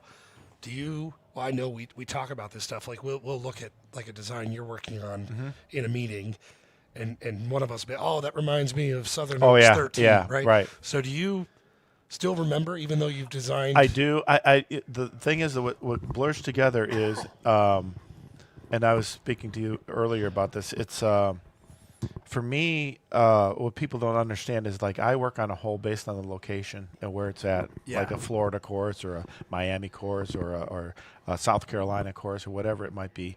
And for the longest time during that development process, we don't have a name for the Yes. course. So like for 80% of the course development for me, I only know it as location. the South Yeah, Carolina yeah. course. And then only at the end do we actually tag the name to it and add that. Yep. So for like the players here, they know it as the name from the beginning. For me, the majority of the development time for that course it didn't have a name. Yes. So I always refer to things. Oh, I remember the Easter. It's like the code name. Yeah, the Easter Island yeah. course. So like, because that's kind of for the most development. That's what I refer to it as. So I don't always. Like people say, "Hey, remember this on and they'll give me a course name, and I go, and I have to like think and The kind of city, attach it yeah. to the location. So for me, it's more location than the course name. It's funny. I kind of have a similar thing because I will remember the layout. I'll remember certain Yeah. aspects of the design. But there will be when I'm doing a course, there will be a hole that I will start go and like, oh wait a minute, this seems really familiar to a different. And then sure enough, I'll go back and say, yeah, that's too close. And if it's one thing I want to do, I'd like to be able to give people different looks and different things. It's hard because there's only so many ways you can route a hole, but I don't want to give them the same shots and the same thing that they No, played you before. agonize over it. Yeah, I know. yeah, like, it's hard. It's and when we do our design a hole voting and stuff, we'll look at a design. Yeah. And that's when you're like, oh, this reminds me of Yeah, it's too the close. whole- Yeah. Yeah. So it's but this is fun. Yeah, Oakwood. I remember this course, not as old, obviously. No, That one is no. fun course, kind of classic. That's more of a standard kind of course. It is, yeah. It was Yeah. more of like the championship. We got the U.S. Open coming up here in a couple of weeks. Like, kind of reminds us of that. We're going to talk tomorrow. We're going to reveal the new courses for next year, at least Yeah. some of them. But it's funny because you and I were talking about this too. You operate so far ahead. Yeah, I have to. Yeah. So you could, for our development for the yearly cycle to work, which is harder than it's ever been now. Yeah. Because the standards are higher and good. We want to do the best we can. but you're on to 28. I'm at 28, right? So, Yeah. Well, the thing I'm finishing up 27, and there's Yeah. still a little bit of fine tuning there that needs to be done. And during the process, a lot of the times I'll do I'll do the course first, the layouts, and then I'll hand it to the artists to do a first pass. Yep. They hand it back to me, and then we kind of do this back and forth for a little while. And then we do the final, and I'm at the early stage now for 28, where I'm doing the layouts for that. We've got the locations picked, and we're Well, and now when we talk about it, I get confused too. Yeah, they run together. Because we've got our current year, the future year, and then the future year. There's like 3 levels of this. Yeah. And so even the present courses always seem. Because internally we're trying to be far ahead. Like right now, the 27, which we're going to release this fall, are to me already old. Yeah. You've been. They haven't even been released yet. Yeah, it's amazing to good ship operate the way we have. So it'll be interesting here on Southern Oaks too. We were talking about hole 18, which that wasn't a design shortcut, but there was a shot over to the left that I could never hit. For a lot of players, that was a crapshoot. Oh, it was. Yeah. I mean, even the best players would. Yeah. And if you got in the wrong spot, you were Oh toast. yeah. It was. And then I didn't. The only regret I have about that hole is I may have made just the normal layup shot a little bit too difficult. Where I could have made that a little easier, but it was mounded and it had So if I remember, it was easier, I think. And then I made it a little hard. Which is hard. I mean, we do beta testing, we do other things. So you can, and Lord knows you've done it successfully for such a long time. But there's a lot of holes where I look back and I said, I should have done this, I should have done that. But on that one, I really like. It's kind of fun though because it's an iconic course. The only problem I have with it could lay waste to a good round in a hurry. Because it is. It'll be interesting to see because you got the mound in the middle, and so you could go on the back side of that. Yeah, but then there's mud. Yes. Instead of sand, and that's not easy either. So no, we've seen mud here today. Yeah. And it's diabolical. It is. It's mud, snow. Yeah. It's those surfaces pack a punch. So if you're just joining us again, we are at the Palms for the Golden Tee World Championship. We've got doubles going on right now. Tomorrow we will do last chance qualifiers closest to the pin, and we're doing also our Silver Strike Nationals. Now, you were heavily involved in the development of Silver Strike, both the previous versions and the iterations, and obviously the physics and really everything you and Ralph Malgosa here. Fun to watch these guys play? It's great. It really is fun. You never know really what you have until you start seeing people play it. We've had it on test and start put in some locations initially, but what's great is to have players of this caliber who are that good at Golden Tee. And they're able to pick it up right away and know how to play it. And that's just fun to watch because, when you go out and put it out in a location in a bar or whatever, you're watching people just beginning to play it and learn, kind of struggle with how to work the trackball and stuff like that. Where these guys, it's just nice to know that they've got they leap jump these guys so far, and they're already so ahead of the game. That it's fun to watch them fine-tune some stuff. I was watching earlier, too. It's interesting because we have 4 different spin types in the game, and I've saw all of them getting a workout. Yeah. I saw different shots of subtle hooks with heavier spin ball, or and I think that part is really cool, too, is a lot of – and this is the right room for it because this is a group that will figure out exactly the Southern Oaks 18. There will be a what's funny is they're in the experimental phase as they start playing it, and you can see that in Golden Tee too.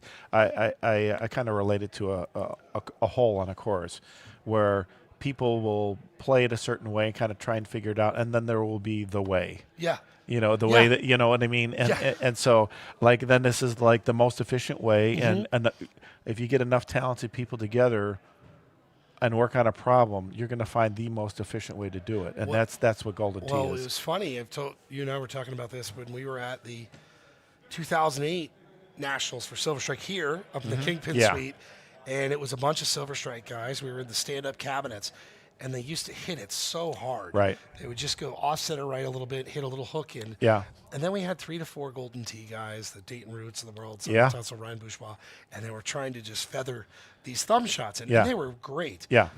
But it wasn't maximum efficiency. No. These guys were, hammering the ball and doing so at an Well, unbelievable level. the difference in bowling is, like in golf, a hammer shot is fine when you have open area and you have a lot of yardage to go, and but in bowling, having some speed helps, but you can overhit it, and what you end up doing in bowling is, instead of flaring out the pins to the side, which you need for strikes, they tend to drive back. Yes. And then you lose the sideways motion. Yes. So a hard hit on bowling isn't necessarily beneficial. It can, if you hit the dead end on the pocket and get the right angle, that'll help you a lot. But for the most part, it might cause a little more harm than good. I don't know. I mean, the finished product is that, let's say we worked on physics on Silver Strike for 15 months at least. Yeah. I mean, it was Yeah. from start to finish, especially working in Unity, you had all these new tools, but you almost had to know what tools you needed Right. to even start. Well, and that's where the first Silver Strike helped us out. Yes. Because we knew what dials we needed to turn. Yes. And our new system Unity just really helps us with all the physics there. We had enough things to control, and there's a lot of things on the pins, from the drag to the collision size to the weight. All these things have to be adjusted, and to make something that plays fun. Yeah, it was a pretty incredible process, honestly, and it's fun to see it come to fruition now. We track the scores every day. We see what people are doing, what they like, and then we adjust. So it'll be interesting to see. You and I were kind of joking, obviously, when we stream Golden Tee. Yeah. You have an 18-hole course. You've got wind. You have all these variables. Bowling is a little bit more. Hey, and when you get in a groove, it looks very easy. And that's the thing. It's a different sport, and it's less decision making, but more performance. Yes. You have to be consistent, and you have to it's more of a feel and a performance than it is strategy. And so it's just a different thing. It's not any less. It's just a different approach I had a game to it. earlier today. I had one open frame. I had all strikes. I just got into a rhythm. Even my one miss was a miss, and I felt great. My very next game, I think I shot like a 140. I had the big four times. Okay. I didn't get it once. Yeah. And I deserved it. I was hitting it head on, and it was like that game. That game feels. I know when I throw a good shot. It's kind of Golden Tee too. I know when I hit a good shot. And you kind of know, after you release it, Yes. because you Yes. can know by the trajectory, it's not going to be what you want. The other thing that was so cool to be in on, and I know you and I were both in on this when we brought in Storm Yeah. to teach us about the bowling balls and how they operate. It was like an education in Yeah. bowling to understand cores, and I mean Mm-hmm. there was a depth to this that I did not understand, and That was a big help. I mean, just learning how everything works, and I think we captured a lot of that. God, yeah, it's no, it's great. We'll see it certainly in the next few days. Now, this hole, you talk about kind of just straight up. Oh boy. Ooh, Yeah, there you go. I've done that a Yeah. few times. It's always tough when you're having to cut it in, get Yeah. enough distance, not. Well, the luxury I have also going into the design is I pretty much have a layout. Oh boy, yeah. That was did that a few times Yeah. here. Did that on Grand Savannah. The luxury I have, and to make it more challenging, is I do have the average shot distances for most of the. If you crank on it, oh boy. Well, yeah, maybe someone should have put a little wider fringe on that. green. Maybe somebody Yeah, should have. Yeah, I don't know. If you know a guy, let me know. Yeah, or maybe not tipped it down into the water. Oh. Just let it go flat. But All right. Well, it looks like well, I don't know. We've had a few of these, by the way. We were talking with doubles. Doubles is a really interesting beast. Talk about getting into a rhythm, staying into a rhythm. yeah. It's hard with a partner. Oh yeah, because you're waiting quite a while to go again. Yeah, it's So these guys are. And it's like you do something different, and then but it's like everybody's their own player. So like, what do you like? Yeah, Hey, I do different- it this way, but you know. different equipment, different Yeah. everything, different styles.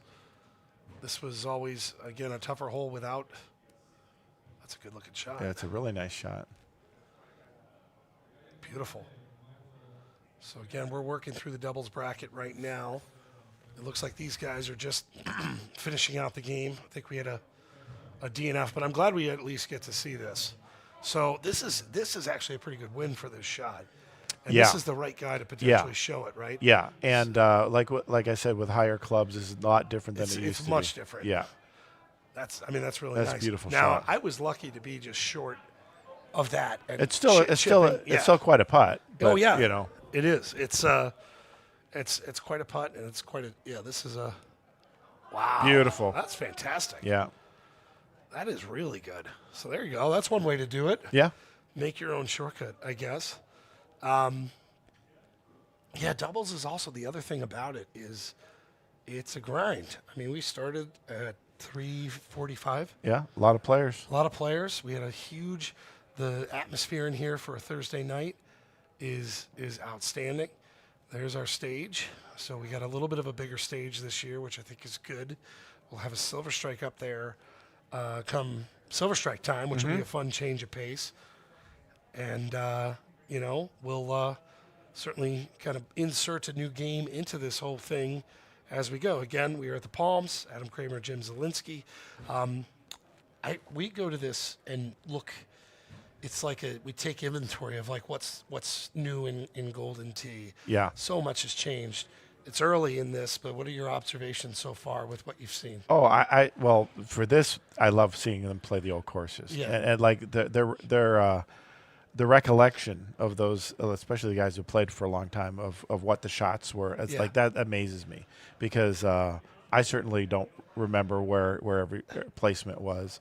I certainly don't even see them. Like I do it for, when I design it, I do it for like, and they'll find like little nooks and crannies and places where it's most efficient. And so to see that and then see them remember that is kind of cool. I think I love it too. For me, it's amazing how much of that I do retain. Now, Yeah. there's certain shots that Yeah, I'll it's like, see oh yeah, I remember that this. I'm like, oh, I didn't Yeah. know you could do that. I saw one of those on Great Wall earlier. I was like, oh, that would have been good to know. That would have made this par 4 a little bit easier. But I like that. That had Bigfoot. We got to bring back Bigfoot. I like. Yeah, It was the Yeti. the It Yeti, was the Yeti. yeah. It's there's fun little Easter eggs over the years that that you can find. So now we're logging into our next game. A couple of world champs out here. Evan Gossett, Clint Grover, last year's world champ, who really kind of shocked the Golden Tee universe and doing it. What a win.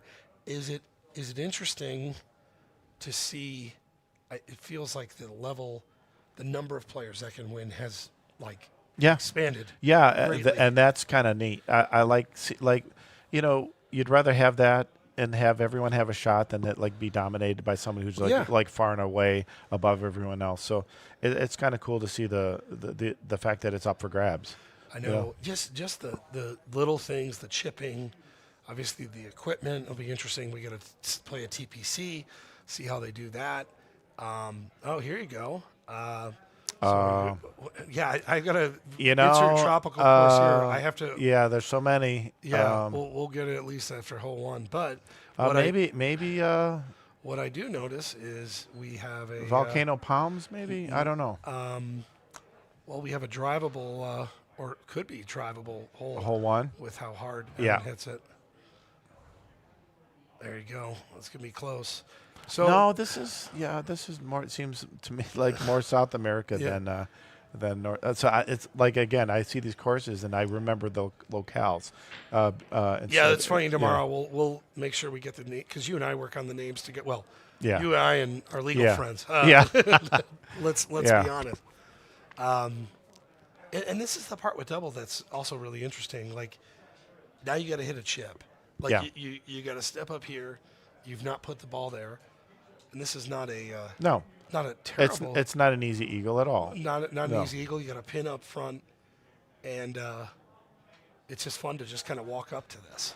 Yeah, and there's a little bit of rough before the green, which is going to slow it down a little bit. So, It's interesting. So kind of a more traditional. Oh, hit the pin. I'm sure Evan would say, I'd like a shot at this one. Yes, please. Yeah, it's. I love these little flip holes too. Like Yeah. hole one, where all of a sudden you're up a stroke, you're down a stroke. well, that's what these like the certain distance ones Yeah. between 350 and 400 give you that opportunity to potentially Sometimes get, round to round. steal an easy eagle. Yeah, at the it was beginning. always the Yeah. best and then you get a par 5, you're 4 under after 2, or it was always a good feeling as a player. All right, so let's see. Trying to go up a stroke Click here. chip. Yeah. Yep. It's amazing the different. Oh, just Yeah. yanked it. Yeah. It's tough too with all that rough ahead of time that you really Yep. can't bounce it Oh, short. and by the Yeah. that chip, if he's at his local bar, he can be a little different than this one, than doing it on the stage.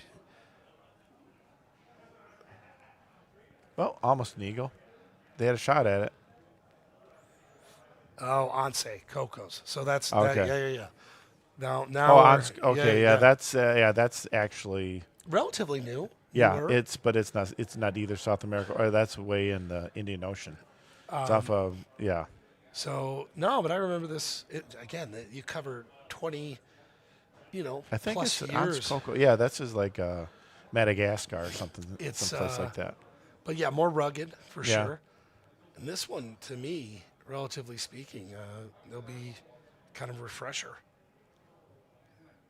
Looks beautiful though. Yeah, it's funny. Like I see these courses and like our artists, they get better and better at their techniques, and we have better tools, and so like the later courses look really, really Yeah. nice. And then as you go further, it's like, oh, geez, I remember, we can do things better now. But Well, they it's- kind of have a charm too. It's funny you say that because like I don't know any piece of any game that you could take like a rustic bridge and put it on there, and like people love it still. Yeah. Like these guys just love to play. It's almost 20 Well, years old. the shots are the shots. So I mean, I guess that's Yes. still whether the window dressing looks a little nicer or not. I mean, for these guys, it's still the shots that count, Yes. which is kind of cool. Bella Toscana. This one Oh, I know. yeah. This was a really Yeah. fun, very unique. Good old. Yeah, wine that country. had some interesting elevation changes and differences. Remember the par 5 where you can choose to go high Yes. side or low side. That was fun. Oh, that was hammered. So Okay. this is now the King of the Hill match. There's a good old-fashioned, good skipper appearance. Haven't seen him in Yeah. a while. You've got Paul Taylor, Van Hoosier.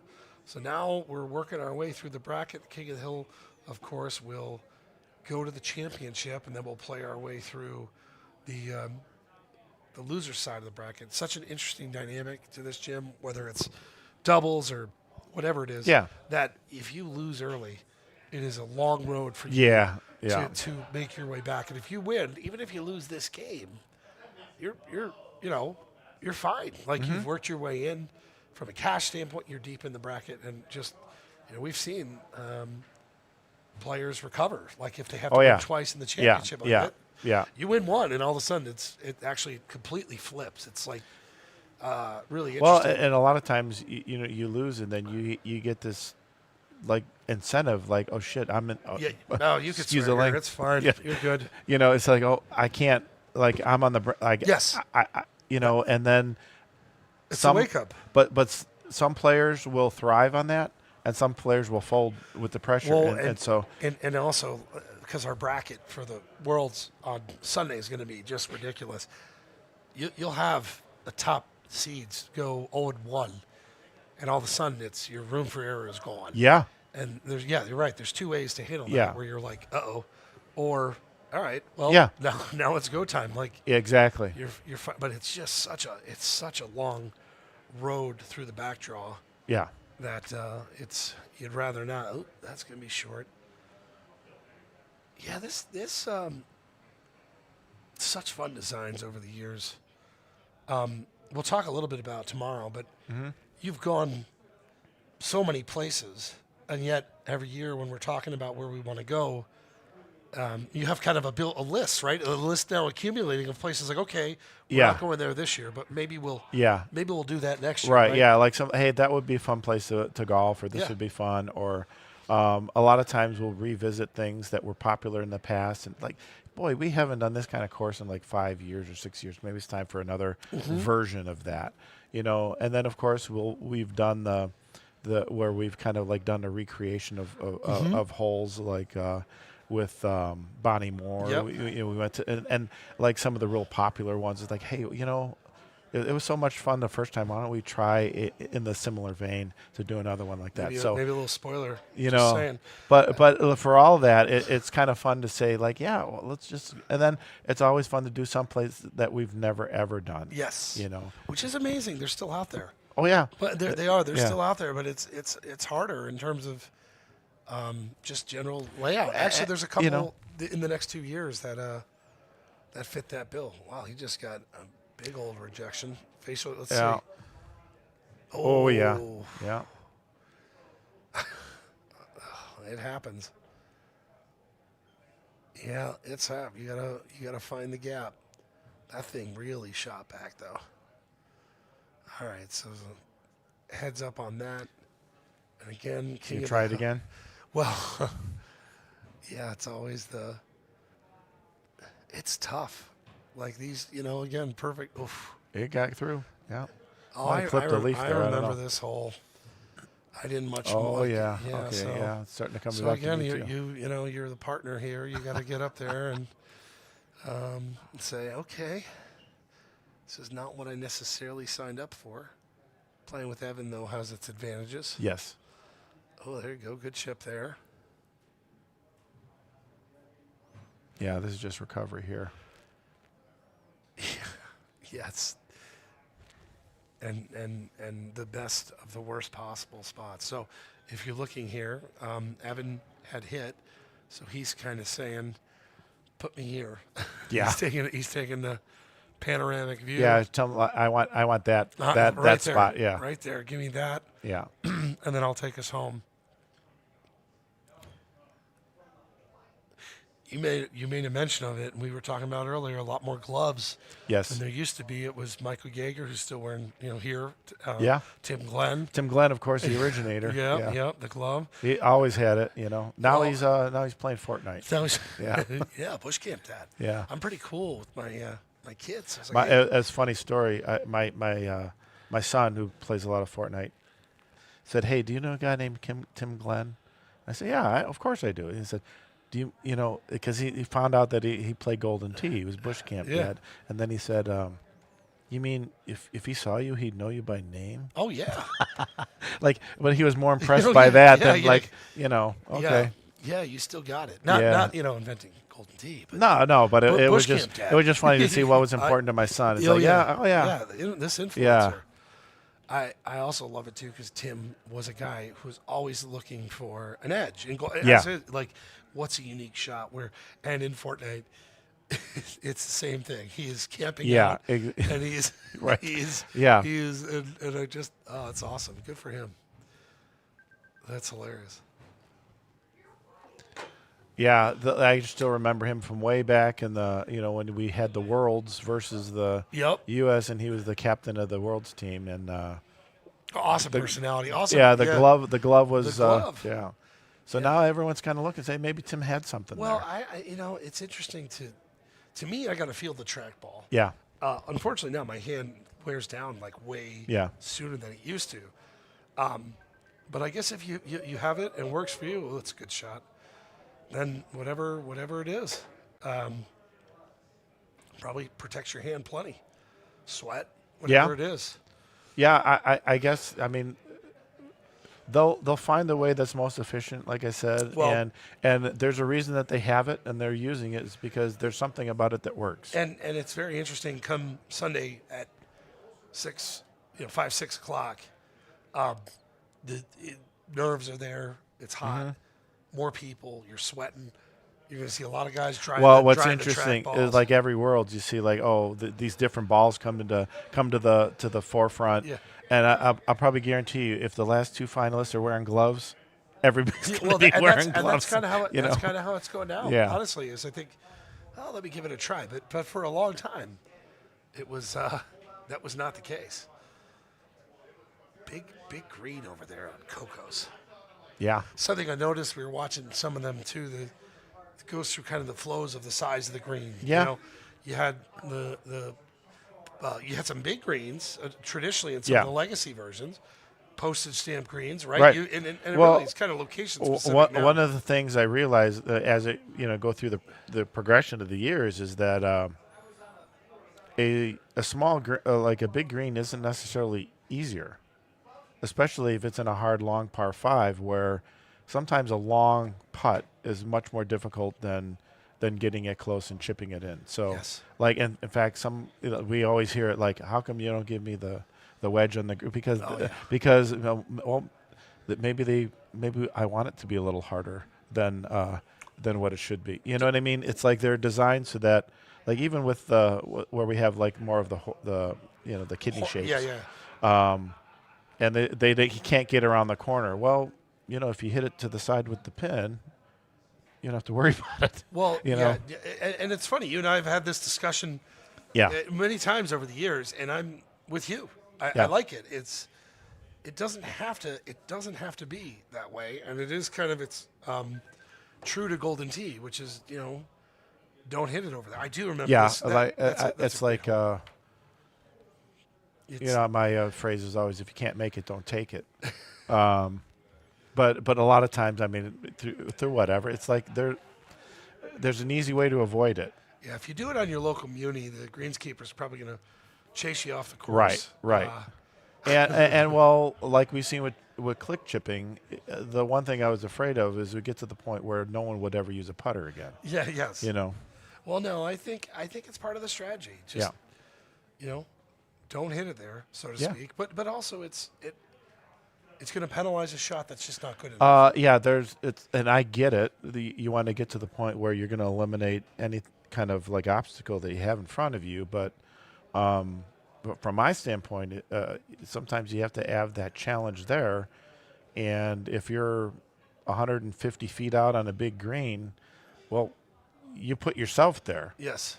So yeah, that's true. Even there's some greens, a handful that you won't even be able to make it there. Or if you have to make it around the corner, you put it on that saw side. One earlier, and I was thinking about it a little bit on Grand Canyon 17, which is not a kidney per se, but the shot was just not there. Yeah. And that's that right. To me, that's no different than a bunker. Where you got to get around an obstacle, and it's like, avoid the turn. I agree with you there. I think it's true to Golden Tee. I mean, technically, you can. Yeah. There's nothing in the golf rules that say that you can't do it. If you, like you said, if your local golf course and the greenskeeper saw you, they kick you out in a minute. I don't want to play with that person in that foursome either. I'm like, come on. That's all you need is a divot on the green. Yeah. Unfortunately, most people are not skilled enough. Most of the people I play with, at least. Yeah. Oh, that's a good-looking shot. Yeah. So we're pin seeking a little bit. You've got, again, 3 former world champs on cool. the screen. That's you awesome. got a lot of folks. Skipper Matt Van Hoosier played a lot of Golden Tee. You got that's exciting. You got world champs on the start of a world champ weekend. Making our way here through the bracket. Winner on the left side will be King of the Hill, or in the King of the will be King of the Hill, and then we'll have to figure out who they play. We had more than 60 people sign up for doubles, which is fantastic. Wow, that's cool. Tomorrow we will do our last chance qualifier closest to the pin, and I love it. We've had some iconic closest to the pin moments because it's a chance to get in, chance to be in the chance to play on Saturday, which is all you need. I am curious on Saturday. I actually genuinely don't know what courses we're going to be playing. I want Kings Canyon to be in there. I can tell you I've been playing a little bit more in Kings Canyon. I love it. but it's the volatility and I are not getting along.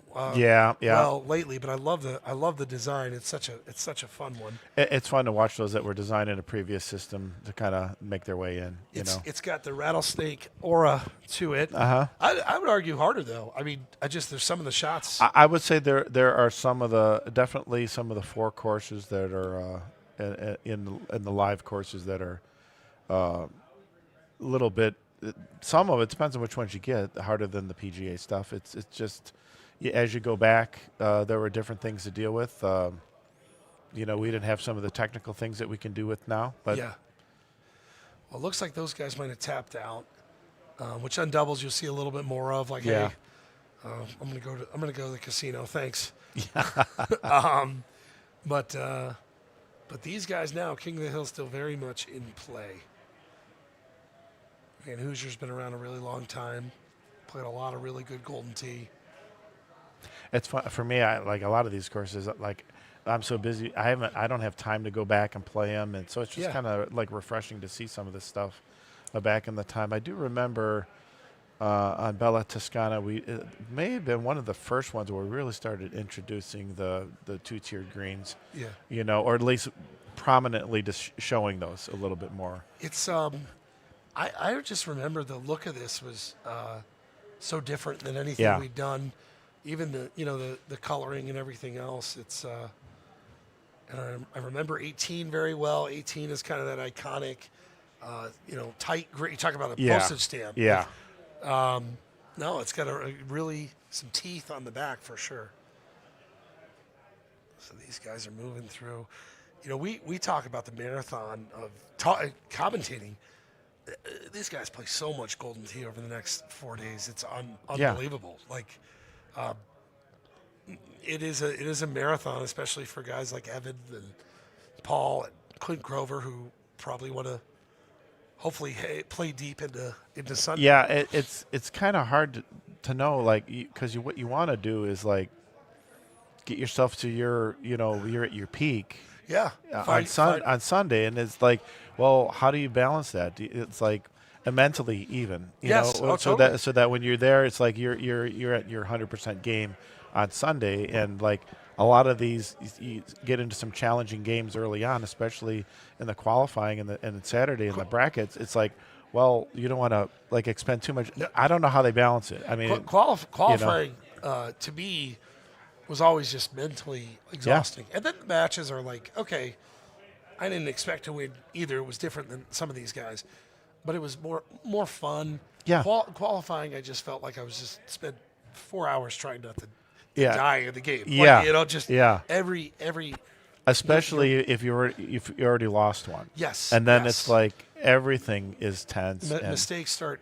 And like that'd be interesting. I haven't talked to a lot of these like world champions about that particular aspect, but especially this field, because the cut is going to be absurd. Whatever average 26 under, whatever it's going to be, and so your room for error. If you have like, okay, you can afford a bad game. If you're with one of these guys. Yeah.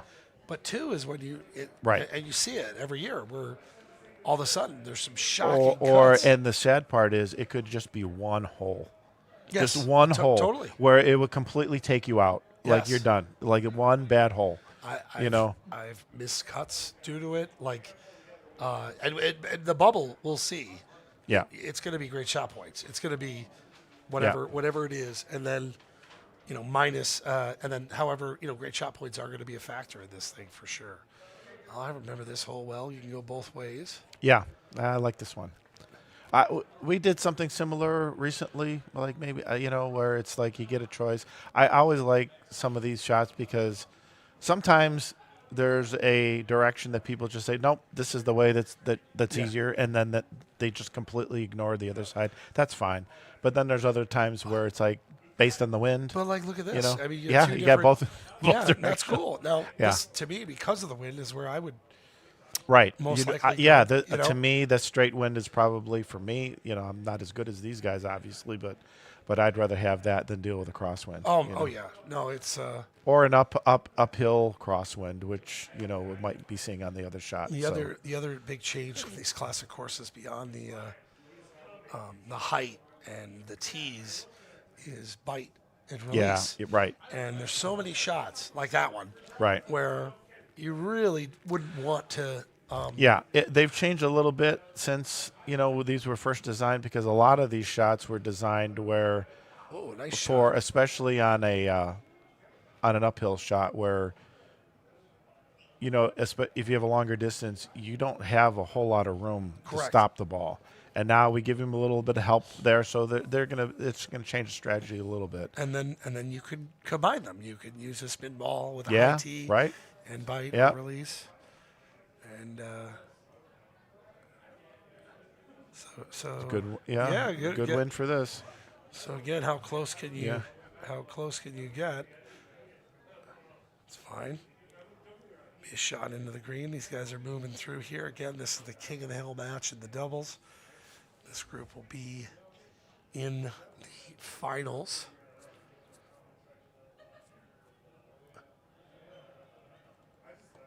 It's funny. These guys are playing pretty independently of each other. Yeah, So I'll go, and I guess once you start to play a little bit more with your partner, you kind of understand, well, you want to play to each other's strengths. Yes. So that if your partner's really good at chipping, I'm sure you want to getting it. You don't necessarily have to go for the green. If coming up short's okay, Yeah, So I always felt, I said this to Kevin too, I always felt really bad giving a long putt. Right. Was always. It's a beautiful And then, shot. and then I know when I would play with somebody who was better than me, which was pretty it- much often, it they'd didn't give matter. me a long punt, and they'd be like, oh boy, yeah. oh boy, and they were right usually. It was not going to go well. Putting to be playing in tournaments. I mean, That's I always say that when people ask what's the difference between the people here in Vegas and the good players back home at their local bar, and I always say it's putting is automatic. it's a Yeah. formality. Yeah. But when you're playing, I played at the regional in Joliet when I was in college, and I remember the first time I was standing over like a 10-footer, and my hands were shaking, and because you just not have, and then eventually Well, I always liked it because I used to play way back in the day in some of these tournaments. I came in 8th in Houston one year. it's pretty good. Yeah. But that was, I think, like 92, 90, way back in the day. But I always like it when players cleaned up putts that I struggled with. Oh, it's the best. And these guys, Andy Haas is just draining 40-footers just to move you along. Others are the same Yeah. too.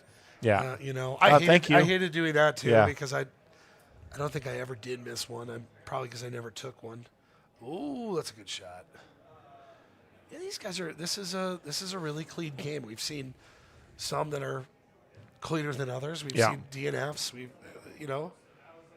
It's tough. There's a lot of moving parts here in the doubles. I think he's going to get this close. Oh, Ooh, it was. very close. Yeah, Paul's he's got. It was funny too because I was talking to him about bowling. He's got such an interesting mind with the trackball. And I'm like, I want to see how you bowl. Yeah. He's like, okay, I'll check it out, and you could see it, the wheels were spinning. Oh, this was always a fun, and not a bad look either, at least with the outwind. Yeah. I was often in the, is that dusty dirt or Right. dusty dirt Yeah. equivalent? Dusty. Yeah, it's dusty dirt. I'm Yeah, pretty because sure you're it's not, dirt. you don't land there. Yeah. And this was always the outwind. I felt like was a little bit of an easier shot to a landing area, and then you have to deal with the shot to the green. Well, what I kind of like looking at this is even with today's equipment, this still is not necessarily a no-brainer. No. Mainly because of that dirt, you don't want to be on it. So Oh, that's a nice shot. that's fine. That's really good. Yeah, the dirt is. But that's something that with the newer courses, newer designs, you just have to take that into account and accommodate the distances and the lofts that they're getting now. So, as we go forward, the being able to create that challenge is still important. So it just changes. It's a little bit different than it used to be. So it's interesting. Now we're getting some partner interaction.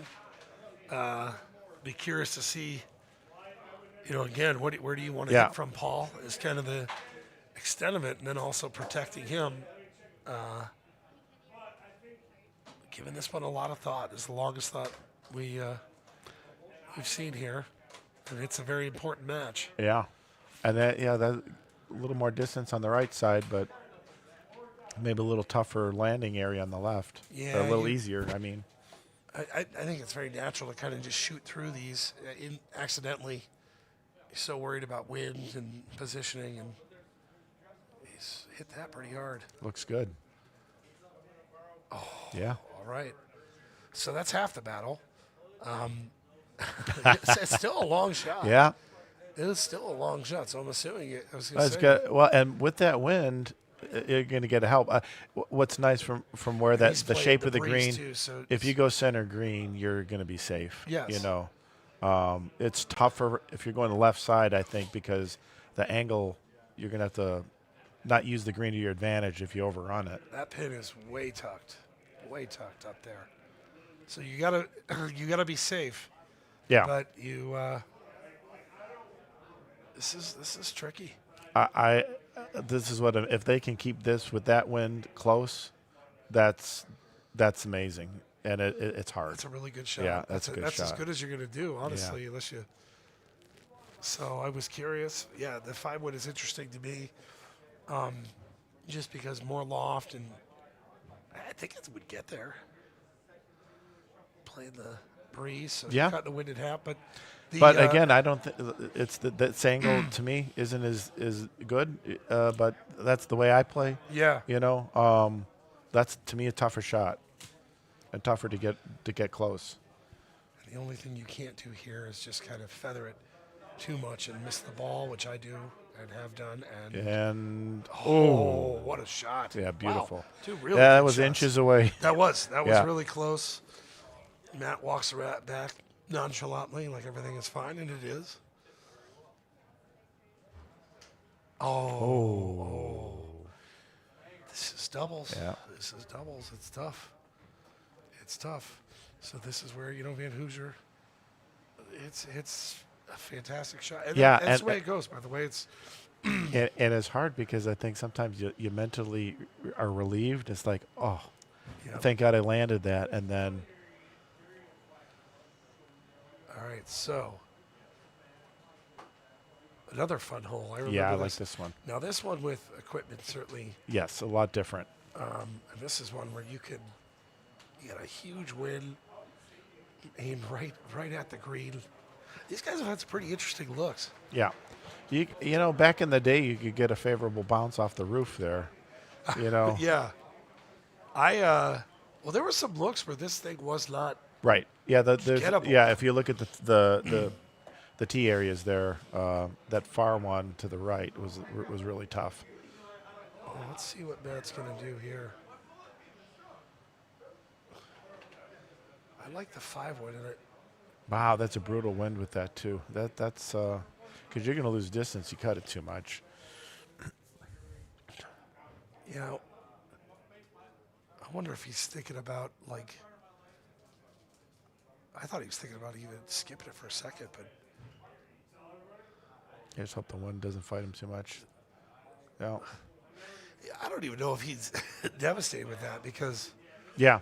I think is that mud back there? I think it might be. he. Now this to me, assuming it gets over, it's been a minute. Yeah, that's the question. I think it should though with a 5. I the don't high know. tee. Yeah, with a high tee for sure. But then you can't hold it with that wind. And this is where these courses are fun because these guys are.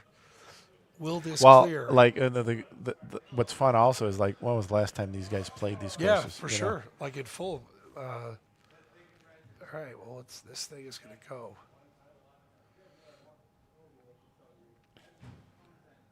All right. Wow. Beautiful. Unbelievable. Yeah. So not an easy putt though. Oh Not no, an that's easy just shot. shadow. That's not mud. Yeah. He's good. Not an easy putt. Going more traditional. Oh. Wow, that's a good shot. Kind of the more traditional chip. And this one, Again, in your bar. Doesn't look so bad.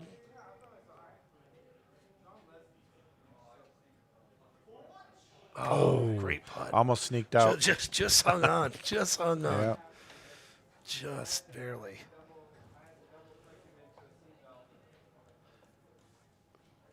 If you're just joining us, we're at the Palms in Las Vegas. Start of a exciting weekend at Golden Tee World Championship. 3rd year that we've been here. Ooh, that's tough pin placement. I was always between clubs on this hole, no matter what happened. I think I remember this hole originally.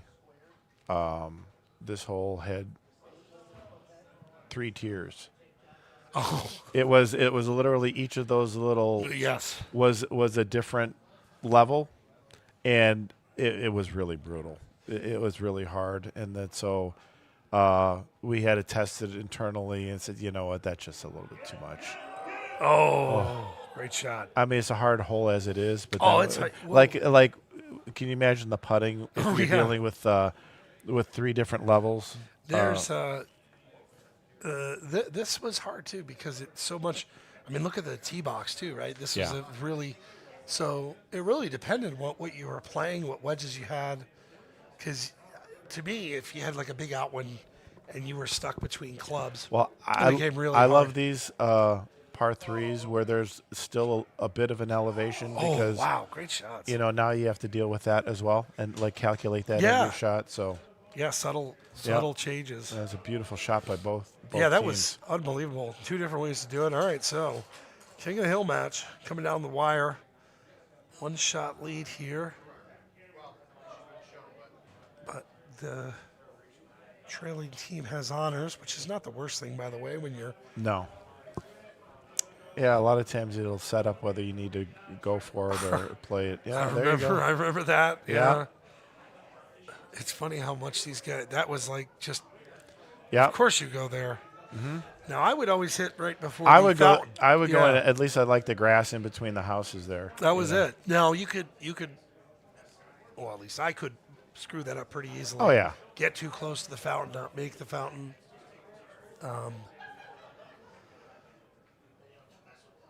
That's a Yeah, long, I think that's a tough shot. Though. I think I remember being up right. You hit it right up against the wall of the fountain, and then you're really in trouble. That's yeah. Get through. Beautiful. Oh, that's far. Yeah, that was my go-to Yes. shot right there back in the day. Well, this has got to go. Yeah. This is. It's on dirt too. Boy, that's a poke. Now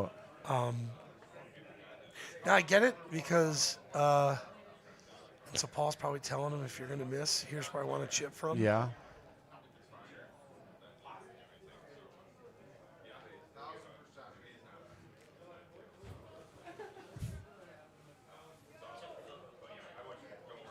Oh, that's a pretty good shot, actually. Wow. Wow.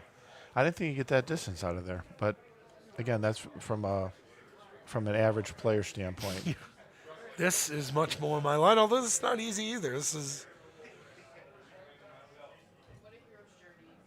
All right, let's see. So after this match, hopefully you can grab some food. It's been Yeah. a long day for you too. Well, I can go solo if needed for a while as well. All right, now first things first though. Gonna make this chip. This is long uphill.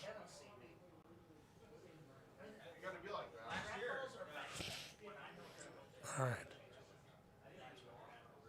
So he does use the chipping wedge, by the way. That's nice. So for him, It's good. I it love was a it. big part of his. I love his that. World Championship. We have runs. these clubs. It's nice that people see them and use them. Unbelievable. Beautiful. That's awesome. Wow. What an eagle. That did not look. This is not an easy. No. Yeah. No. Especially after you watch the guy just drain it. Yeah. It becomes a little bit more challenging.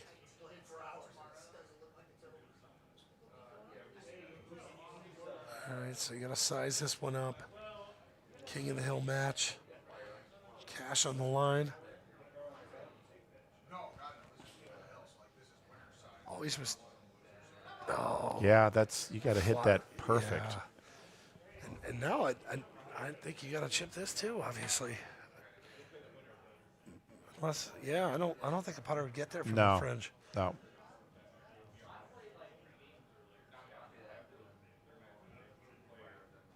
Oh. He's pointing at the game. So that's tough. So you try to be Yeah. aggressive with the chip, Right. and it's costly. So there you I go. guess- That's a yeah. big swing. Yeah. 2-shotter. All right. So 2 more holes to go. 2 good ones too. Yes, equipment helps here. You got a lot of different options. Go up and over. Yeah, yeah. This plays a lot differently now than it used to, which is it's fine. Well, it's a You know? pretty interesting look. You got that wind kind of guiding you to the cup. Yeah, it's actually playing easier than it could be with that wind.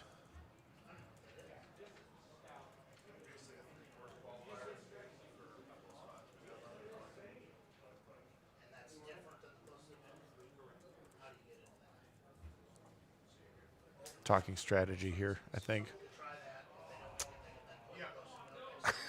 Ooh, it's animated. I Yeah. like it.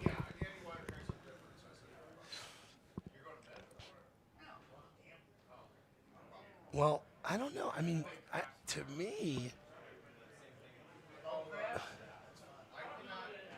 You don't want to take too much off this with a cut. no. And, You and know. to me, to be, the high tee would be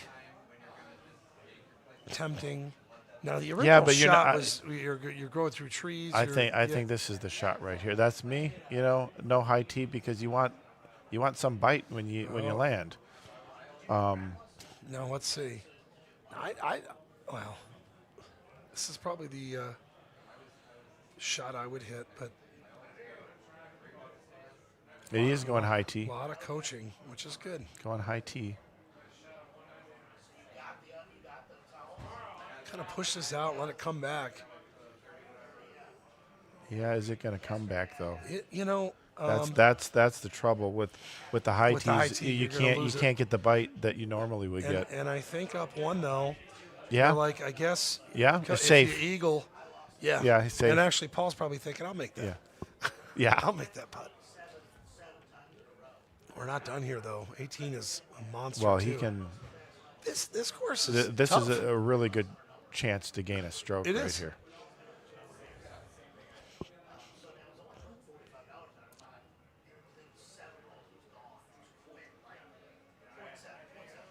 Yep, this is one worth taking a couple looks at now.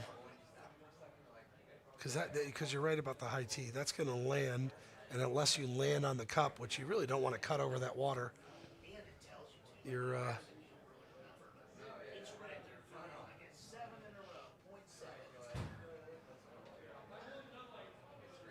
yeah, he's trying. That's a That's good a beautiful line. shot. That's a really Yeah. That's a really aggressive line. Really, yeah. That was awesome. Well, oh my Beautiful. goodness. Drained it. Wow. Phenomenal. Yeah. So that was the strategy. Yeah. Put it on, and Yeah. I'll figure it out. I guess if you have confidence in your putting, Yeah, that was- and your, Good your putt. partner, that was beautiful. So 2 eagles. All right. So King of the Hill match. It comes down to this. Talo, Franta trying to. It's a pretty good win for this. It's a pretty good win. Yeah, it is a really good It's win a for long, this. That's a long hole. The question is now, do you high tee, backspin? I think so. Do The you win, get- the wind's going to stop you. I would agree. Yeah. I think the wind's going to knock it down pretty good, where you don't have to worry about overrunning it. Tough pin. That pin is tucked. Because then you get it on the green, and then you're not done. Now to the point we just had about being able to putt, you got to get that thing down. Yeah. You got to get that thing down.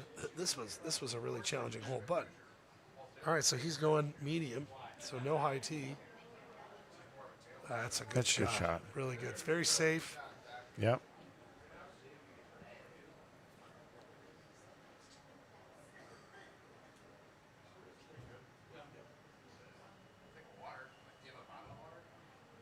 All right. Let's see. Trying to Another great shot. Another good shot. Look at that. Yeah. All So, right, it's- so you got to yeah. make this and then hope for a miss. This is 10's here. Now you're starting to feel the world's nerves. Beautiful. Very nice. All right, so if you make it, King of the Hill.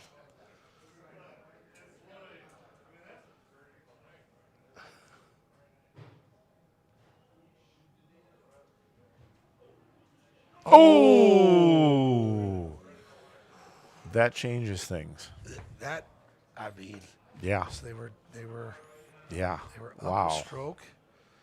Oh my It goodness. it came down to putting. Oh my Ah, goodness. what a turn of events there. That's that. So, Wow. 2-shot swing. You hate to see a victory that way, No, but you know. do. Unfortunately, it's Golden Tee. Yeah. And with putting, it's tough. You could see a little too much time to kind of think about it and lean over that one. So, all right, wow, lot to take in. So, we're gonna go to break. We will tomorrow. We're Yep. gonna talk about all the new courses, all the new places that we're playing, the names, course logos. Looking forward to talking to that. You can go get some food, and we will be back. All right. For the Golden Tee World Championship.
Here we go. Back here at the World Championship of Golden Tee. It's doubles tournament tonight. As we are winding down here, I think there's just a handful of teams left. Steve Beatty, Sean McKern versus Chris Brewer and Mr. Ridgway. I don't have a bracket in front of me, so I don't have his first name. I believe this is Calypso Key.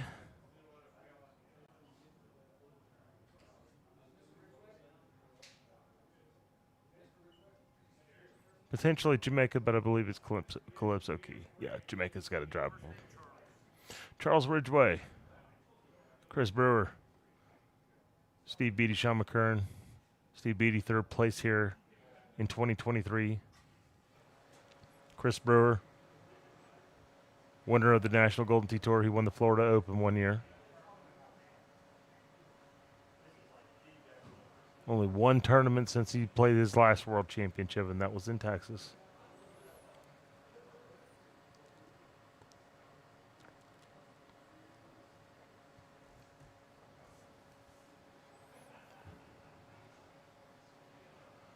Steve Beatty changing to an appropriate set.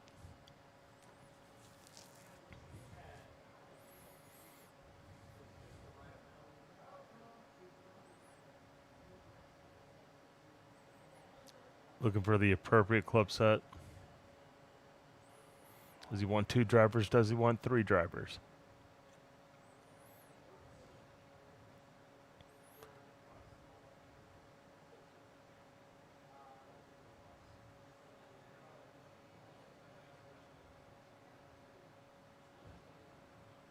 Steve thinking really hard about this one.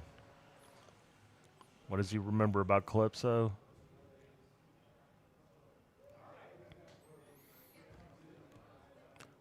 Makes his decision, and they are off.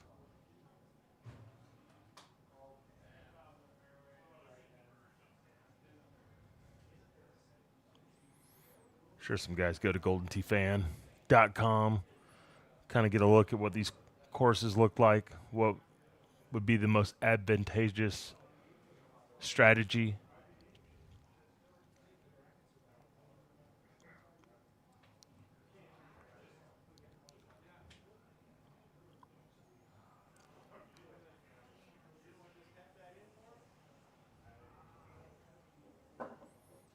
Steve Beatty with a release look.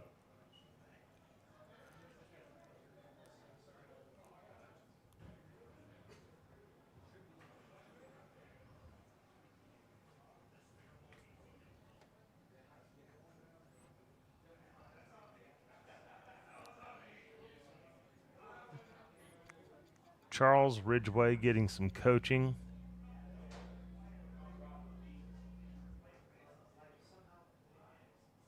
From a former PEGT Tour champion.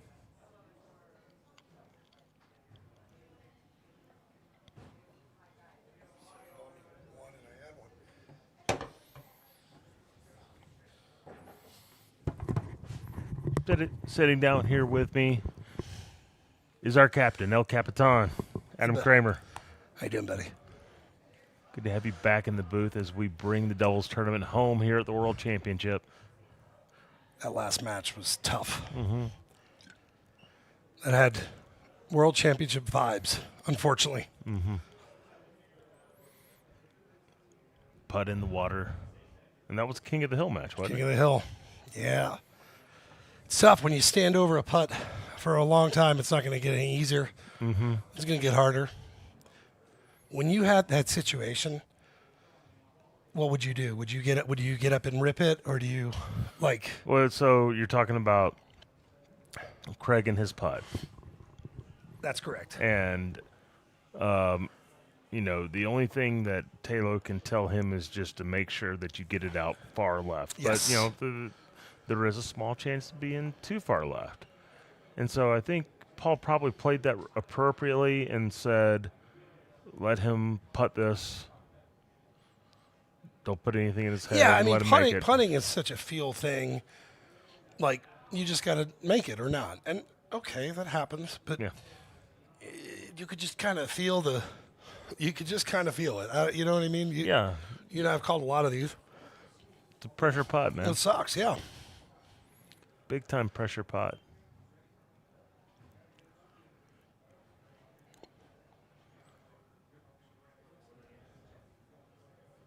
So this is Calypso Key. Second hole.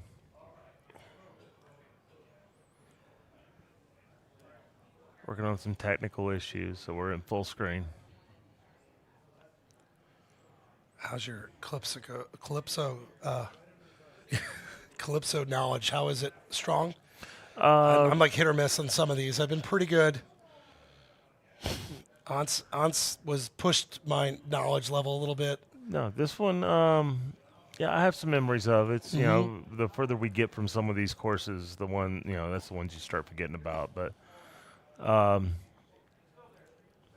couldn't tell you which year this was with. Oh, I could take a stab and then I could check how. This feels like a 2017. It is. That's kind of that would be my guess. So, That's a fun little pin. yeah. How's your Wind Golden Tee mover. game, by the way? Oh, gosh. That, you know, judging by some money games I was playing with some guys earlier.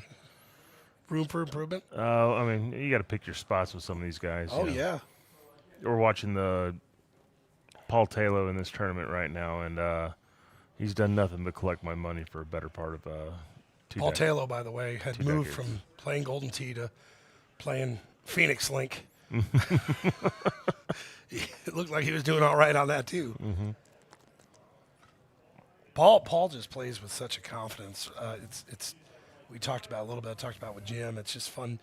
You got a lot of guys that wear their emotions out there, and Paul's not one of them. He's No. be kind of annoying to play against, honestly, because he's pretty rock steady. You know, it's Yeah, very. I mean, I hate to use this, but a very mad scientist, Yeah. very, very, very experimental player. Has a very wide variety of shots, and you'll see a lot of guys, and you're going to see this over the weekend, Adam, where this chipper wedge comes out. Yeah. And there's been a lot of guys that really play with that club and can find ways to make some short range shots. And he's made a lot of money with that club on this weekend. Like Yeah. he really has, and we just saw it. It's funny because when we did that club, and even Jim, like it was not a widely loved club. We were just in.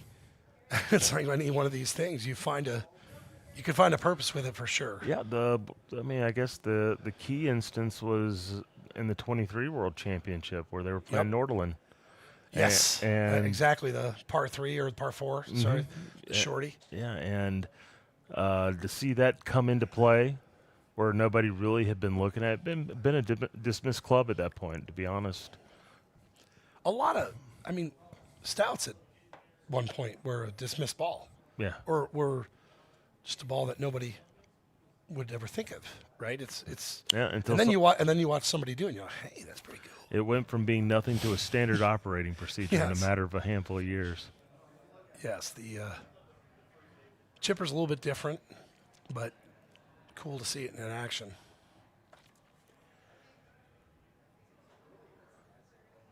So here we are, Chris Brewer, former Florida Open champion. Great player. A lot of guys in here playing their 7th and 8th consecutive world championship. And that's a testament to this thing being back for the amount of time it's been back now. 10 years ago, we stood in the convention center, watched Andy Haas win $10,000. Oh, God, And what a his second- logistical pain in the ass that was.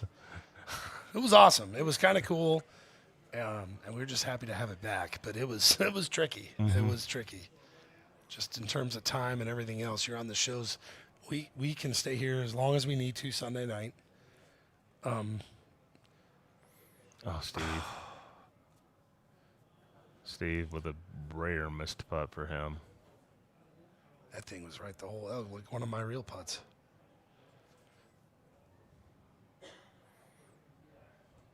I believe this is a 9-hole match. Oh, So on the loser side of the bracket, it's 9 holes.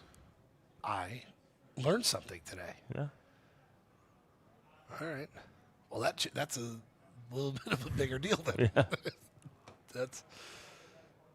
Now, once again, I don't have a bracket in front of me, so someone would have to correct me if I was wrong. But I can pull that up, I think. I have Kevin Lindsay's laptop, and Oh, buddy. It's radiating heat. yeah, I don't want to venture into trying to find out what's on this thing. Yeah. It's going to melt.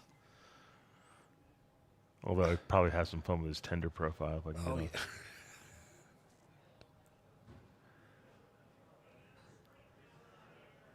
Good shot. Great shot by Brewer.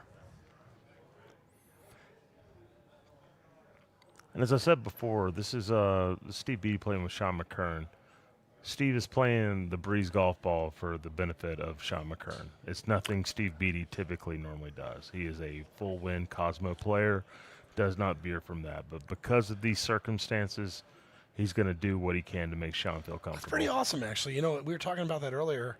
When you do doubles, are you like converting your style of play? Are you does it depend? Just depends. You would really have to be a very stubborn, good Golden Tee player to make somebody that it doesn't play at your level to conform to something they're not comfortable with. That would be a level of stubbornness that. Yeah, the reckoning's coming one way or you know what I mean. Like, good luck. And Steve's played this match and most of it with the mindset in mind that this is not full wind. And I'm sure he's constantly telling himself that.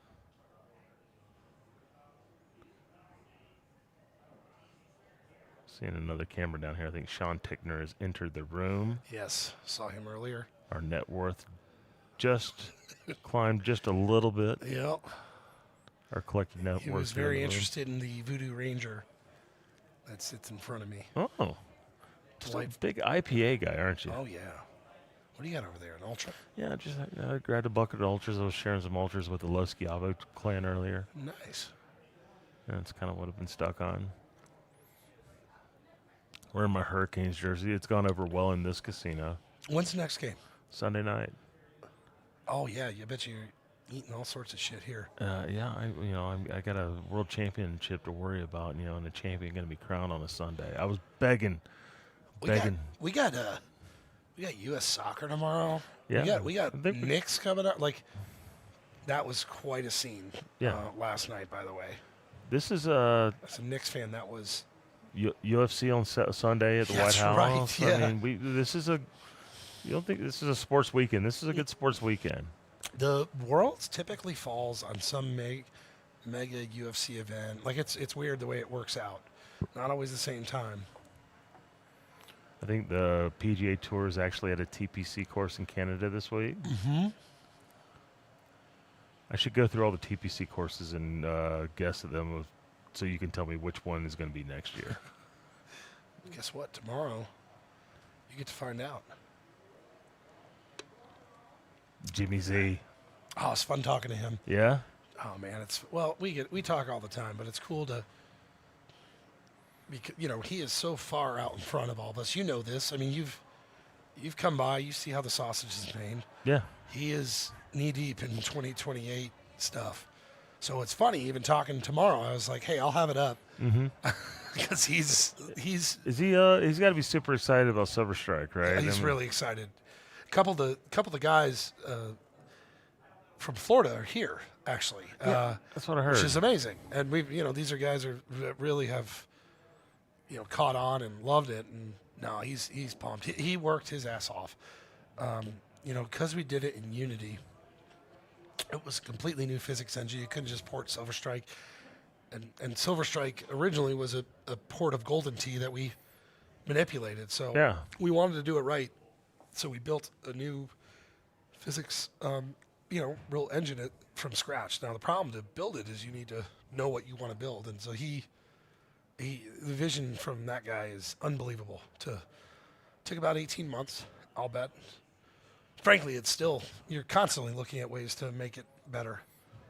So, it's cool to double up on games. I mean, I'd like to ask this a Jim Z question, being that you're, kind of an important mission-critical organizational person there at Incredible Technologies. Is there a guy kind of training? Guy kind of learning. It's the answer is we have all sorts of people that like are constantly taking notes and looking at what he does. Yeah. But it's funny. Jim and I got delayed at a trade show in November. Yeah. We were in Orlando at IAPA. We were debuting Silver Strike, so we were just having beers and talking. And the guy's still hungry, and he wants to do this for a really long time. He loves it. And it's cool to, I think, for him to be able to do some other games and to work on some other things. But keep the juices flowing. yeah, and it's good for But no, we'll come back from this. We do it every year, and we'll say like, okay, what do we learn? What do we see? What do we love? This is just general. And I could see his wheels are spinning. So the answer to your question is yes, constantly, and it's been a conversation, honestly, pre me, Don, and everybody else, because he's just the heart and soul of the division, quite honestly. But it's cool that he just loves it still. He's still hungry. Yeah. We'll start doing our playthroughs with the 2027 courses.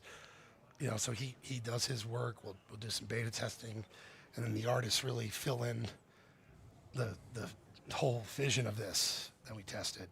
And then we'll do playthroughs just to say, okay, is everything we like it? It's fun. We'll play, for a couple weeks we'll play Jesus constantly. It's the most Golden Tee I play all year. Yeah. And just when to you're talk through, just to say, okay, well, what about this and that? So courses are in good shape.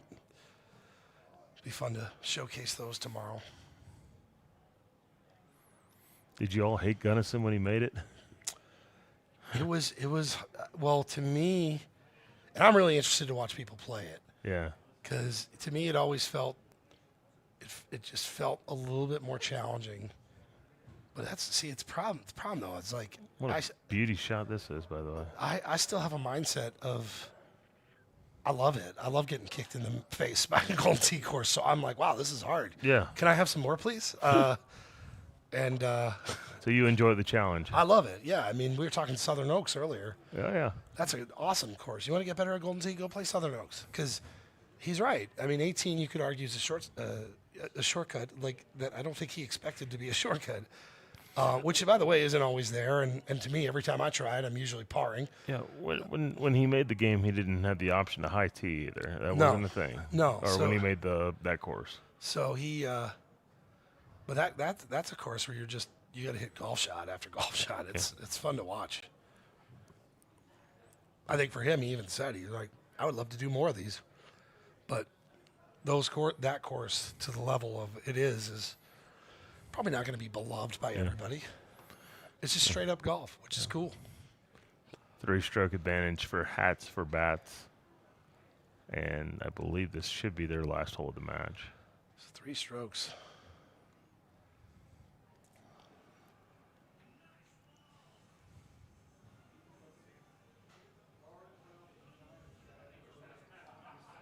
Good shot. Well,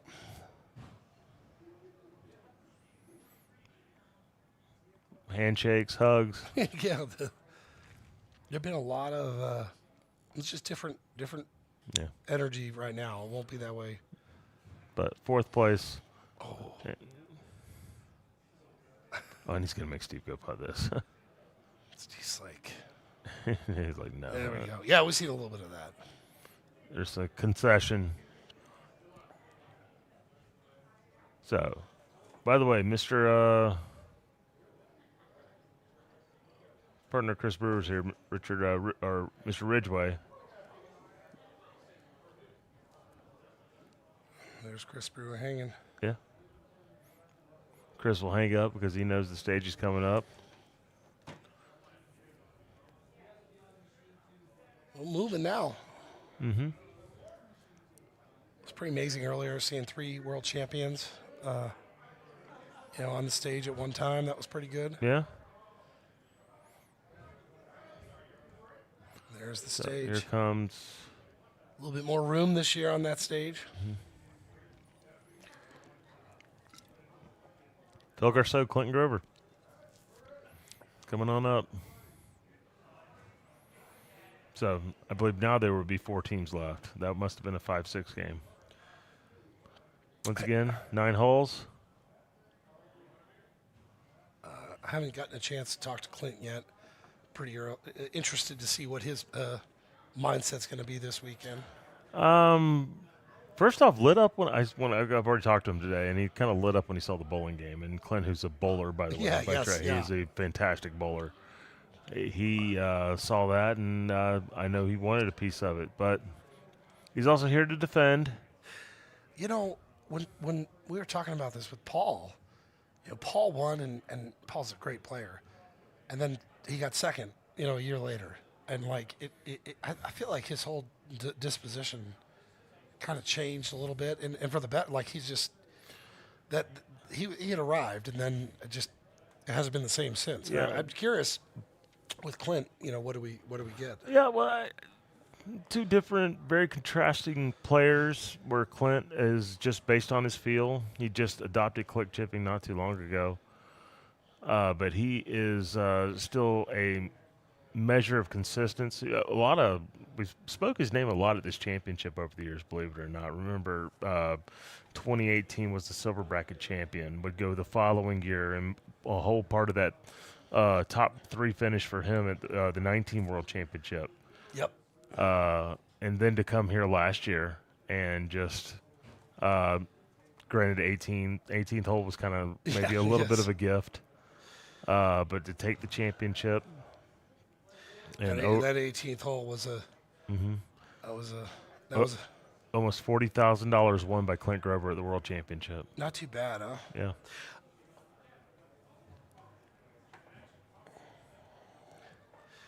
Some of the production folks, we won't name names, would like to point out that they called Clint Grover winning. Pretty good call, by the way. Yeah. Make some money doing that now. Not those guys. No. They're working. Gotta be careful. You know, I haven't gone and made a bet yet That's either. good. Well, it's like when I write about college football, I can't bet on it. Well, probably could now, but when I used to go cover a game, and I'd be in the press box, I'd be, God, I mean, if Sorsby can do it, I don't know why you can't. I mean, yeah, I'm not gonna. Yeah, you don't get fired. You get a $5 million NIL deal. mm-hmm. Jack Rabbit Junction. Fun course. I think I played an invite on it not too long ago. So, in the world of Paul Taylor, the punch shot could come out right here. Yeah, this is nice. Yeah. And you'll see a lot this Flat. weekend, a lot of these guys navigating punch shot. Not a lot of flop unless they're click chipping, but punch shot. Flop is like you've made it into this horrendous place. Yeah. Here. Punch is a little bit different. Yeah. I don't know. I have a guy that's doing 2 and 3 click 5 hybrid flop shots with his click chipping. It's a lot of Mad scientist. Yeah, a lot of creative ways to do this, and this is on the way. Oh, boy! In a 9-hole game too, the whole just dynamic changes. You're not running into that monster at the end of the 9, most likely. I'm trying to think of Jackrabbit 9. I want to say it's a pretty standard front. I think it is too.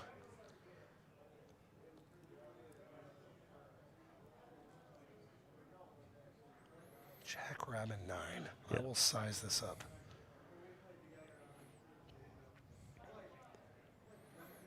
Some big slanted greens on this course. Yeah.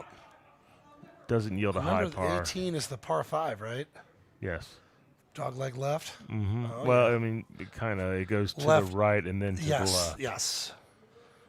The 17th hole is also a very, very tricky par Yes. 4. Steep green.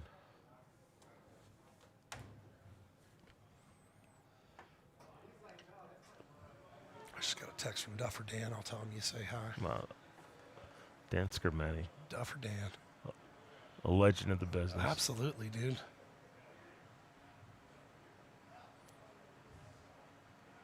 He was just a young Padawan when I made my first world championship There in you go. 2004. Now he is the master. Oh, he's a great guy. Loves Golden Tee. Now they're schlepping out slot machines. Ooh, great shot by Clint.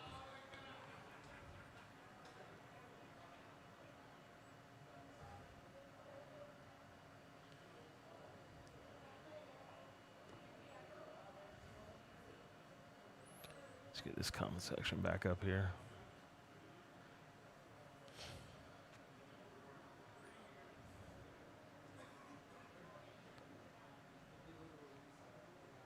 Now this is a good look here as well. All right, I think somebody's going to jar this. Yeah, very light wind. Good one for the Cosmos. No, a little far past it. Clint Grover, the lefty. Watch this. Hey, got it. Told you. First, and hopefully not the last. That's a good look. Yeah, okay, I have a question for you. Yeah, man. So, I've been obviously these guys, but you watch Clint there, not thumb, and just kind of push it off. And I feel like I'm seeing more of that. There was a couple of shots I saw earlier. Guys trying to cut the ball, it's like they want the shot in the Golden Tee handbook of Sobe, right? Like, that's how I was taught how to play too. Like, you're going to cut everything, and that's what you're going to do.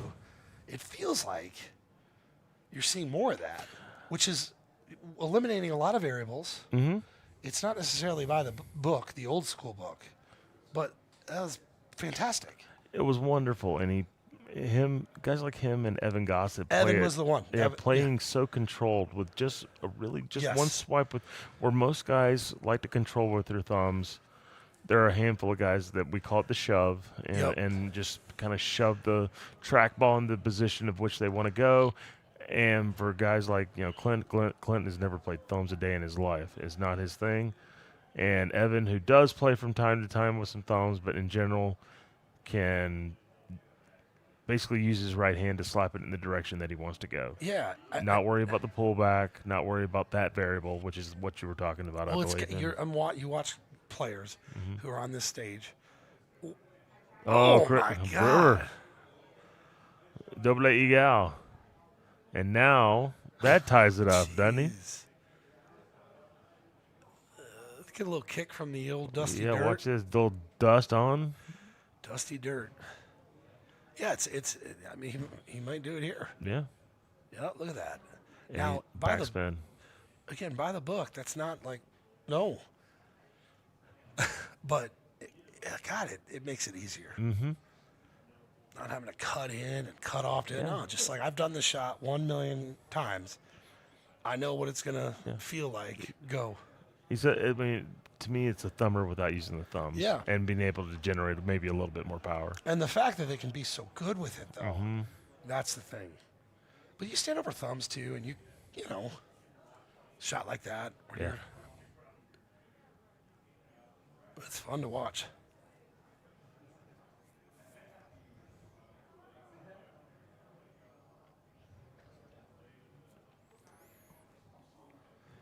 Chris Brewer.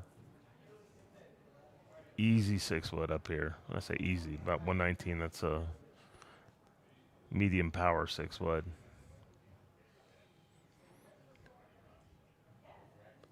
Nobody's going to play the no pullback here with a 6-wood. Oh, no, and that had cut. That had cut. Yeah. And we all know if you play Golden Tee enough, that's 6-wood. You mishit it, it will go short. Now, this is So he's playing a long sand wedge. There's 2 distance sand wedge in your GT Caddy app. He's playing the longer one at 70 yards. Plus spin. Yeah. All right. Is he counting clicks? No, he's not. He's just going to hit it. That's got to stay. No. All that wind, too. Wow. Doubles his. This is a brutally expensive hole, Adam. Not laughing. I'm laughing through pain. Well, it's also in doubles. What you see is I don't think he's expecting with reigning world champion up to be chipping. And so there's like this, oh shit, moment of like, whoa. Pressure's I on need you. to recalibrate now. Yeah, and Garceau's going to walk over there and probably maybe give him an apology And always tell, especially in doubles, like, look, let's just save the apologies for another time. Let's just get through our Yeah, match. I agree. And you reach this point in the tournament, too, where you're just like, wheels are going to come off, they're not. Yeah.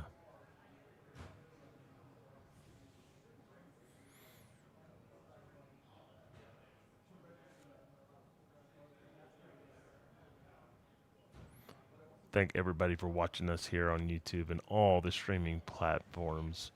Please hit subscribe, hit like, do all the social media metrics that matter for us. We appreciate you as we bring this World Championship to you, the 2026 edition, our 15th version of the Golden Tee World Championship.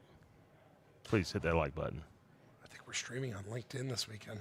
Oh, are we? Yeah, I think so. Allegedly. Interesting.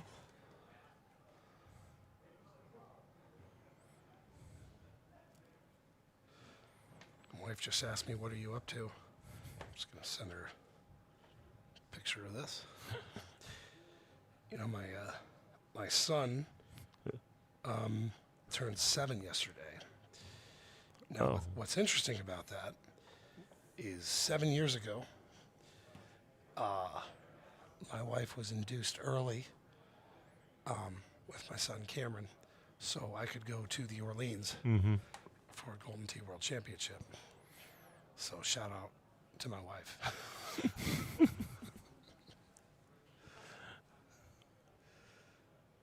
That seems like a long time ago, and not long ago either. I mean, it's the biggest. I mean, depends on who you ask, but to my mind, the biggest one we'd ever had. It was just so different, you know. It was so different. It was kind of the truly backpack. Funny thing about that is, in the Orleans too, it was kind of just a barn, like a pavilion, and I mean that cool. It was a really nice theater. It was just an open sea of Golden Tee players in there. You could see everybody. Shit. What a year that was. Brother, I'll tell you candidly that the following year we were going into 2020, and I was, that was when the first time you and I began to talk about this job right now, and I was convinced that was going to be our biggest year ever. Like, we were going to rock every bit of 2020, and then COVID. Yeah, it changed everything. Yeah. Oh, yeah, and to different levels that I don't know if we'll No, I remember too. Nobody knew what to do, like at that time, and I've been on my new job for a grand total of 2 months. Well timed, Don. And it was like, do you keep qualifiers going? Stuff like that, right? Yeah. Like, and it was like, well, sure. And then, oh shit, no. It was impossible. It was impossible. That play, we do a Golden Tee World Championship qualifier paled in comparison to a lot of other decisions being made. Yeah. Man, oh man, what a ride. But we were lucky that we've got great partners at the Palms and Yamava. And then Laura Del Cruz, who was at Orleans, and this was after the Palms, just happened to partner up. She's the best. somebody that knows us well. Oh, yeah. And people don't understand what this group of people brings until they see it. Yeah. And they're like, how many beers did they drink? You know? I know Steve Sobel understands it. I know he goes through the same explanation to ours of like what the power of this community is. And I'm not even, forget about just the food and bev. It's an event, man. The experience. Yeah, it's awesome. So, I mean, to just tell a story of my last weekend, which was I ran a small tournament in my home bar at Greenville. And for people that have heard about me and other players go to tournaments and really not knowing what to expect, and to bring 35 of them over the period of 3 days, along with our normal regular bar crowd, and have 7 machines and have people like the Muse brothers who run up bar tabs and all that stuff. It's really hard to quantify to somebody that's never seen it before until they actually see it. Totally. And when they do, it's You guys have a great area for golden tee too.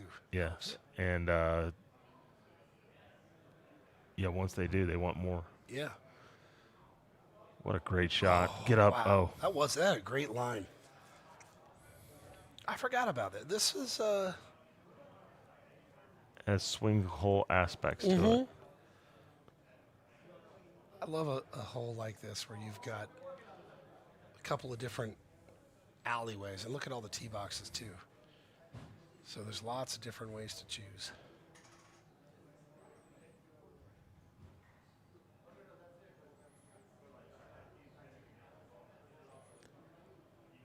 Phil Garceau enlisting the advice of the defending world champion. Pretty good resource.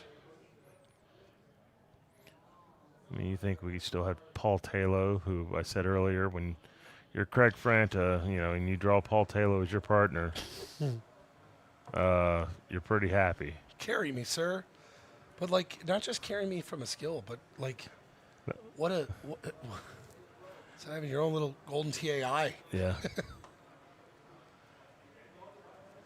But also a guy that's super adaptable. Mm-hmm. Like He'll conform to you. You don't conform to you. Yeah, he's hit every shot. He's good with that. Yeah.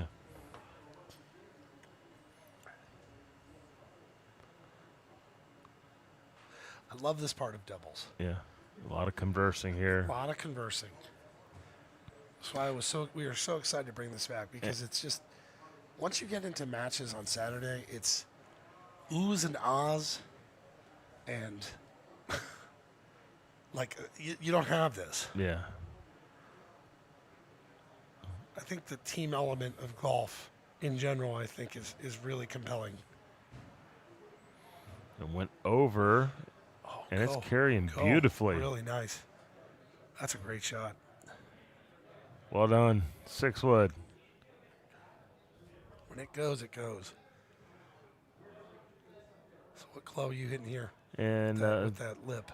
So, I mean, this is still in the 5 to 7 hybrid just fine. This is going to be for Mr. Brewer, probably 3 or 4 click chip. So, and I would say I would handicap it at better than 80% that this goes in.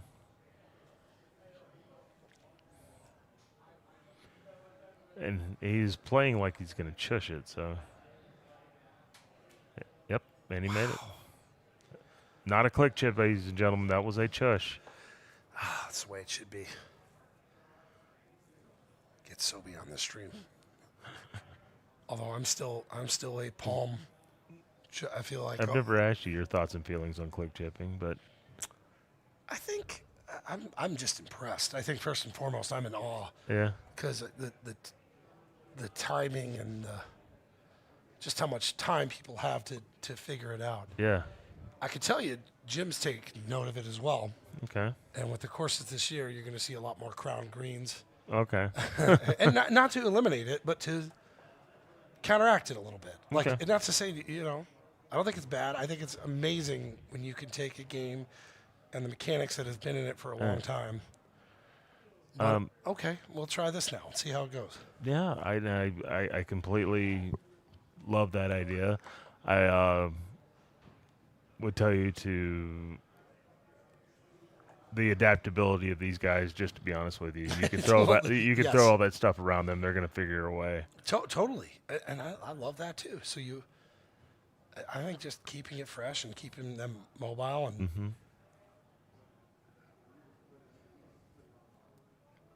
There's a couple of tricks up our sleeve this year. It's a good-looking shot.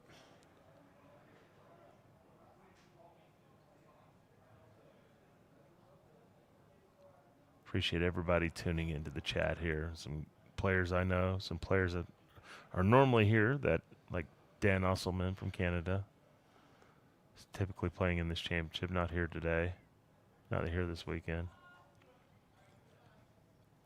All right, so 9th hole, handshakes and hand pounds. Yep. A lot of hugs out here. There you go. Chet Grover. Bo Garceau go down. Chris Brewer. They keep going. He's getting cozy up there. Oh. Yeah, and I think it might be a little bit of a restroom break. We'll see what happens. Craig Franta still in this with Paul Taylor. I believe, was it Matt Van Hoosier and Skipper? Did they win that match? No, they. I got to get the bracket up. Yeah, Hold because on. they. Hold on, we'll get it. All right, bring it on camera here. I'll get you a bracket. Get me a bracket soon. Here inside the broadcast booth, Adam Kramer. I am Chris Longino. Closing out the doubles tournament here, as we just got a handful of teams left. $7,000 added to the prize pool this year for this doubles tournament, along with a $25 entry from all the players. $1,250 the winning team gets to split for winning this championship. And we've seen some good play so far. We've seen some really good play. We've seen some heartache too, right? Especially as we've gotten a little deeper into the stakes are getting a little bit higher. This is real money here. So I'm interested to see now where we're going to play. That's, again, the most interesting part to me. It's also shocking how well these guys still understand these courses. You've got a catalog that is 22 decades plus long. Yeah. And so there's a couple of shots. I'm like, oh, I haven't seen that, or I didn't remember that. There's Toscana. Like, oh wait, that's right. Yeah, you got to split the houses, go in front of the fountain, but don't be too close to the fountain. Yeah. So for those that have been around a long time, it's kind of a fun change of pace because we're going to see. It's amazing, and these courses are going to have their shine. But you're going to see the same courses a lot once we get going from Saturday to Sunday. So it's a nice little change of pace for us. Yeah, and these guys who, some of them date back to a time where they used to play those courses and can remember them. Also, I mean, I've seen, the Cosmo, kind of change the dynamic for some of these holes to where, some shots maybe that were hard back then are not nearly as hard now. Correct. Loft too. Evan Gossett and his partner, they drove the green of Turtle 14 or whatever it was, and that was just a thing of beauty. It was a 430-yard shot, which wasn't available a long time ago for them. So for sure, to see the dynamic also between teams here, and especially some of these guys like Craig Franta, and they get to play with some really good players. That they normally wouldn't get to play with. You also see the eras of Golden Tee. Mm-hmm. So you see a 2005-07 era, which was kind of middle. Yeah. You see a Southern Oaks, where Jim was, mad at the universe and said, "We're going to make this hard." You just, you see different pars, you see different strategies, different green sizes. It's cool talking about that with him, right? And then, you see to where we evolve today, tiered greens and just all these different things that over the years, like to keep a game fresh and to keep players on their toes, you got to do something. Yeah, no, you have to add in all kinds of curveballs, especially for these guys who are going to spend ample amount of time to figure out, all the curveballs that you throw at them. And generally, they figure them out at some point. So hold on, I'll have a bracket for you momentarily. But yeah, so we'll see where if you could pick a classic course, not that you're going to get your way. I hope you get your way. What would you want them to play? So again, how far back are you going? Yeah, well, first off, I want for a format like this, I would want some volatility. Yep.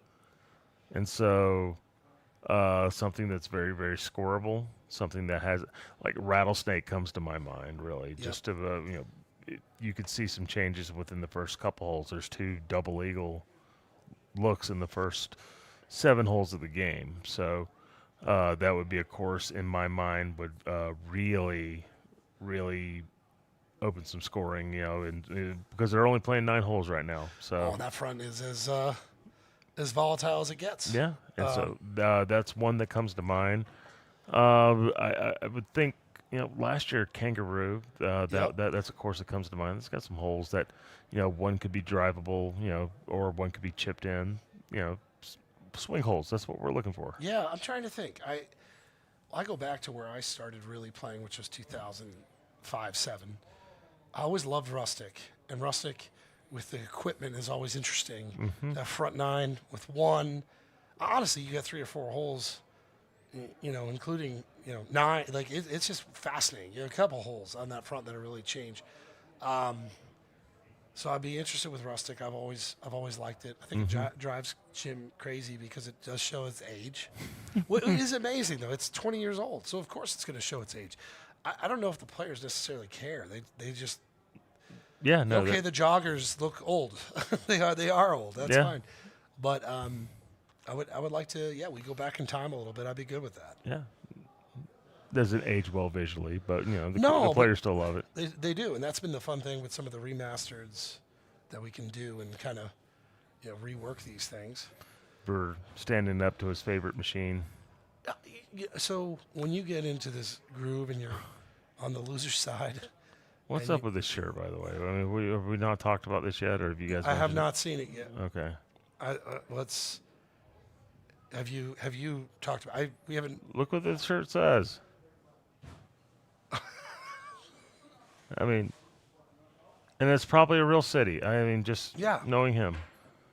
And one of those Paul Taylor coins going up in the air. 9 holes of Royal Cove. Okay, up game. Okay. Of course, had some teeth. I wish we'd play the back 9 instead of the front. I agree.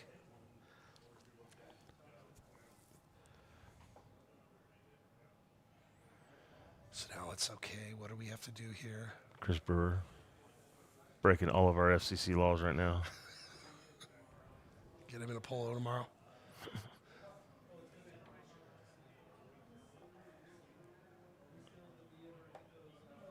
Hope IT gives me a polo tomorrow. I mean, yeah.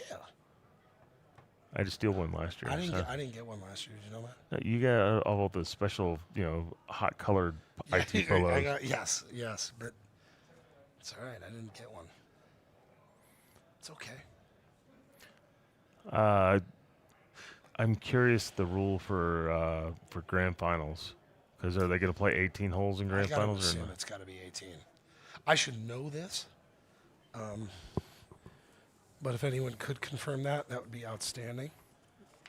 I don't think you're going to find answers in there, brother. Okay, let's see. No, this is just a program. Yep. I didn't know there's rules or We have the rules. rules in a bunch of literature and a very, very, very much younger picture of you. Yeah, back when, pre-COVID. Oh, look at that kid. He was kid before he knew. All right, so right away we're gonna have a chip. Yeah, so this drive can go up to probably about 420 yards, 415, 420.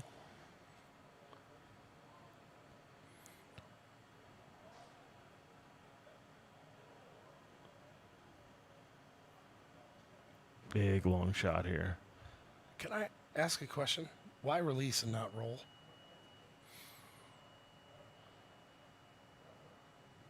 Did he hit a 7 degree or a Let's see. 8.5? That's a great question. Sizing up a club? I don't I know. think he's sizing up probably his, because if they're playing breezes instead of Cosmos, which I think that they've been playing Cosmos, and this is just fine, really. But wasn't going to get out there, maybe a little hair more cut. But great wind. This is where Paul Taylor makes his money, right here. I love how fast the wheels are A little small. turning.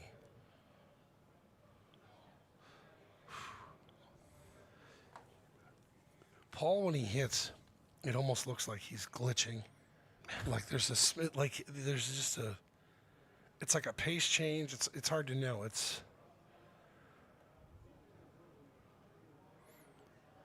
And this is a pretty comfortable shot.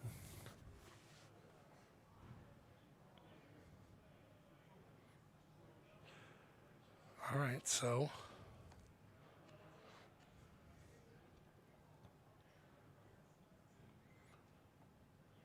Okay, that begin to tail on him. keep an eye on that. Keep an eye on that. Yeah. Now, this hole right here had moments of being drivable. Yeah. Don't believe it's drivable at this moment right now. So it's funny. It's like, oh, Chris, where would you like to be? And where would you like to be? Yeah, somewhere in the preferable fairway, but there's everything that filters to the right side and the short part of the fairway. I was going to say, can you bend this around and put it in the sand there and have that, like, I think he's got to watch out for a tree here. So, but if you're short, you're going to filter down. Just probably still have a clear shot at it. But to me, it's like a right one. I would turn right one and try and get it in that bunker. I don't know.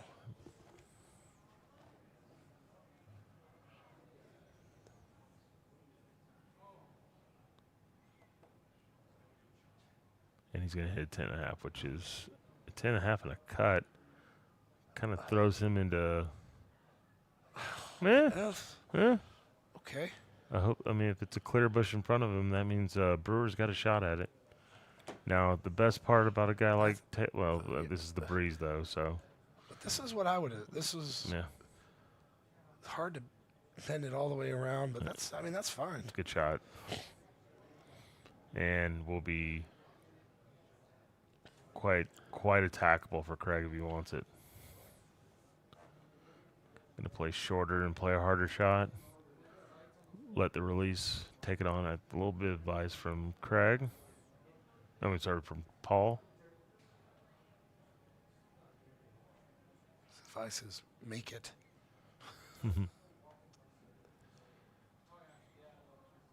That's going to go. All right, it's going to get a little left. But yeah, you're right. It's going to be short. Bush in front of him, but looks like everything in top is fine, so I think he'll have no problem attacking this hole. I don't know. That's really that's interesting. hairy. That's hairy. So hits a harder shot and lets it spin. Yeah. Good old super spin sandwich. That's a pretty good go at it.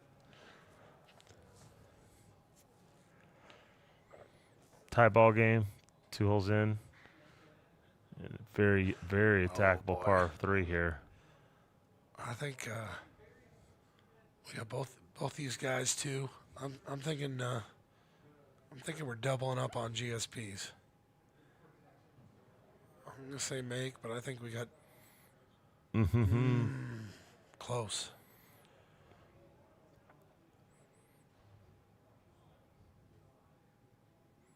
Five iron plus spin. It's a hole that I always played a little longer too. For some reason, you got that slight elevation. The goal is not to be long here. I think that's the most important thing about this shot. He's just checking in, like, hey.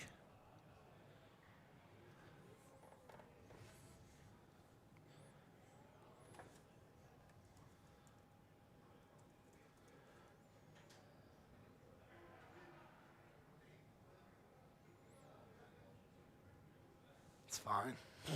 That's fine.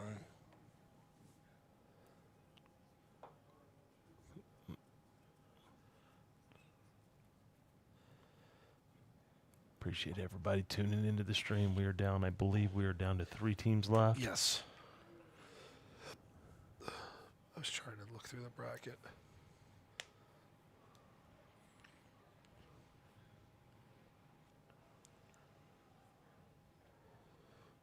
Oh, this is a fun hole too, man.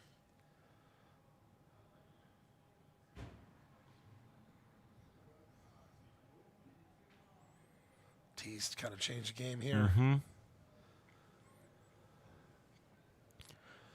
And be curious to what Taylor does here. And he's going to go out to the center here, and that's a long time ago wasn't the preferred play.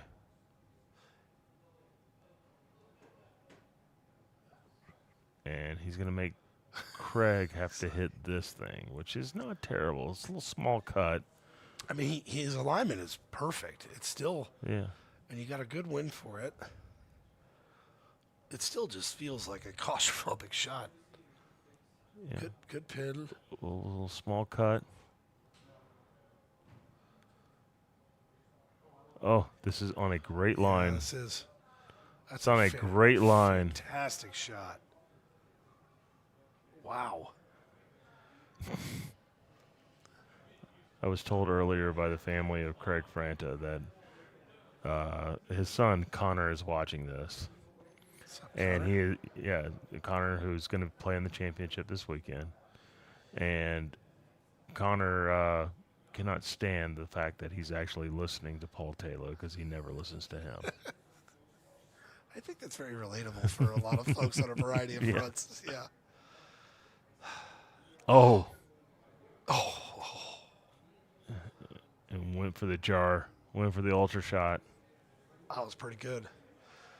See, that to me is a sign of a great golf hole. Two very different ways to play. Two brilliant shots. All right, let me see if I can figure out the rest of this 9. I remember this one. Yeah. Not the best pin. This is a part of my qualifier in the 2012 Florida Open. How'd you do? I made the cut, and that was my first tournament in 3 years at that point. I had taken a little bit of time off to grow up, if you will, and then Good shot. came back to tournaments, and that was the first time I played on our national Golden Tee Tour. I met Steve Sobel and Paige Gossett. Wasn't Paige Gossett at that point, but as I jokingly say, all 3 of our lives kind of changed at that point. Oh, that's awesome.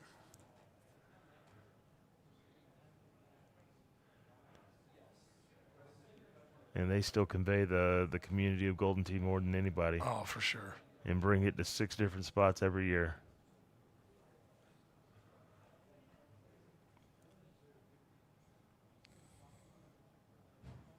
Yeah, this is going to be a little hard. No, it's not. It's fine. I'm a bad Golden Tee announcer right there.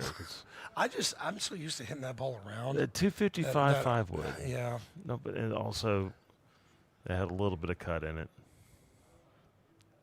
Wasn't much of a straight shot. Well played. And these teams have done well for themselves. Good luck here. Yeah. Now, this used to be hairy with some surrounding trees around the green. So it's how close do you want to get?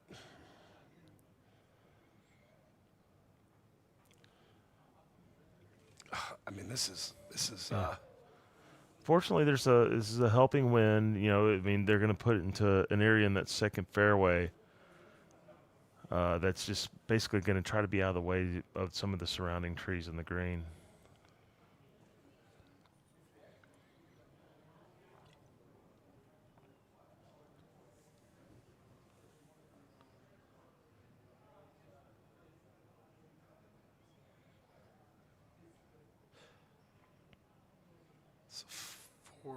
Yeah, I was going to say. Yeah. Brewer's trying to give him basically where Brewer wants to be. Yeah. That's what they're looking for. They've probably talked through this on the side.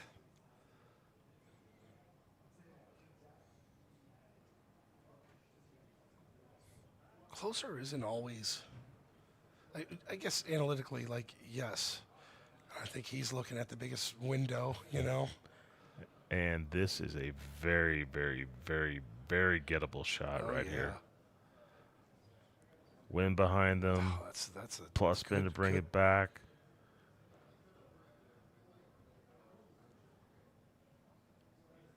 Never mind. He's got just regular spin. Well, I got what, 2 7-irons? Yeah. Yep. One is the long 7-iron, and the other is classic Paul Taylor knowledge there. 2 7-irons. Oh, that's right. Yeah. Along for the ride. Yep. Sends it out, and this is going to have some bites, so it's going to check. That's a good shot. Yeah. Kick in birdie. Now, Brewer is going to have this little hanging trees over here that's not optimal. So this is one I'm assuming he's going to have to swing in a little bit. Yeah. Now, Brewer realizes that, and that's why he keeps looking at them, that those are potentially in play. Now, a lot of guys, you can play a cut shot, but I think if he's going to play this short of a club, that means he's going to take the trees on. That means he either thinks he can get over or under him. Boy, I was going to say, if you're going to cut that, he's going to hammer it. He's going to have to hammer it. So 9 irons out. He thinks he can get over. And he's just fine. Great shot.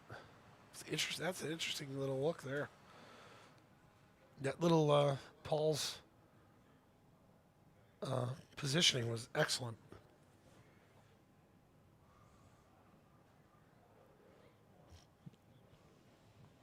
Six holes in, nobody's dropped a stroke.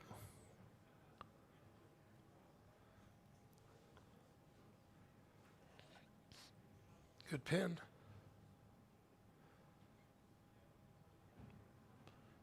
Brewer, high tee. Oh. Dancing. Just dancing around the hole. It's another hole that always played a little bit longer, too, because the slight elevation change. Yeah.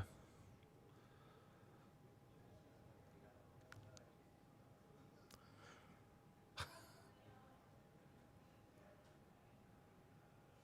think Craig was all that happy with that shot. I like his chances for a birdie, though. Oh, yeah. Automatic.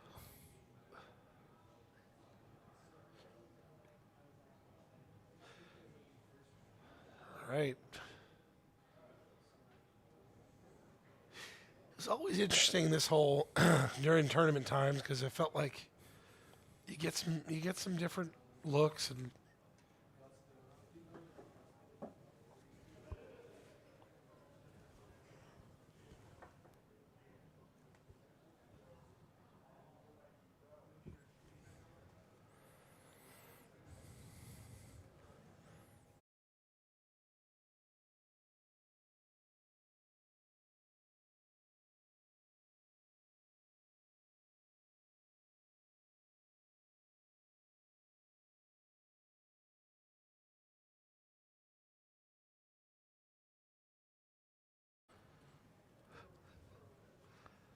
All good.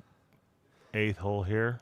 So you saw him go across the fairway, which wasn't available a long time ago. yeah, Paul Taylor going to go. old-fashioned way. Yeah, this is the way people were going back during this time. It just was never a comfortable shot. None of these were. Although this is not bad. I mean, No, this is a good look with the yeah. wind in your face. He's going to pound this in there. Rough, though, so it may go down to the hill just a little bit. Nice shot.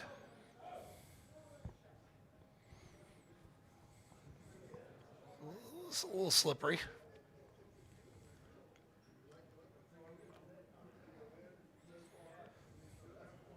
What would your coaching advice be here? Well, I mean, just to simplify the shot, what he feels comfortable about, what kind of shot you want to hit, and this feels good for him right there. There's bite on it, so the goal is just to not be too far with this. A lot of green to work with, and this will be just fine. Matter of fact, might challenge the hole, and now leaves that chipper wedge.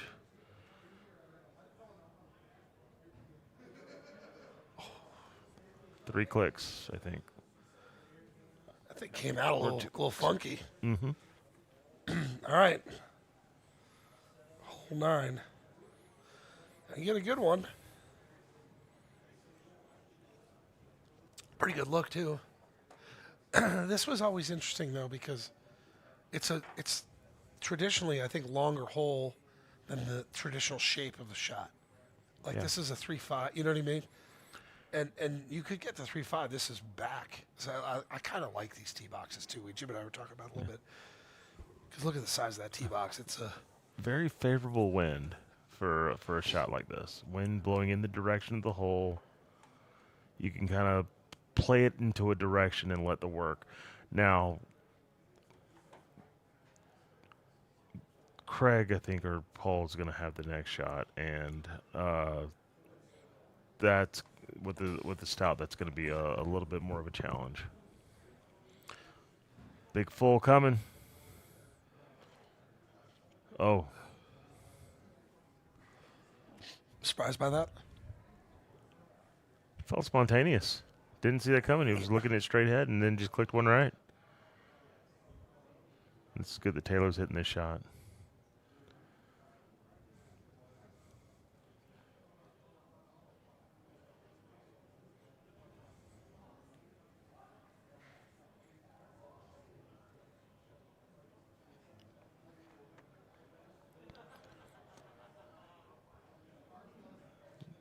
Center of the green is what he wants.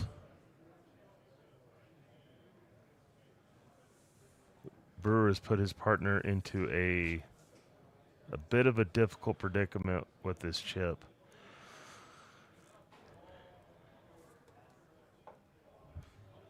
He's going to hit a high tee in with a very small cut into this and let it carry to the green.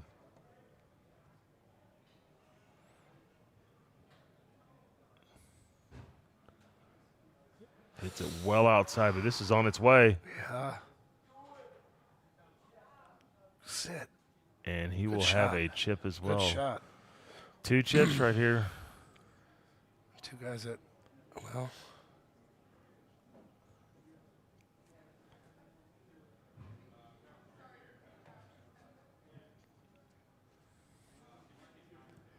Brewer's going to give him all the information he needs to help make this chip.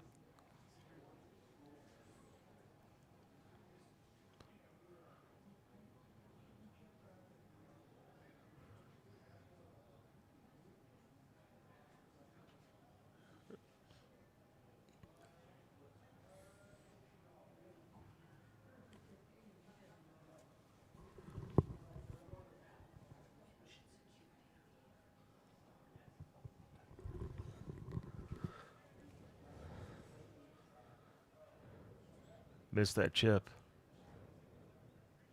wow. To win the match. Drills it home.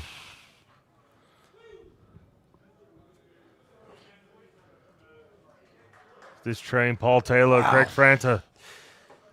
That's an Moves interesting round. I mean, Moves into grand finals. all right.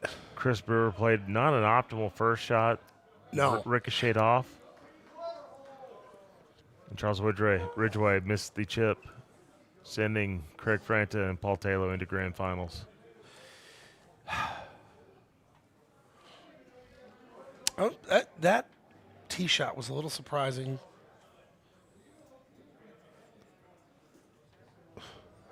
Threw caution to the wind there a little bit with that big full shot. Yeah, it just was very. He had sized up a little bit and then kind of changed course, and then poof, there it went. And there it went. So now, I believe it'll be Matt Van Hoosier and Skip Horner. Well, let me see if we.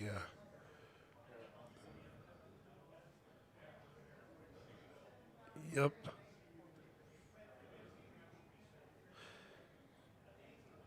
Now we can confirm this is going to be 18 holes. I'm almost positive they're going to make it 18 holes. Would vote that we make it 18 holes. Yeah. Here. Where else would I like to play a game right now? That was fun.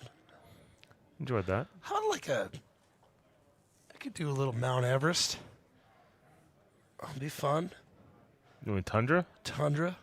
Couldn't think of the actual name. Now I like that course too because St. Louis, I don't remember whatever year it was. This was when I was playing pretty good. Hole 18, I came up short. It popped up, went in the hole for an ace, and I made the cut. I actually played pretty well. This was before Paul Luna became Paul Luna. I think I beat Paul Luna that tournament. Obviously. That was when the getting was good. Oh. Not anymore. No, he's a very different player now.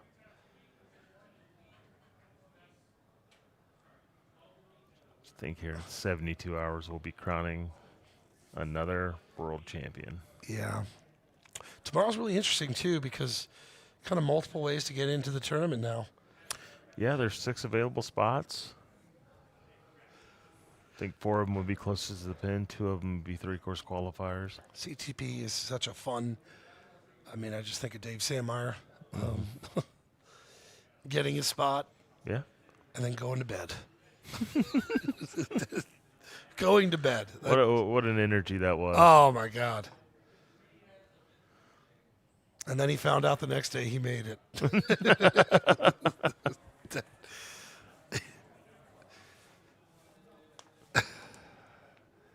I thought the one we had the following year, we had all the Friday night into 19. There was a lot of players, a lot of there's a couple famous people there. Yeah. I think it was Rick Coppathorne and Oh, wow. Chris Mackers who won those closest to the pin spots. There were only 2 available. Talk for about that one. grinds. Those are grinds, too. That's a different grind than this. Mm-hmm. So we're getting ready. Again, you're watching the Golden Tee World Championship. This is just the start. Can't believe it's only Thursday. Glad it's only Thursday. Tomorrow we are going to do last chance qualifiers. You can qualify for the Silver Strike Nationals. Did you get any Silver Strike games in today? I did. Yeah. I shot 204 earlier. That was. We'll have to play a little bit. I still have to take my. And also, we have speed run qualifiers. Speed run, yeah. So Which- did you see anything interesting today? Nobody played. Everybody's waiting? Everybody's waiting. Everybody's waiting. I could have took the day off. I could have come in tonight. I was here at 11, or at least I say on time. It was at 12:30. Everybody was just playing money games. So what I do, I joined them.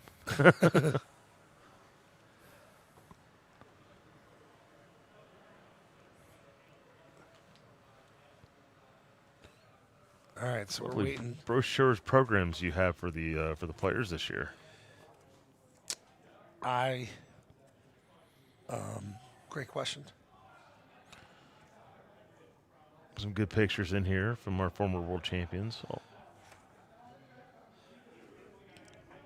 There's a young Jim Zielinski, Oh yeah, Andy Haas. Look at that guy. Jeff Harlow. This was my teammate that year. Mark Stenmark. I miss that dude. Miss him dearly. Once again, What is this coin? Is this like pirate gold? This coin is gonna like bring the stage down. Yeah. It's an aggressive coin.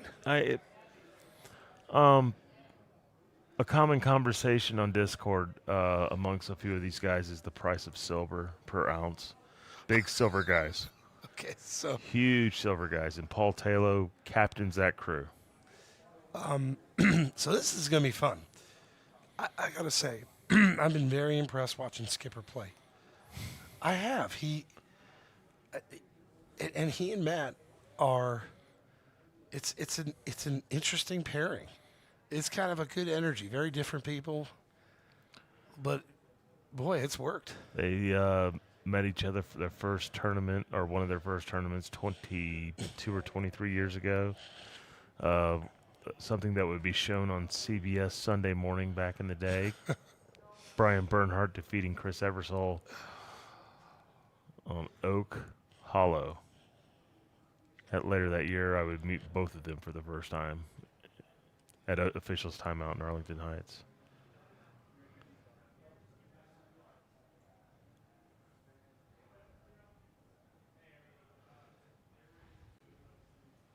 Ruby Rock. Interesting. So Courses that were played during Mark Stenmark's first World Championship at High Scores Arcade. That was the year Juniper. That was the year Pine Coast. Teal Garden. wow, very impressed. Once again, Kevin Lindsay, the only one that rivals me. Where you guys were just announcing, and I think that was the first time you guys had ever seen really what fools were at that time. It was cool. Yeah, it was another one of these moments where you're like, huh. That's new. Yeah. I think, I think it was there. And then previous year we had it at our convention. Mm-hmm. I think I was watching JoJo and others. Yeah, it was different. It was a different. They were just as a repetition thing. It wasn't really being brought out a lot in match play. But then I'd seen it been happening. But then to watch you guys kind of be in awe of it when it was happening on, in a world championship on the stream. Well, it was pretty wild. done so nonchalantly, Yeah. and that was the thing at the time where it was.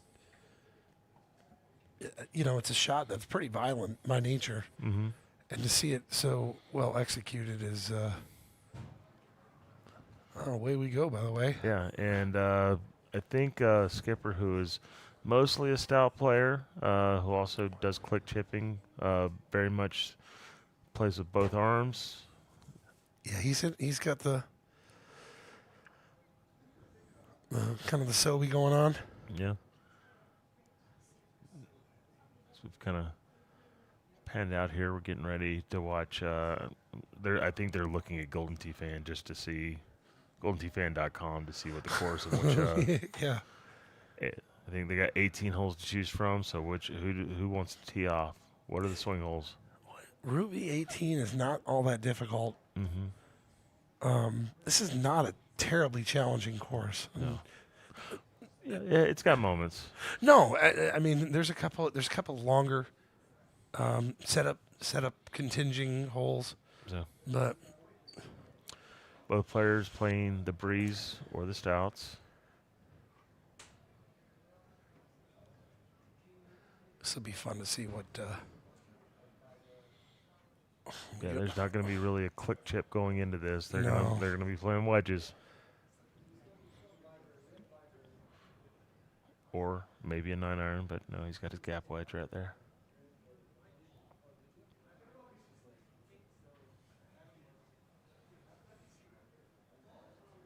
That's what I'd hit. Mm-hmm.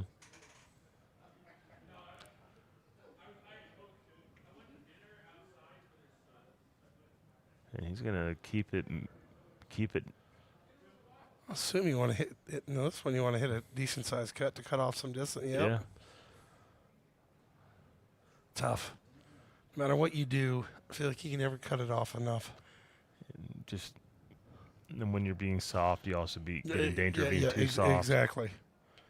Never want to be too soft. Yeah. But I agree with you. And then you flub it and you par. And then there's this guy. Yeah, and then there's this guy. Does things like that constantly. Talk about doing a shot with confidence. Like,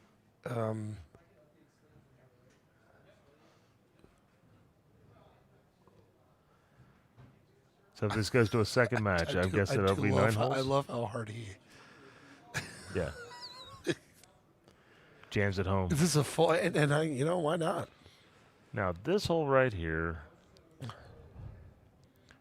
We'll see how these guys play it, but It's interesting. One right win for a hole too. That's interesting. yeah. And if you wanted to go after that with an 8-wood, I wouldn't hate it. I think it's gonna be a 6-wood. High tee 8. Yeah, high T8. If you want to pound a high T8, I love that shot. But he's gonna play a cut high T 6-wood. Done Pretty beautifully. good. Yep.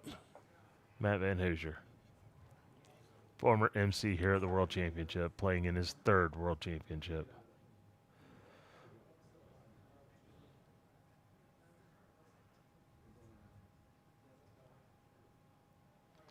So we're going to see the same thing. A little bit more further out. That's good. Well played.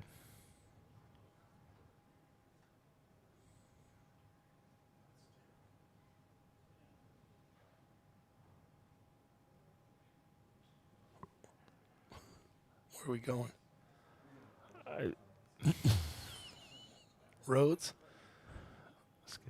trying to figure every nuance to the putt before he putts it. Okay. Turning left twice. He Fine. sees something Left. everybody in this room does not see. Okay. I needed to click 7 clicks to the left to make sure the I putt don't was think I've ever seen correct. that before. Some mad scientist stuff going on here. The fourth, fifth, and sixth dimension. He sees it all. He's like, oh, mountain. Oh, another rock. Yeah. Like, how would that impact your putt? I get it. No, like I You're said, clicking left once or twice to see what the break is. Very common. But like 7 clicks to the left. Yeah, I mean, 7 clicks. Oh, shit. It's a right one. Time to adjust. Oh, that's good stuff. That makes this all worth it. Yeah, no, he. It's crazy. He's got reasons for it. Reasons we don't understand, but Hey, he's look, got reasons. I will say, Look at this line. Get left. those guys have played phenomenal. Mm-hmm. They're in this position. But it was outstanding.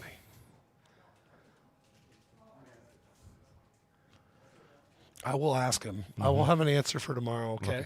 I'm excited And to hear it. that will be, stay tuned. You need to come back now to see why we were turning 7 clicks left. This was an interesting hole, too. Yep. And the common play here for guys were to lay into this second fairway a little short. Also, you used to see some guys play to the rough to the right, but Yeah. not that common. Yep. So fairway short here. Yeah, it's a long look, actually. Matt needs to remember that he's not playing with Cosmos. Like I said, if I were that guy, I would have to make sure I tell myself, because that's heading to a direction that you're not comfortable with. And that's in the rough. So Skip will have to play a rough shot. Speaking of mad scientists. Yeah, and he's going to look in this direction, but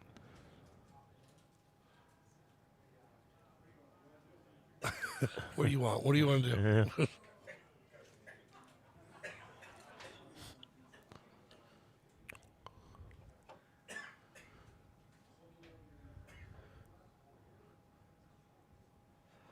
What was the distance from over there? 5 wood? What, from where he's aiming? Yeah. No. 3 wood. I mean, No, I think it was 3 wood. well, we're gonna find out. And and a little bit further over. This is a good angle. Not going to be able to spin it. Neither is Skipper here, but I mean, he's got an elevated look at this. This isn't. This is a better look than I thought. I mean, Yeah, it's gonna. I mean, you gotta. Everything's sloping left. You Yeah. kind of risk losing this. he's gonna have to take this. Maybe angle it a little bit to the right, as far as bringing your pull back to the left and hitting your forward shot to the right. Here we go. And that's not. No, that was a cut. He was in the rough. Yep. Doomed from the get-go. So, and now, I mean, this is a 3 wood that he'll be able to pound a 5 wood. Be really happy with. No danger of really going long here. So this is a beautiful leave. Just Yeah, and that's having someone like Paul Taylor that has that knowledge. Now he's got to execute, and that had a little cut in it. now, you still feel pretty good about that leave. For a guy like Taylor, Yeah. it's less. It's more than 50% that goes in. I probably would have hit 3.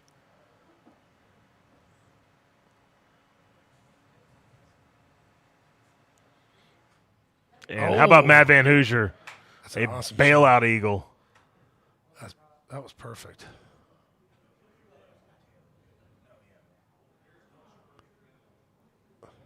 Paul Taylor to match.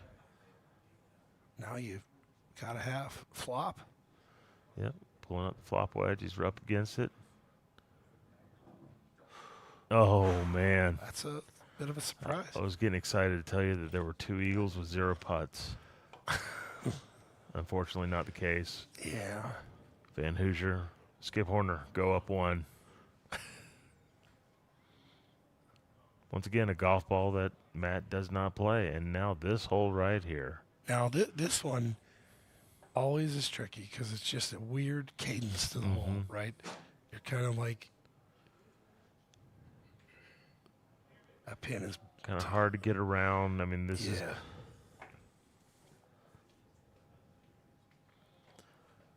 feel like 10.5 or 3 wood's got to be the shot.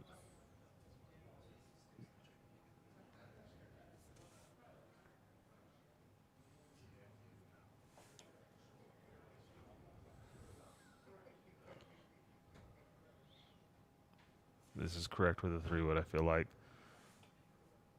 And by the way, well played, just a little bit off, but no, excellent shot. I say a little bit off. I couldn't see the green. I thought it was coming off the green. Watch this. A little hop over the right side of the green. Nail putt. Big time pressure shot from Craig Franta coming was a good right one. now. Kind of rattles you a little bit.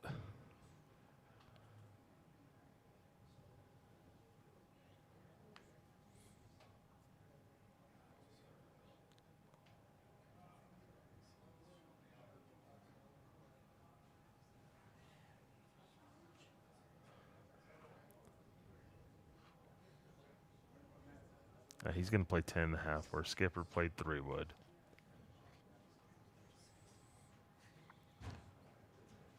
All right. And wow. This is well played. Really nice. And how about Craig Franta coming up with a big time shot? Those are great shots. Matt Van Hoosier with a testy little right to her. Yeah. He's playing some No good golf. problem. Coming off the No hole problem out. for MVH. And he's just saying, Paul, you're good. One of my podcast partners. Like this look a lot. Like this look a lot. Especially with a 3 hybrid. Can kind of keep this to the ground a little bit. But he's going to play with backspin. That's a bit of a surprise. I would think maybe bite and let it Yeah. go up there, right? I guess with the pin, a little bit of a tougher angle, but And I'm not, being that they're playing with Skipper's bag, I mean, I'm not sure how that's often true Matt too. may play with Yeah. 3 wood. Now this, you probably just let go here, right? Yeah. Yep. The classic pullback thumb from Paul Taylor. 104 miles per hour. Bet you Skipper hits this hard. Oh. We're back.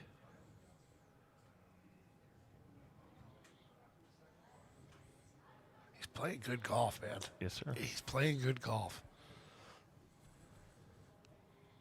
1 stroke advantage. Look at that pin. Mm-hmm.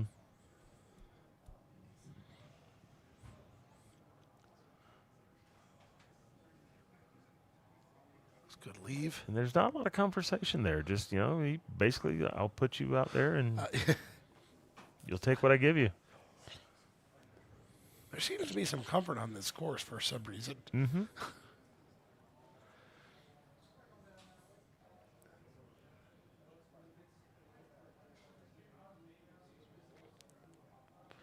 Once again, appreciate everybody joining us here for the grand finals of the doubles championship here at the Golden Tee World Championship.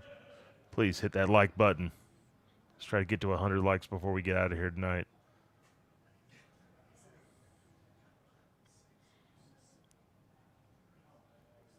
It's an interesting angle on this, too. Look at that pin.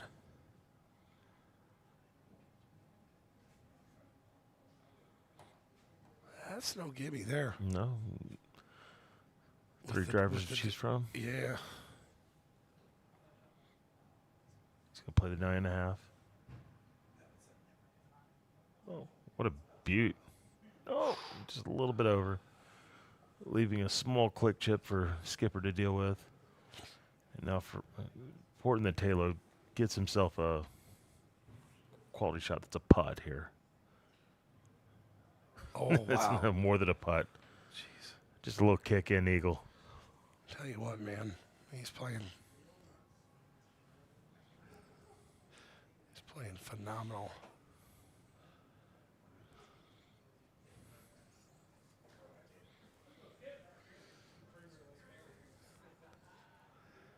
Well played by Skipper. Chip in. I do want to give the production crew a little shout out here. Getting some excellent shots in here. And they are. And you know what I love? They're loving this. Day one, night one, and then they got work to do after this. Oh, yeah. I'm being told. This crew grinds, man. Piecing it all together. Appreciate you guys. This is an odd. This course is very different. Every shot is long, like kind of awkward. Oh, Matt, cooked that 146 big time. And at 304 yards, probably not the correct shot. That thing was.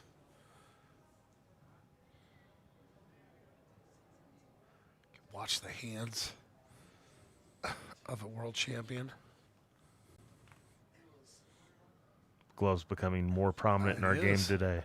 I'm looking forward to talking about that throughout the weekend. Yeah. You ever try? I have never really, dabbled with any level of seriousness. I just did it because I saw others doing it.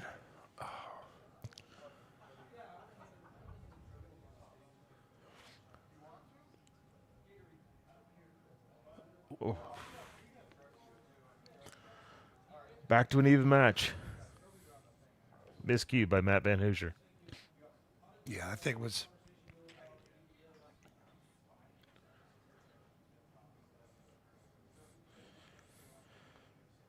Remember this hole as well. A couple of different ways to play.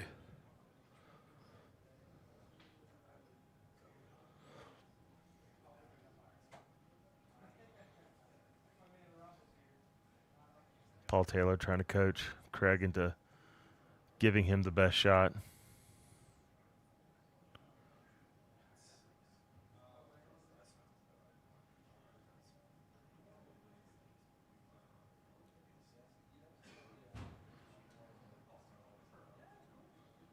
That was a quick walk off. Yeah, quick walk off. Just get out of the way.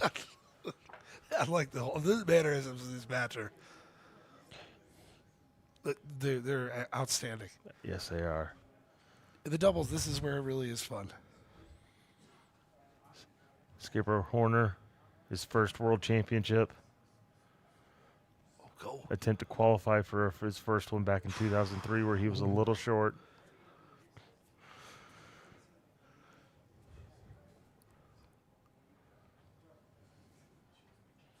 It's not bad. Not bad at all. Can't overcut it. Yeah, and he's once again has to keep it in mind, playing the breeze, not the Cosmos. But the 5-wood more most likely is the appropriate shot. That green is a little tricky because I kind of like that. I agree, bringing it in right to left. Mm-hmm. You don't want to deal with that drop off in the front. And here, this thing should be barreling toward the cup if you get the line right.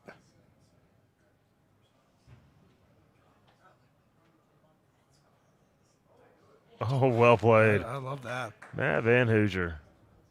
That's a great shot. I would imagine you're going to see well, we'll see. This guy, who knows?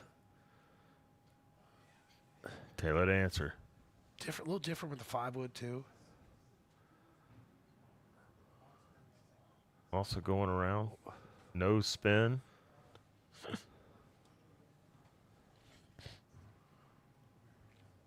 Making it easy for Mr. Franta.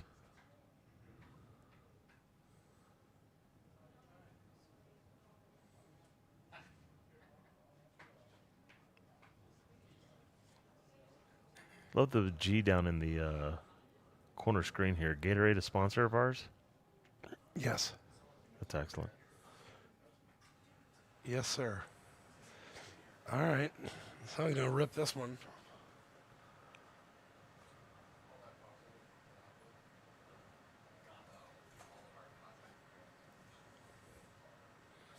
Okay. Come on back. Ooh.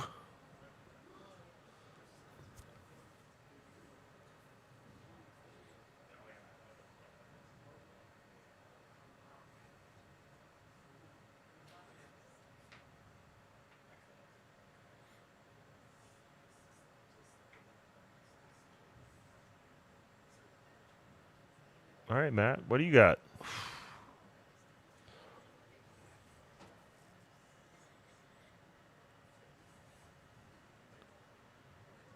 Tie ball game here. 7 holes to play. Or 8 holes to play.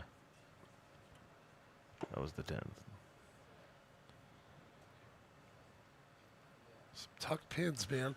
Tucked pins, and this is not one that you can really challenge into the further part of the fairway without really bringing a mountain or water into play. So I think it's just somewhere here, short center.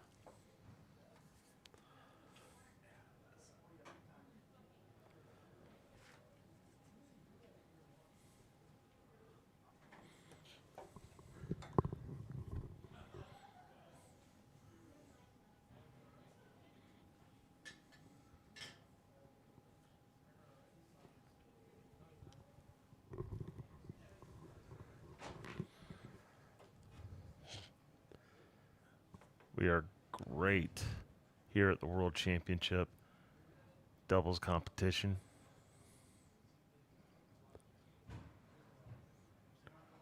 Big cut outside. Man, interesting. He hit that hard. Mm-hmm.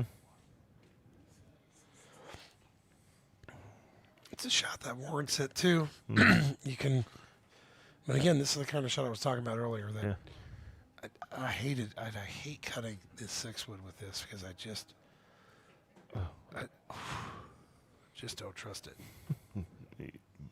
About saw some distrust come to fruition there. Yeah.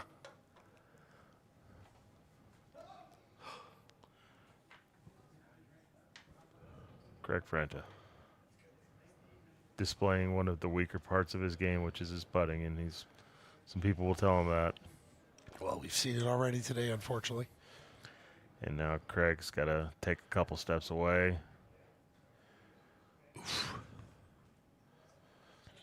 Matt will take on to this par 5, also one of the tougher par 5s in the game. This one with more of a, there's a tee box behind this that makes this hole really tough. Yeah. This is the middle box, so.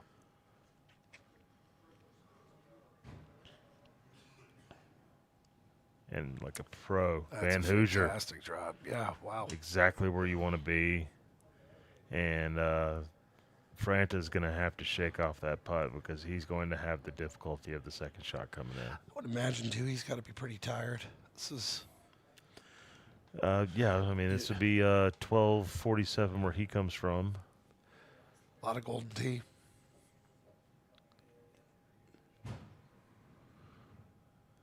Similar shot to what you just saw. And now the house, also known as Craig Franta, will take it in, but he is going to put a tough shot. Now, in theory, you could just kind of let this thing go up in the air. Yeah, I think he almost convinced him into a full right now. Like, the wind is at a place to where if he wanted to entertain a full right now, it could be there. Too quick to the right. This just a little baby cut? And yes, and just to let the wind do the work. I mean, it's almost a straight shot, I feel Yeah. like. Now, you could also... This is a 6-wood. We know the flaws of it. Now, it looks like he's taking a... That looks like a bigger cut than I would take. Yeah. Is at least based Unless on he's this taking a view. direct line at it, but he's not. And that's, once again, never was it going to be a cut enough. Ooh. But that is a... right man for the job. Right man for the job with that kind of chip. That was a weird... I thought he was going to overcut it. And he didn't push it that far out. I mean, these guys don't have the touch to just let this go because I think that, I mean, just letting the wind take it and being kind of short would be just fine. And, I mean, that would have been, without spin on it, would have been pretty good. But no harm, no foul. Very easy putt. Now Taylor to keep themselves in this match, by the way. And, oh, no. The dreaded lip out. I was coming in hot. I'm kind of shocked that came out though. Oh, and then Van Hoosier gives one to them. We will stay a one-stroke match. That was a mess. that was a mess. Craig Franta, Paul Taylor bailed out by a missed putt from Matt Van Hoosier.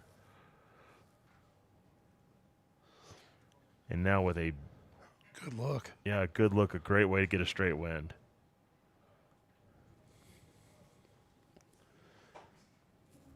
These guys are leaking oil. It's been a long day. Mm-hmm.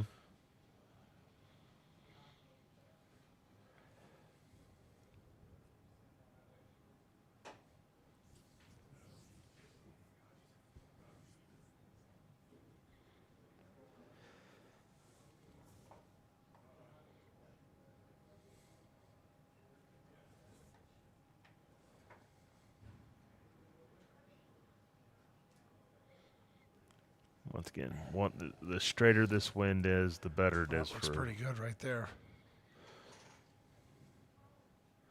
Got to be careful here too. Yeah.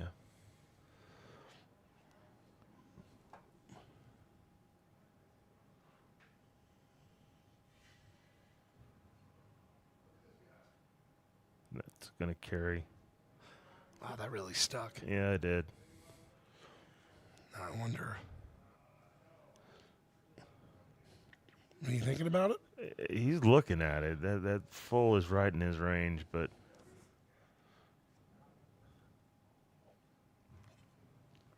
I think the pullback thumb is the appropriate shot. But he's definitely entertaining fulls, as he always is.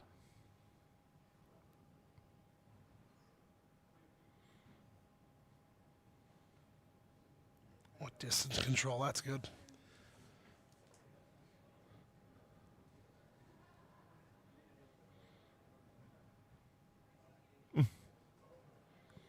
Leaked a little bit. You saw it.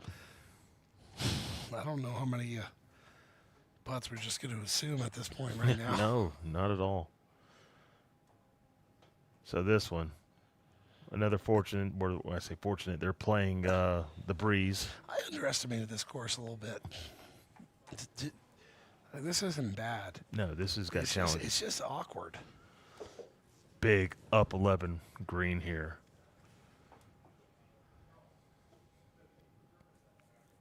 Always felt a low tee shot is typically what you want.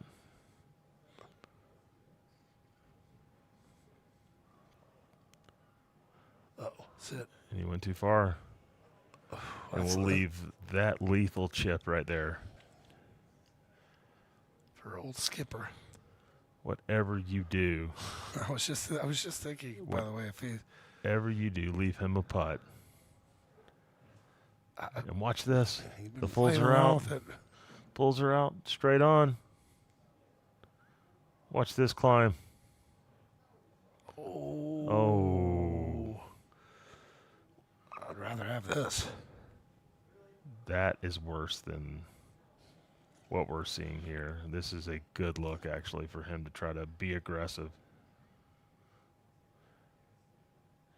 It's also, you got to be careful with leaves after this, too. I mean, you want to make it, but... Here we go. 2 clicks. Pounder home. That was a pretty good and that's go. a miss. Now, if you want a hero shot right now, Craig Franta to tie this match. He's stalking it. Yeah, he's looking around. What do you want? How should I do this?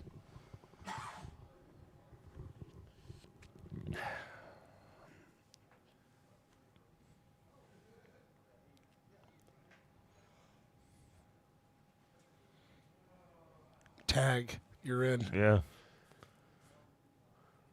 How would you hit this shot, champ? I'm not sure what the chipping potential is here, but It's there. I mean, the fact that, if you want to make it, you can't make it with a putter. It's not going to happen. no, agreed. For me, this is probably a 6 iron and a fifth of the way pullback, I guess. Yeah, yeah, it's a classic Golden Tee chip. Yeah. It just Now he's going to get the clip. Craig probably doesn't use a chipper wedge, but he's that's getting interesting. schooled. It is. Oh, yeah. He's getting schooled right now. Here we go. Let's try to count them. There's one. And So if you're Paul, do you have to go up here and say, "Hey, let's yeah. talk about this"? There's one. Oh yeah, big time. Look at a little cut on there, and now Shit. this right here. So I mean about these leaves. No.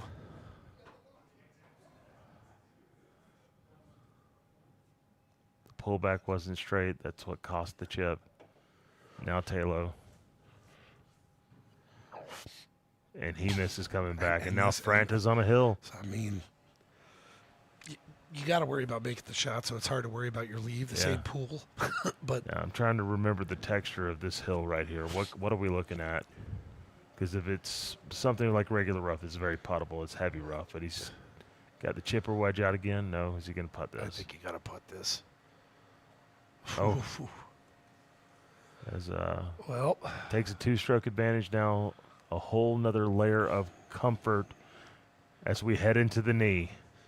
The Dan Crouch design a hole of 2012 or 2017, 2016, something like that. yeah, that's pretty easy look here. Yes. Say one of the easier designer holes we've had.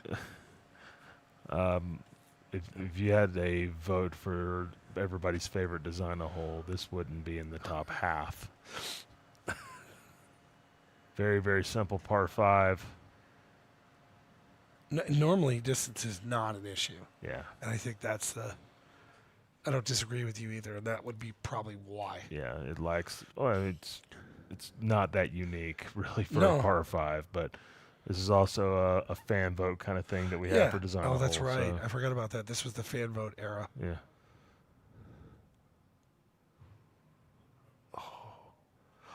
Good shot. Oh, very good shot. Hence why holes like Par 3. the Pelican par 3. Yeah. Which I still screw up, by the way.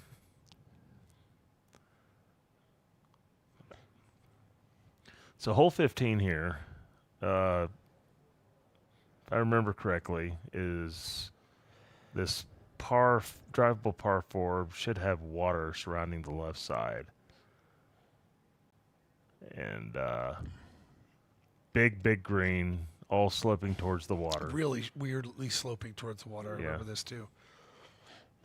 Actually, when we were doing the beta of this hole, there was water in front as really? well.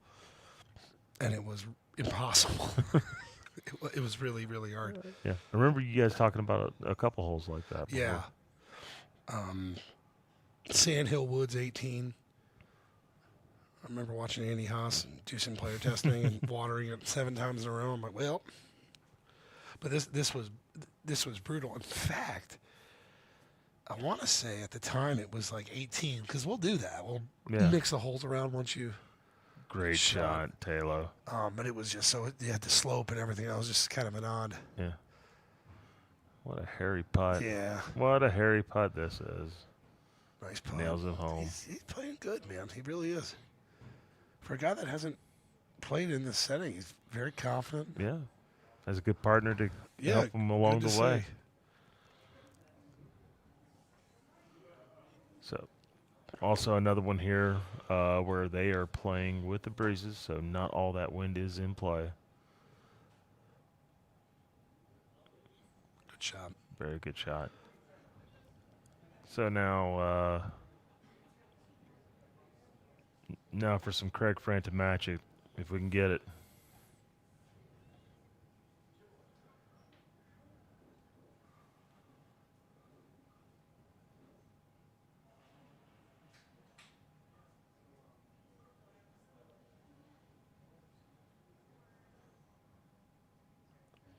I don't think you have to overthink this one.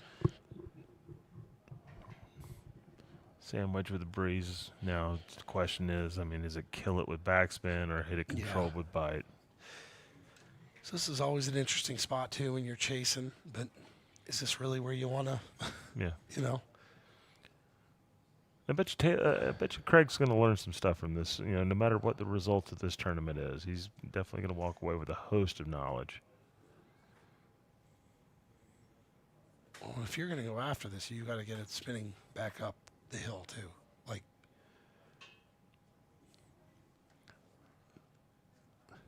96 watching. I appreciate everybody. Make sure you hit that like button.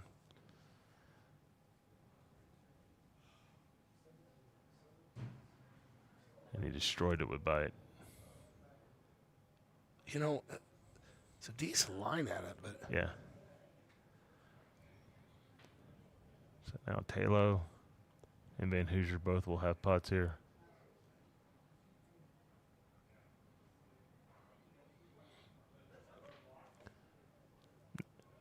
So 2-stroke lead. that's a very good putt.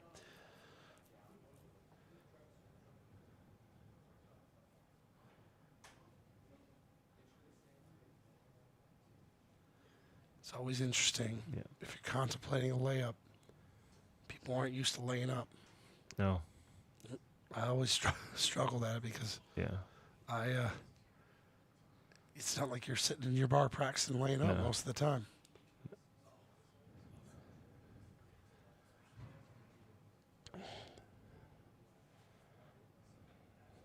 That's a great shot, actually. That's a really good shot. Now, this could be fun. At the very least, this won't be boring. No, Taylor's going to give this a run some way, somehow, I imagine. You got to...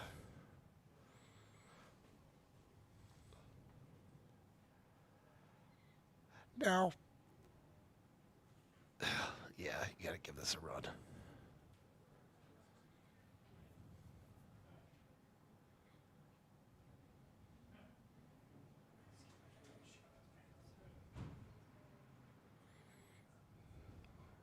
Well played.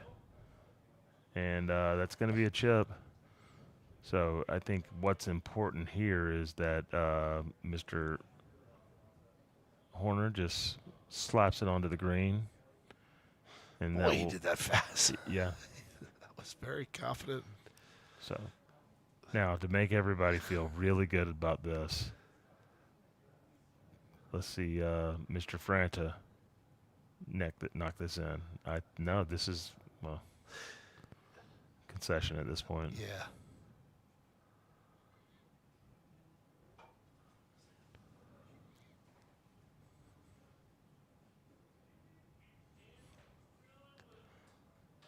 As Matt Van Hoosier, Skipper Horner will win the doubles championship at the 2026 Golden Tee World Championship.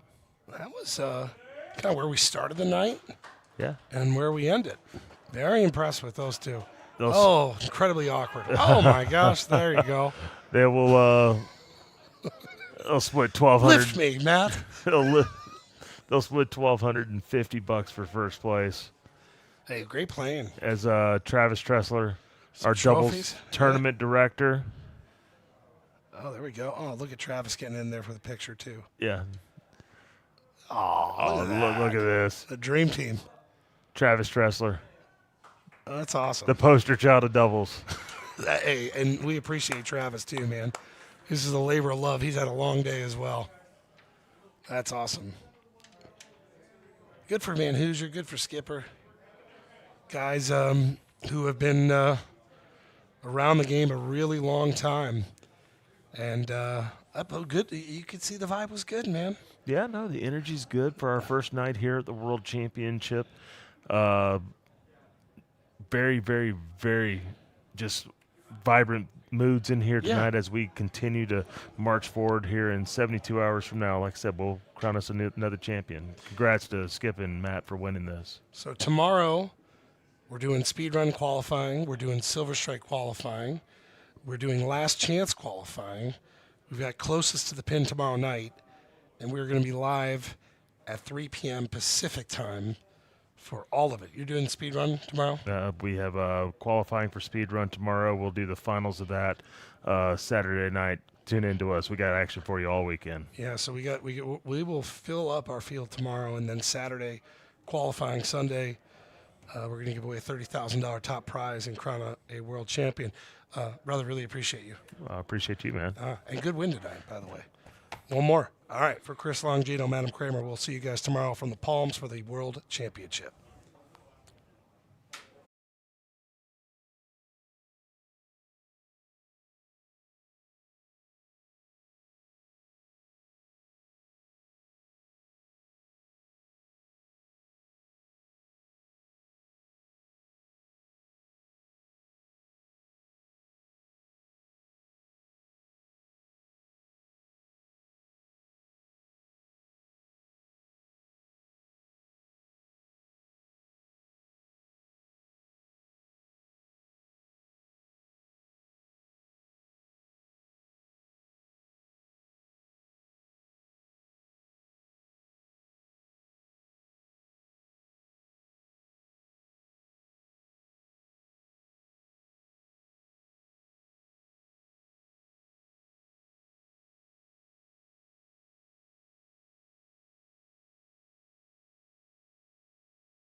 Just record and then give me a 3, 2, 1, go. And then when the Kevin pickup spot happens, make sure you scroll down on the notepad for me.